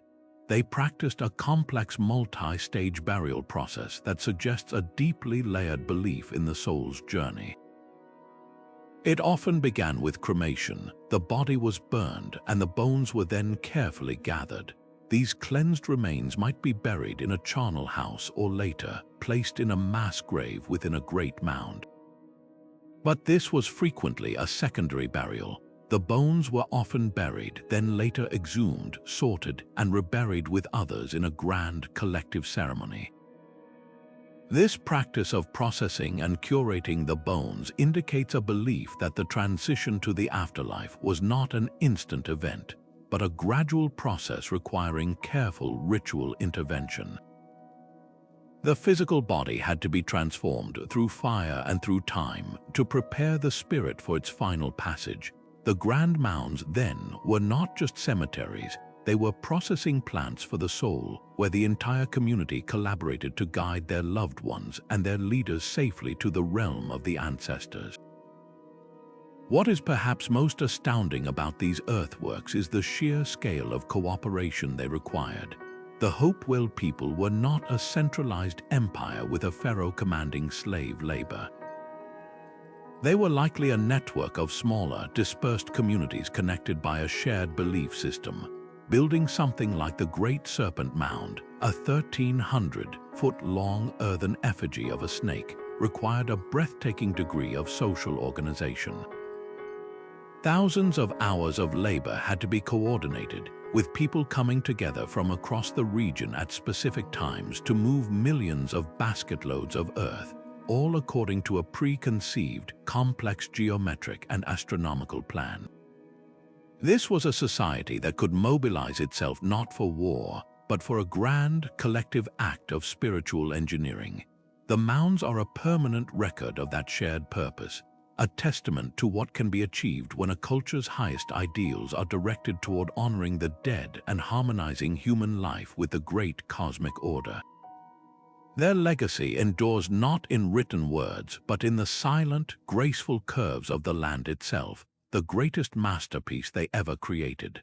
Now, just when we think the ancient world has no more surprises left to reveal, we are confronted with a discovery so bizarre, so utterly alien to everything we thought we knew about Chinese antiquity, that it seems to have fallen from the sky. Imagine the scene in a small village in China's Sichuan province in 1986. Workers at a brick factory are simply digging for clay when their shovels strike not earth, but something hard, cold, and utterly unexpected, a hoard of ancient elephant tusks. As archaeologists rush to the site, they uncover not one, but two massive rectangular pits, and what they pull from the earth over the following weeks will shatter the conventional narrative of Chinese civilization. This is Sangsingdui, and its contents are not just artifacts, they are messages from a lost world, written in a language of bronze and jade that we are still struggling to decipher. The objects that emerged from the muddy pits are unlike anything found in the contemporaneous Shang dynasty to the north, the culture traditionally credited with birthing Chinese civilization. There are no familiar ritual vessels, no inscriptions on oracle bones proclaiming the deeds of kings. Instead, Sangsingdui offers a menagerie of the surreal. The most arresting finds are the colossal bronze masks and heads, some nearly a meter wide, with features so exaggerated they border on the grotesque. Their eyes are not merely large, they are protruding cylinders like telescopes or insectoid stalks, thrusting violently from the sockets. Their ears are impossibly elongated, stretching out like monstrous satellite dishes designed to catch whispers from another dimension. Some of the heads were originally covered in thin sheets of gold foil, and one massive, nearly life-sized human figure was found, standing in awe-inspiring 2.62 meters tall on a towering pedestal, his hands held in a mysterious, clenched gesture, as if he were once holding something immensely powerful and sacred that has long since vanished into dust. This is not portraiture, this is a radical, almost psychedelic abstraction of the human form, an art style with no precedent and no obvious successor in the archaeological record of China. Then there are the trees. Not one, but several bronze sculptures of trees were unearthed, the most famous being the stunning spirit tree, which, when reconstructed, soars nearly 4 meters high. This is no simple sapling. It is a complex, intricate cosmology cast in metal. Its trunk is robust and twisted, and from its branches hang a profusion of leaves, fruits, and, most mysteriously, perched birds with sharp, hooked beaks. At the base, a dragon-like creature spirals down the trunk, its head resting on the ground. This is not a depiction of a tree from any earthly forest. It is a ladder, a axis mundi, a conduit designed to connect the earthly realm with the heavens above and the underworld below. The birds are likely solar symbols or divine messengers, and the entire structure is a breathtakingly ambitious model of the universe as the Sangsingdui people understood it, a universe where communication between humans, ancestors, and gods was not just possible, but required a physical, metallic antenna to facilitate it. The purpose of these staggering objects is the central enigma of Sangsingdui, and the clues lie in their final moments. The two pits were not tidy, respectful graves. They are more akin to massive ritual trash heaps, but a trash heap of unimaginably precious and sacred items. The objects were not placed carefully. They were systematically broken, burned, and then meticulously layered.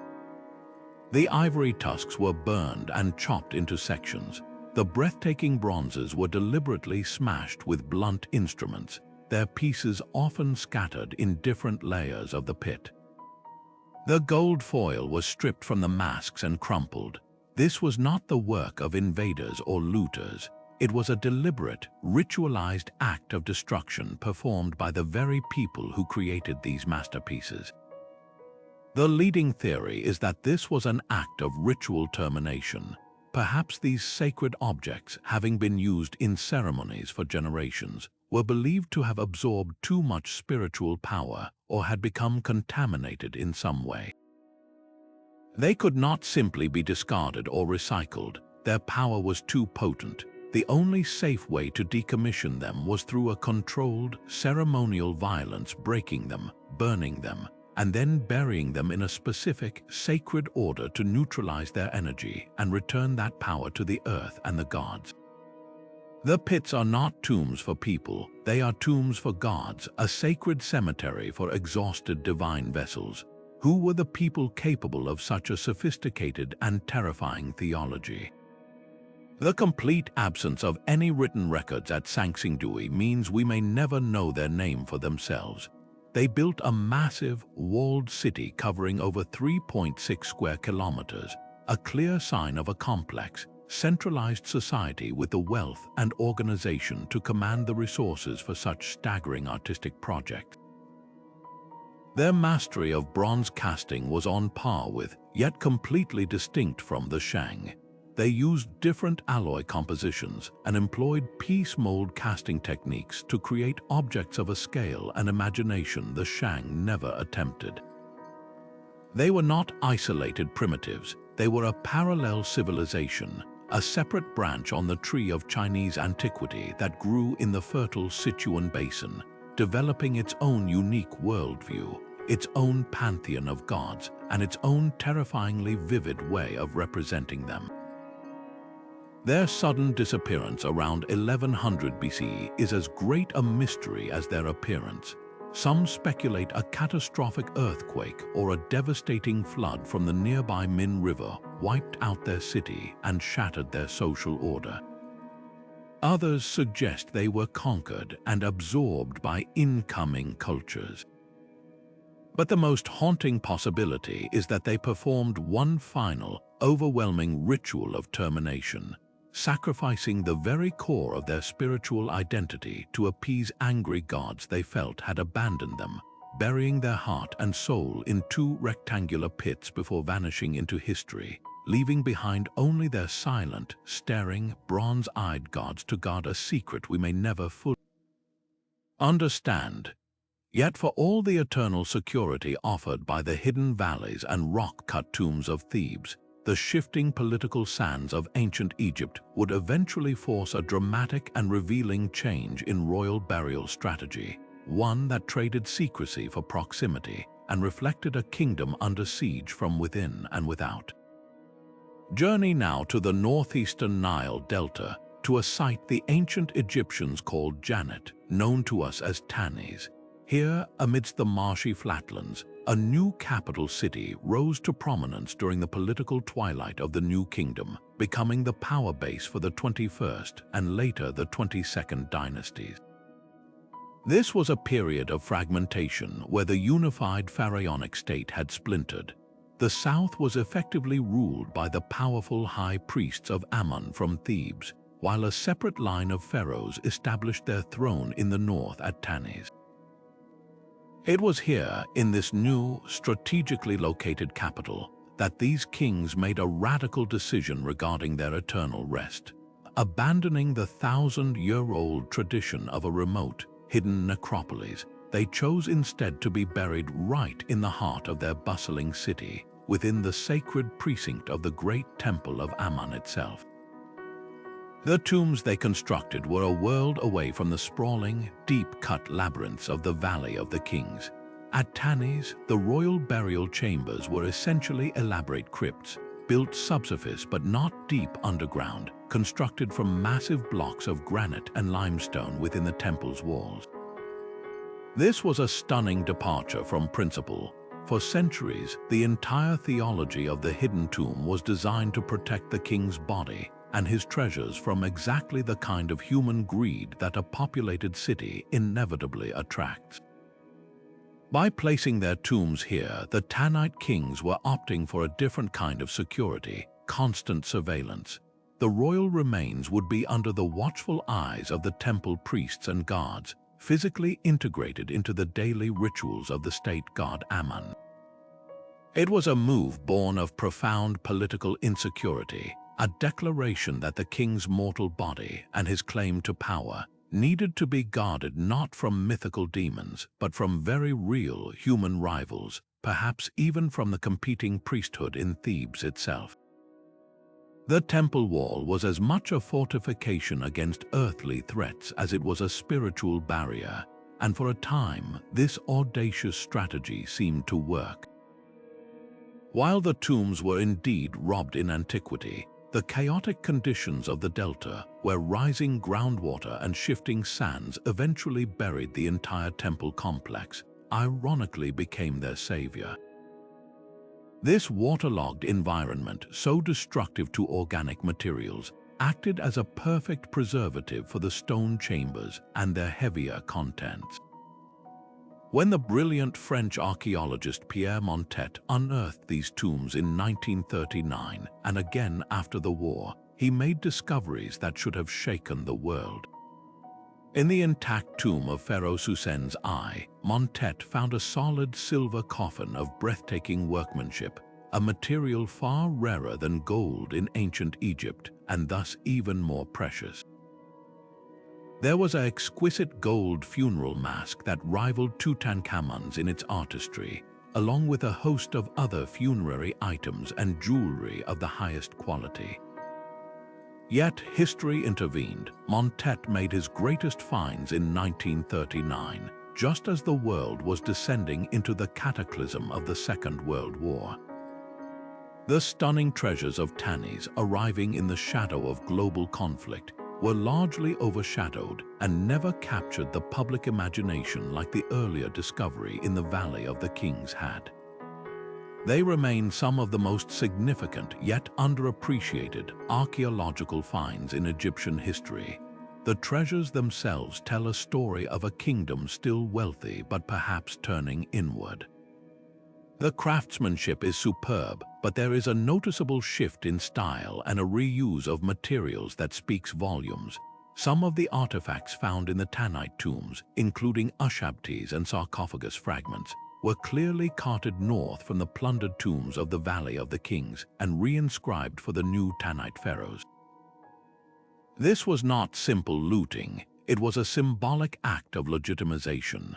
By taking the burial equipment of their illustrious predecessors from the height of the New Kingdom, these Delta kings were attempting to absorb their power and authority, to stitch their own lesser lineage into the grand tapestry of pharaonic history.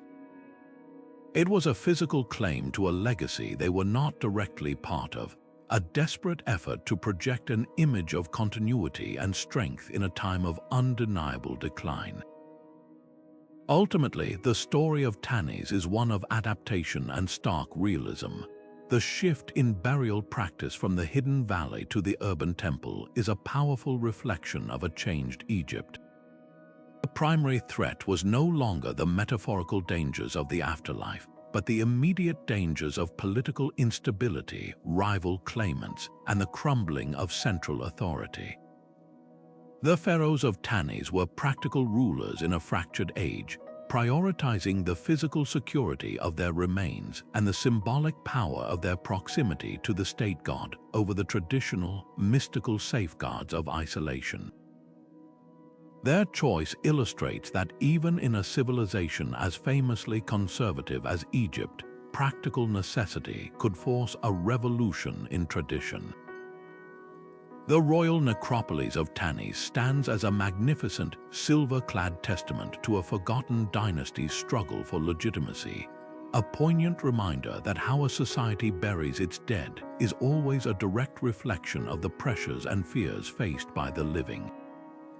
Rising from the stark, wind-swept Altiplano near the shores of Lake Titicaca, the chulpas of Silastoni feel less like tombs and more like ancient sentinels, silent stone giants keeping watch over a landscape where the sky feels immense and the air is thin with history. These are not low mounds or hidden chambers. They are proud, towering cylinders of exquisitely cut stone, some reaching 12 meters toward the heavens, built by the Kala people centuries before the Inca Empire would rise to absorb their kingdom. To stand among them is to witness a defiant statement etched in andesite and limestone, a declaration that for this powerful culture, death was not an end to be hidden away, but a transformation to be celebrated and monumentalized, a final, glorious ascent into the cycle of rebirth. The most immediate and awe-inspiring feature of these chulpas is their breathtaking masonry. The Kala were master stonemasons, and their techniques reveal a sophisticated understanding of their materials and environment. Many of the towers are constructed with enormous blocks of stone, some weighing several tons, fitted together with a precision that rivals the more famous Inca work that would come later. The stones are not always perfectly rectangular. Instead, they are often carefully selected and shaped to fit together like a complex, three-dimensional puzzle. This technique, which scholars call polygonal masonry, created structures of immense stability, able to withstand the powerful earthquakes that frequently ripple through the Andean highlands. But the true genius is seen in the subtle details. The walls are not vertical. They taper inward slightly as they rise, a design that adds structural integrity and gives the towers a powerful, grounded presence. Even more remarkably, many chulpas have a distinct overhanging lip or cornice of stones near the top, a final, elegant flourish that crowns the structure and further protects the interior from the relentless rain and hail of the high plateau. This was not crude pilework. It was architecture of the highest order, a permanent and beautiful vessel for the eternal soul.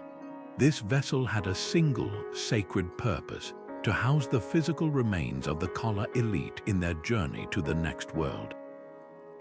Access to a chulpa was not for the living. A single, small, square opening was carved high up on the structure, almost always facing the east. This doorway was then sealed with a heavy stone plug after the burial was complete, effectively locking the tomb for eternity. Inside, the deceased were not laid out flat. Their bodies were carefully arranged in a crouched, fetal position, with the knees drawn up to the chest and the arms folded.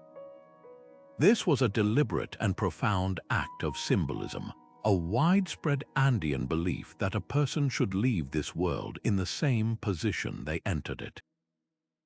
It represented a return to the womb of Mother Earth, or Pachamama, a necessary contraction before the expansion of rebirth into the next life. Alongside the body, families would place carefully selected offerings, beautifully painted pottery vessels that likely held food and chicha beer, small figurines, tools, and textiles. These were not merely sentimental tokens, they were practical provisions, supplies that the soul would need for the long journey ahead and for its existence in the other world. The tomb was a sealed package, a time capsule equipped with everything required for the afterlife. The orientation of these tombs reveals the heart of the Kala spiritual cosmos.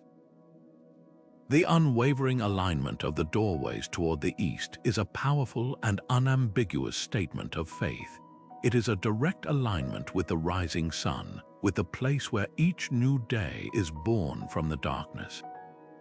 For the Kala, the sun was not just a celestial body, it was a life-giving deity, the source of warmth, light, and energy that made agriculture possible in the harsh, high-altitude environment. By positioning their dead to face the dawn, they were physically connecting them to the daily cycle of death and rebirth. The first rays of the morning sun would strike the sealed doorway, symbolically flooding the dark interior with life-giving energy, awakening the soul within and fueling its journey toward renewal.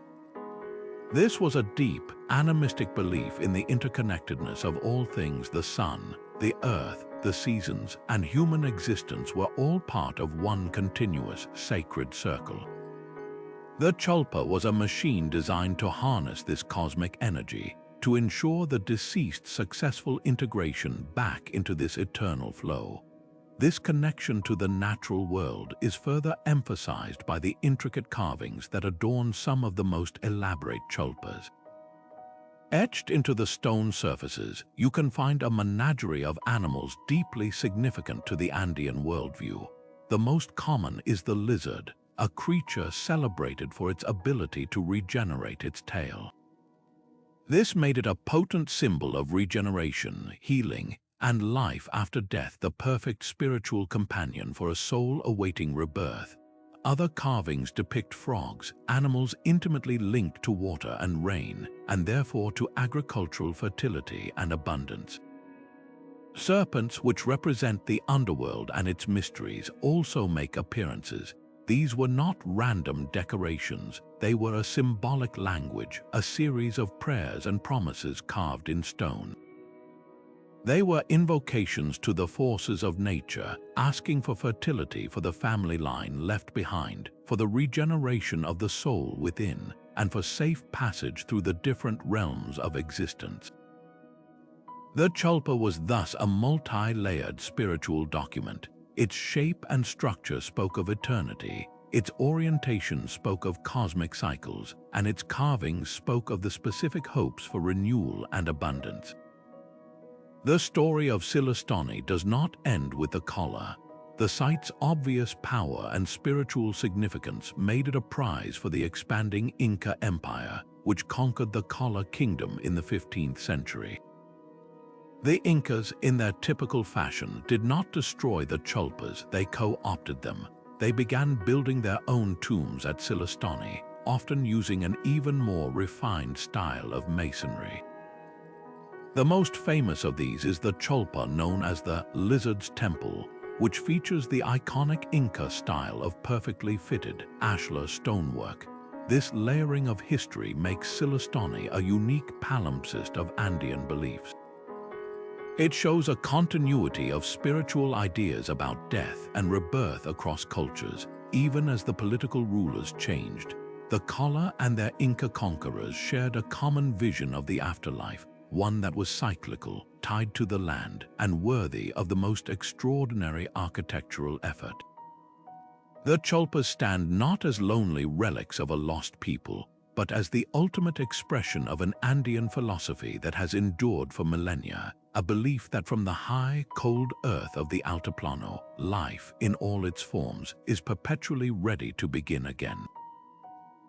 While the Shang dynasty before them had established the power of bronze and the practice of ancestor veneration, The Zhou dynasty elevated these concepts into a comprehensive, state-sanctioned ideology that would become the very bedrock of Chinese civilization for millennia to come. Their tombs are not merely echoes of their predecessors, but are sophisticated political and spiritual statements, revealing a society that had codified the relationship between the living, the dead, and the cosmos into a rigid, yet profoundly influential system of belief. To understand a Zhou tomb is to unlock the philosophical engine that drove one of history's most enduring empires.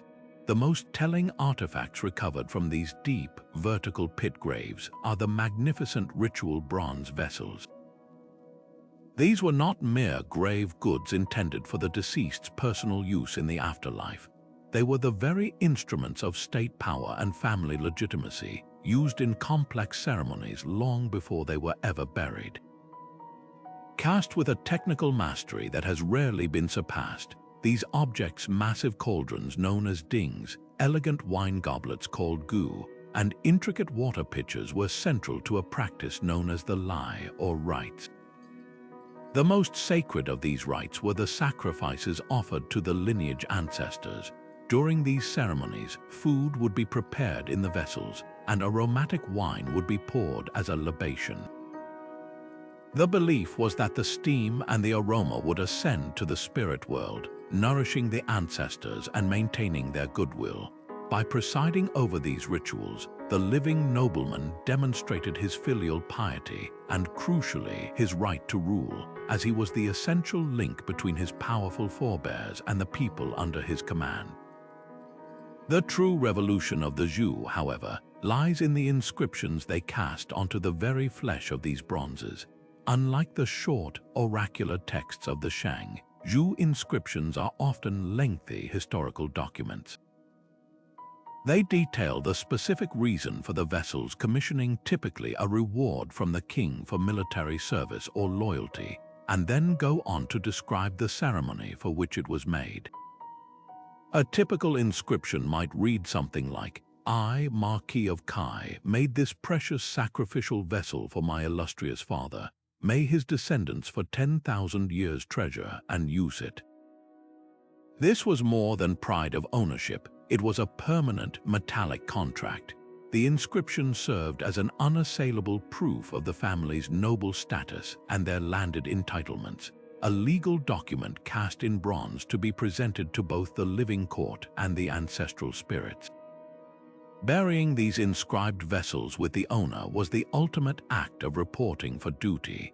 He was providing his ancestors in the next world with the physical proof of his earthly achievements and his unwavering devotion to the rites. This meticulous attention to the afterlife was not a metaphor. It was a literal preparation for a continued existence that mirrored the strict feudal structure of Zhou society. The tomb itself was a microcosm of this world. A high-ranking nobleman was not sent to the afterlife alone.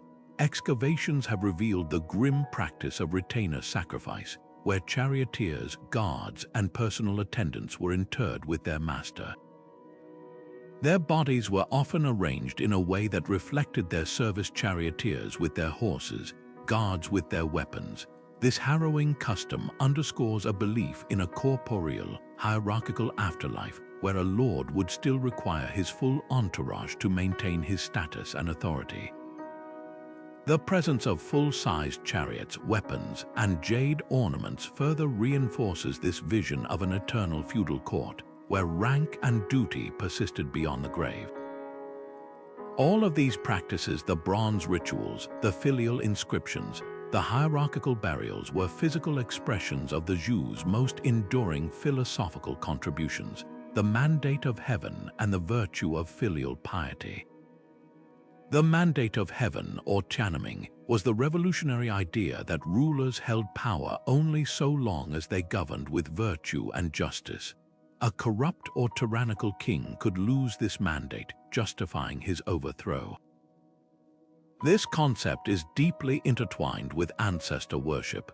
A ruler proved his virtue primarily through his pious adherence to the ancestral rites. By honoring his lineage, he demonstrated the moral character that justified his hold on power. Filial piety, or zio, extended this duty from the king down to every level of society. It was the sacred obligation of every son to honor his parents in life, and most importantly, to continue making offerings to them after death. This was not a choice, it was the fundamental glue that held the family, and by extension the entire state, together. A son who neglected his ancestral duties was not just personally failing, he was undermining the very moral and social order of the Zhou world. The legacy of these tomb-bound beliefs is immeasurable. Centuries later, the great philosopher Confucius would look back on the Zhou dynasty as a golden age of order and virtue. He did not invent the concepts of filial piety or righteous rule. He systematized and passionately advocated for the principles he saw embodied in Zhou culture and its rituals.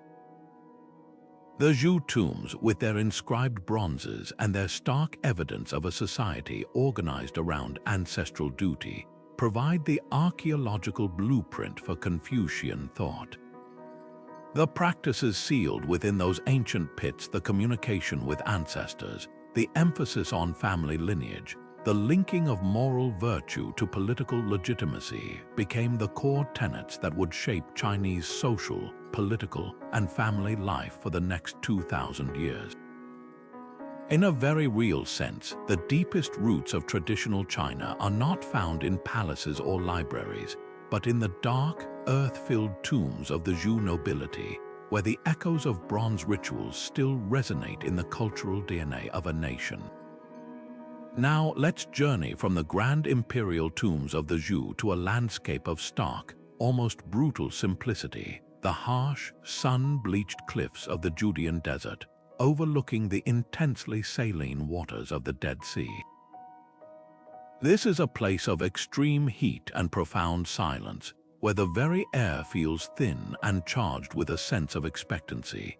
It was in this unforgiving environment, in the middle of the 20th century, that one of the most significant archaeological discoveries of all time was made, quite by accident, by a Bedouin shepherd boy chasing a lost goat. The story of the Dead Sea Scrolls is well known, a tale of ancient manuscripts hidden in clay jars, preserving the earliest copies of the Hebrew Bible. But less famous, yet equally revealing, are the silent, simple graves tucked into the same caves and the nearby plateau of Qumran, the final resting places of the mysterious community many believe wrote and safeguarded those very scrolls, a Jewish sect known as the Essenes. The connection between the scrolls and the graves is the key to unlocking a fascinating and turbulent period in religious history, the Second Temple period, particularly the 2 centuries leading up to the Roman destruction of Jerusalem in 70 CE, was not a time of monolithic Jewish belief. It was an era of intense spiritual ferment, of sects and movements each claiming to possess the true interpretation of Scripture and the correct path to holiness. The Essenes were one of these groups, and they chose to separate themselves completely from what they saw as the corrupt and compromised religious establishment in Jerusalem. Their remote desert community at Qumran was a kind of monastic retreat, a place for intense study, ritual purification, and preparation for what they believed was an imminent, final cosmic war between the forces of light and darkness. Their burial practices, therefore, were not about honoring earthly status or preparing for a corporeal afterlife of feasting. They were the final, physical expression of their austere theology and their unwavering focus on ritual purity. The graves themselves are a study in radical humility, a complete rejection of the worldliness they fled. Unlike the shaft graves of the Zhou nobility, filled with bronzes and sacrificed retainers, the Essene tombs are simple, shallow shafts dug directly into the hard, rocky earth. They are unmarked, anonymous, and arranged in orderly rows, reflecting the community's ethos of equality and communal living. The bodies were not placed in coffins. They were laid directly on their backs, often on a simple bed of stones, their heads typically pointed to the south and their feet to the north, an orientation that scholars still debate but may be linked to their unique cosmological beliefs. There are no grave goods to speak of, no jewelry, no weapons, no pottery vessels for food and drink. Occasionally, a simple pottery shard might be found, perhaps used to scoop earth for the burial, but that is all. This stark absence speaks volumes. For the Essenes, the soul's journey was entirely spiritual. It required no material provisions. The body was merely a temporary vessel for the soul, and its treatment in death reflected a belief that true purity and reward were entirely matters of the spirit, to be resolved in a coming divine judgment, not in a mirrored version of earthly existence. This worldview is illuminated quite literally by the texts they left behind in the nearby caves. The Dead Sea Scrolls include not only biblical books but also the sect's own rule books, hymns, and apocalyptic commentaries. Among these are fascinating and detailed descriptions of their beliefs about the afterlife, which were far more developed and diverse than many previously assumed for Judaism of this time. Some texts, like the War Scroll, describe a great final battle where the righteous, aided by angels, would triumph over the forces of evil. Others present a powerful belief in the resurrection of the body. The Messianic Apocalypse text, for instance, states that God will heal the sick, resurrect the dead, and bring good news to the poor. This is a breathtakingly clear articulation of a belief that the faithful would be physically raised to life again at the end of days. Another concept present in the scrolls is that of the immortal soul. The community rule speaks of the ultimate destiny of the righteous, whose souls will enjoy everlasting blessing and eternal joy in life without end. For the Essene buried in his simple shaft grave, death was not an end. It was a temporary sleep awaiting a bodily resurrection, or the immediate journey of an immortal soul to a realm of eternal light, a reward for a life of strict adherence to purity laws and righteous conduct. This incredible diversity of thought captured in the scrolls the tension between resurrection and immortality. The focus on a coming messianic age makes Qumran a critical window into the world that gave birth to both rabbinic Judaism and Christianity. The early Jesus movement emerged from this same cauldron of Second Temple Jewish ideas. The concepts of repentance, baptism, communal meals, and a stark division between the righteous and the wicked were all part of the Essene worldview. John the Baptist, with his ascetic lifestyle and call for repentance in the wilderness near the Jordan River, fits the profile of an Essene or someone deeply influenced by their teaching. The early Christians' fervent belief in the resurrection of Jesus and the promise of eternal life for his followers would not have seemed entirely alien to an Essene. It was a variation on a theme that was already being passionately debated in the desert and beyond. Similarly, the Pharisees, another major Jewish sect and the forerunners of rabbinic Judaism, also held a belief in the resurrection of the dead. The debates between these groups were not about whether there was an afterlife, but about its precise nature and who would be worthy to inherit it. Therefore, the silent cemetery at Qumran and the magnificent library hidden in the caves above are two parts of a single, profound story. The bones in the ground represent the earthly end of a life dedicated to extreme piety and separation. The words on the scrolls represent the dazzling, complex, and hopeful vision of what that life was meant to achieve in the world to come. Together, they tear away any simplistic notion of ancient Judaism and reveal it instead as a vibrant, dynamic, and often contentious struggle to understand humanity's relationship with the divine. The Essenes, in their desert fortress, believed they were the true heirs to God's covenant, preparing the way for the Lord in the wilderness. Their simple graves are a poignant and powerful monument to that unwavering faith, a faith that would ultimately contribute its voice to the chorus of ideas that shaped the modern world.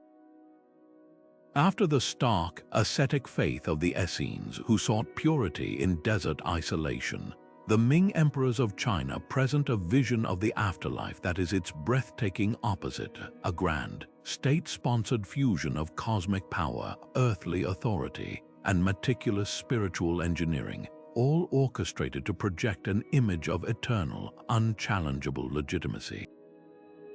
Nestled in a carefully chosen valley cradled by the Jundu Mountains north of Beijing, the Ming tombs are not a collection of isolated monuments but a single, sprawling necropolis, a dynasty's eternal seat of power. This was not a place chosen for convenience. It was selected with a painstaking precision that borders on the scientific, guided by the ancient principles of Feng Shui. The goal was to find the perfect zoo, or dragon's lair, a site pulsating with the most potent confluence of natural energies, or Kai. The chosen location is a masterclass in this geomantic art.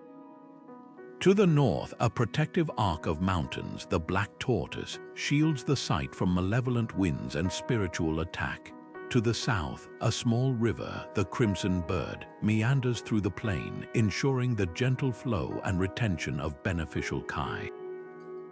To the east and west, lower hills representing the Azure Dragon and the White Tiger complete the sacred embrace, creating a sheltered, harmonious basin.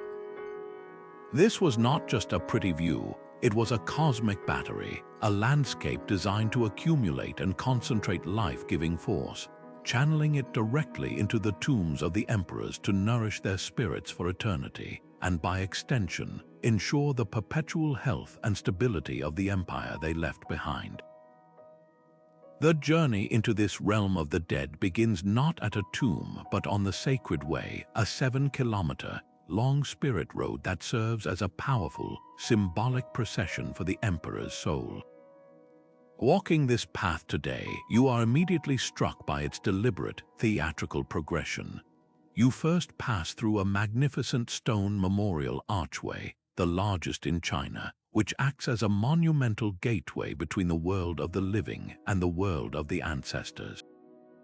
Next comes the Great Red Gate, a massive, fortress-like structure with 3 imposing portals. Here, the emperor's funeral procession would have passed through the central gate, reserved solely for his divine spirit, while mere mortals used the side gates.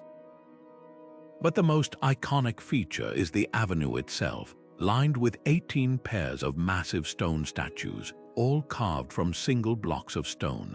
They stand in silent, eternal vigil. First, 4 military officials and 4 civilian officials, representing the emperor's loyal court, followed by 4 mythical animals: lions, zihai, camels, and elephants, and finally 4 steeds. These figures are not mere decoration. They are a frozen court, a permanent honor guard that has been waiting centuries for an emperor who will never again walk among them. The entire Sacred Way is a profound architectural metaphor for the emperor's final journey, a carefully staged transition from the mortal realm to his divine, ancestral status, preparing the visitor for the awe that awaits at the tombs themselves.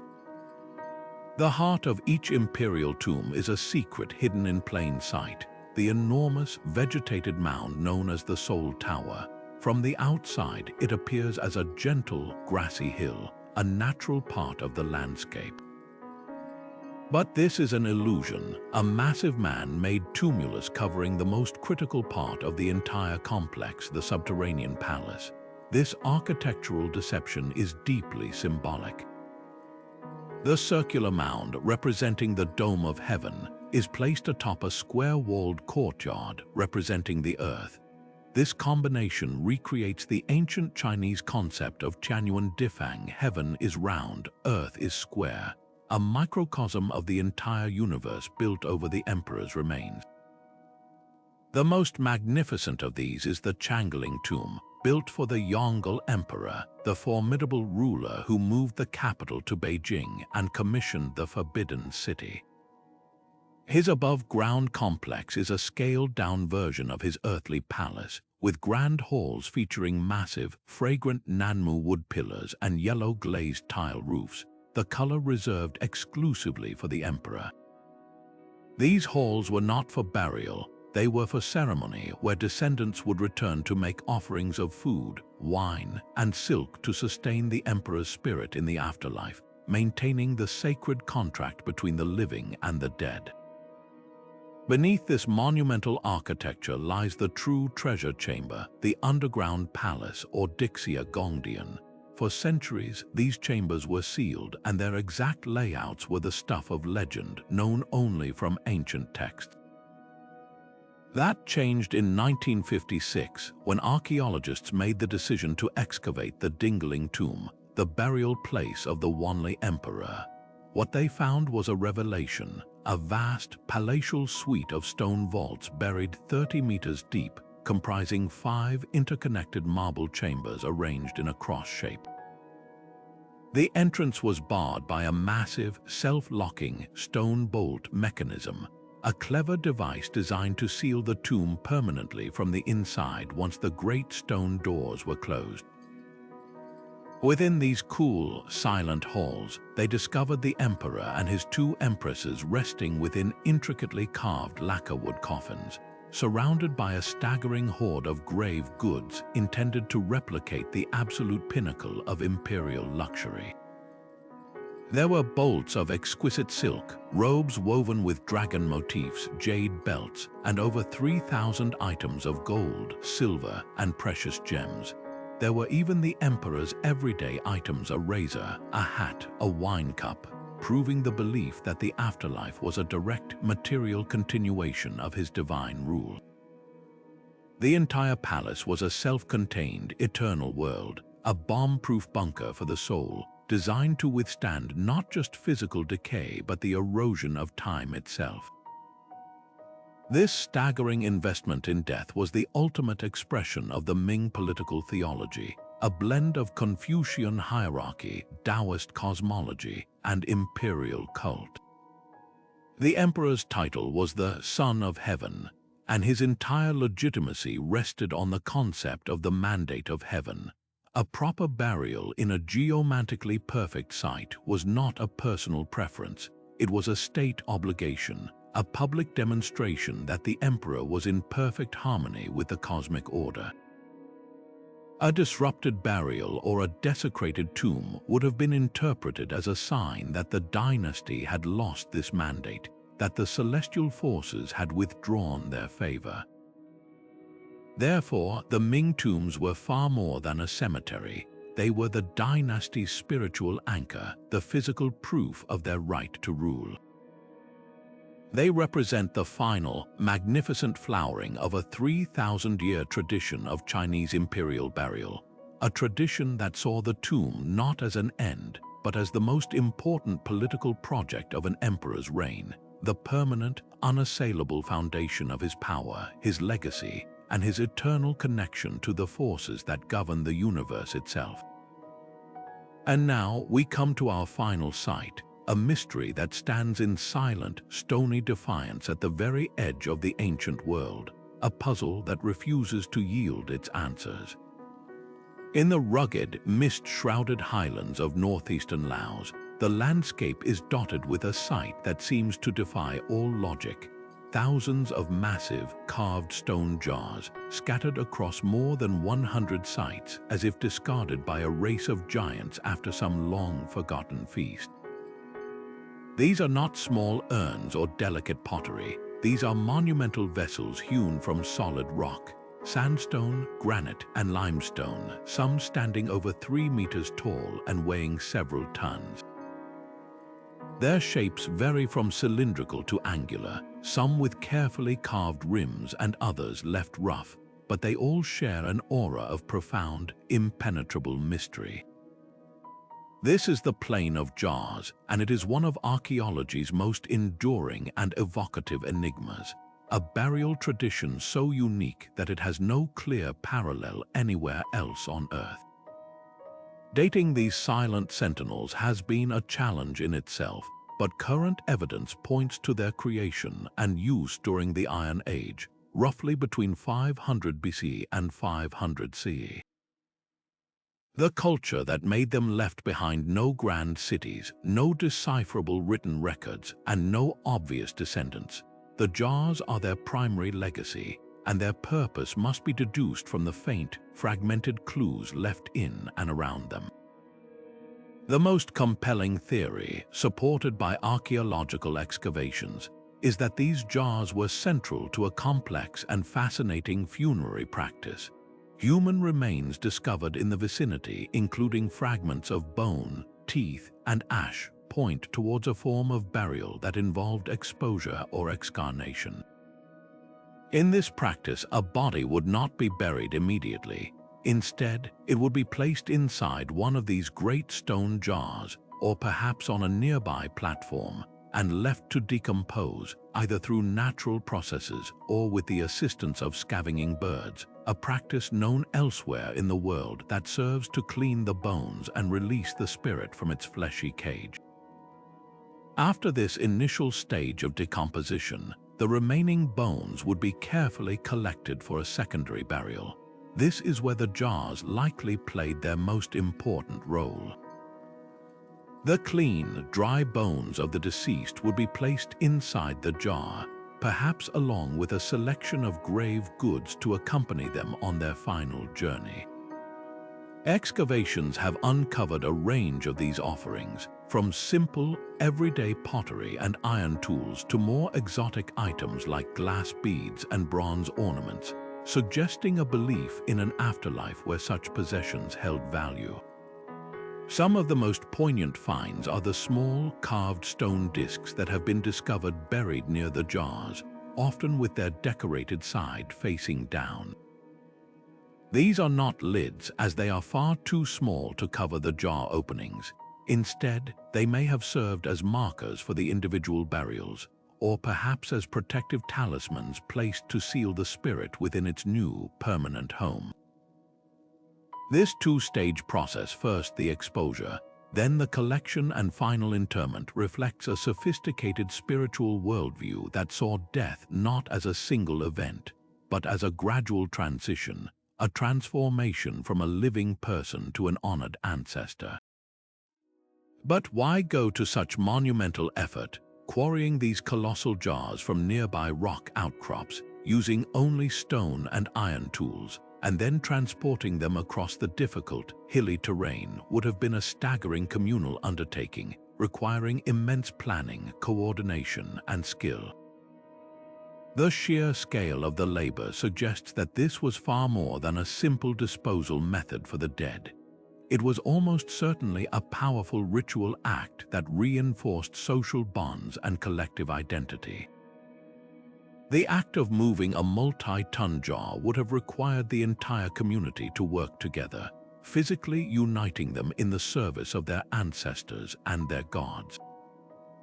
The jars themselves, arranged in groups across the landscape, may have served as territorial markers for specific clans or lineages, their permanence in stone asserting a timeless claim to the land and its resources.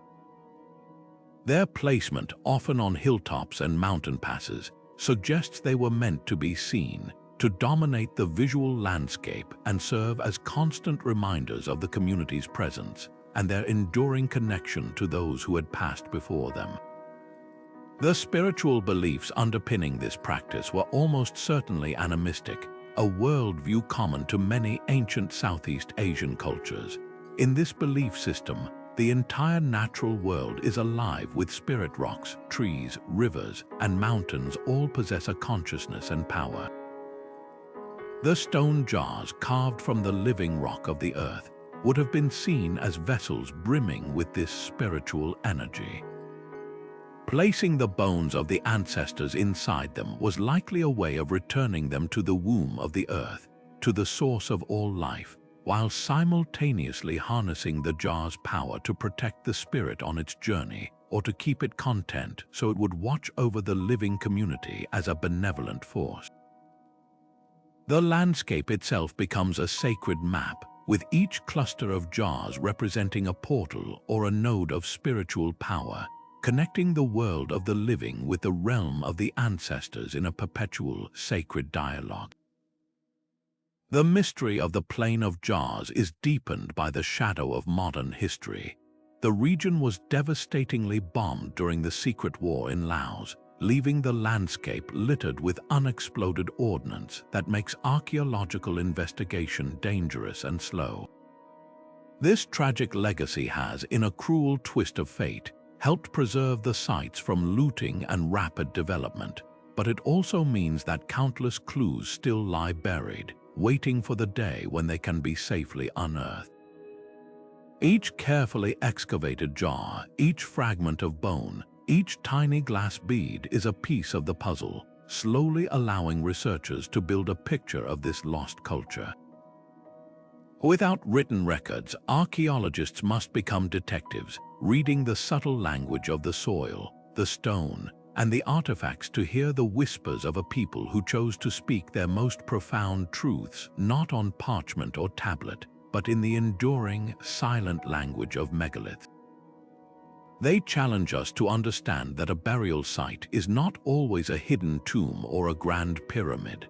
Sometimes it is an open-air landscape of stone, a permanent and hauntingly beautiful question mark etched into the very earth itself. As our journey across continents and millennia draws to a close, we're left with a powerful and humbling realization. These 41 resting places are so much more than just monuments of stone and earth. They are a profound language, a universal human attempt to speak across the void of death itself. From the impossible scale of the Great Pyramid to the intimate, painted caves of the ancestral pueblones, from the silent, stoic circles of Senegambia to the golden splendor of the Lord of Sapon, each site articulates a deeply held belief about what it means to be human, to live with purpose, and to face the great unknown. They are not declarations of finality, but declarations of hope, of love, of power, and of an unshakable conviction that a story does not simply end with its final page. They show us that a society's most enduring architecture is often built not for the living, but for the dead, serving as the ultimate bridge between the world we know and the one we can only imagine. This exploration reveals a stunning tapestry of answers to life's biggest questions, woven with threads of both stark contrast and beautiful similarity. We've seen cultures that believed in a corporeal afterlife, sending their kings off with armies of clay soldiers, rivers of mercury, and entire sunken ships filled with treasures for the journey.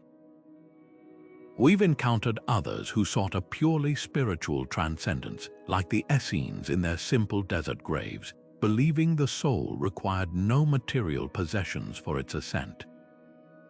Some, like the Etruscans, painted their tombs with scenes of joyous banquets, anticipating an eternity of celebration, while the March of Peru saw death as a continuation of a sacred, if terrifying, contract with the gods, sealed with ritual sacrifice. Yet, for all this breathtaking diversity, common themes echo through the ages: the importance of community in building these final homes, the desire to protect and honor the physical body, and the universal need to believe that our existence has a meaning that extends beyond our final breath. These sites tell us that while our rituals may be wildly different, the emotions behind them, the grief, the respect, the hope, and the love, are a shared human inheritance.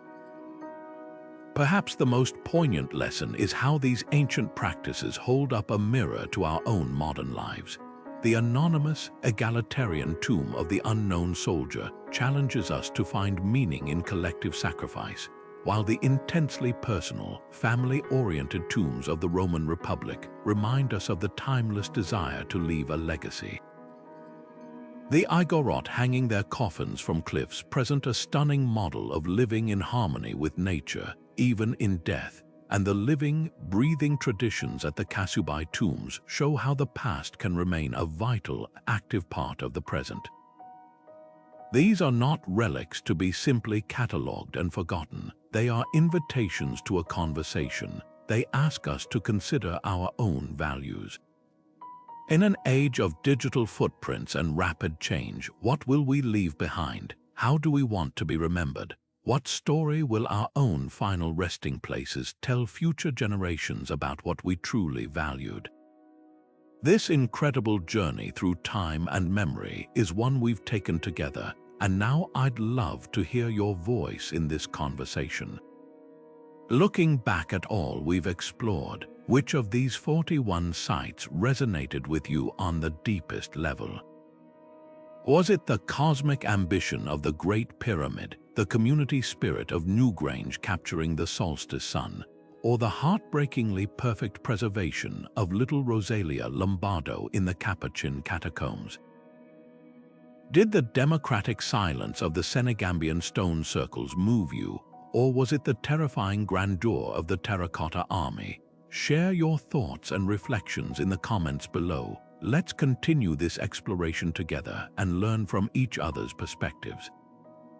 If this voyage into the heart of what makes us human has captivated you, if you found a new appreciation for the endless creativity of the human spirit, then please show your support by liking this video and subscribing to the channel. There are so many more mysteries of our past waiting for us to uncover, and I can't wait to share the next journey with you. Thank you for your curiosity, for your time, and for joining me on this remarkable expedition. Remember, in studying the silent cities of the dead, we ultimately learn how to celebrate the vibrant, astonishing,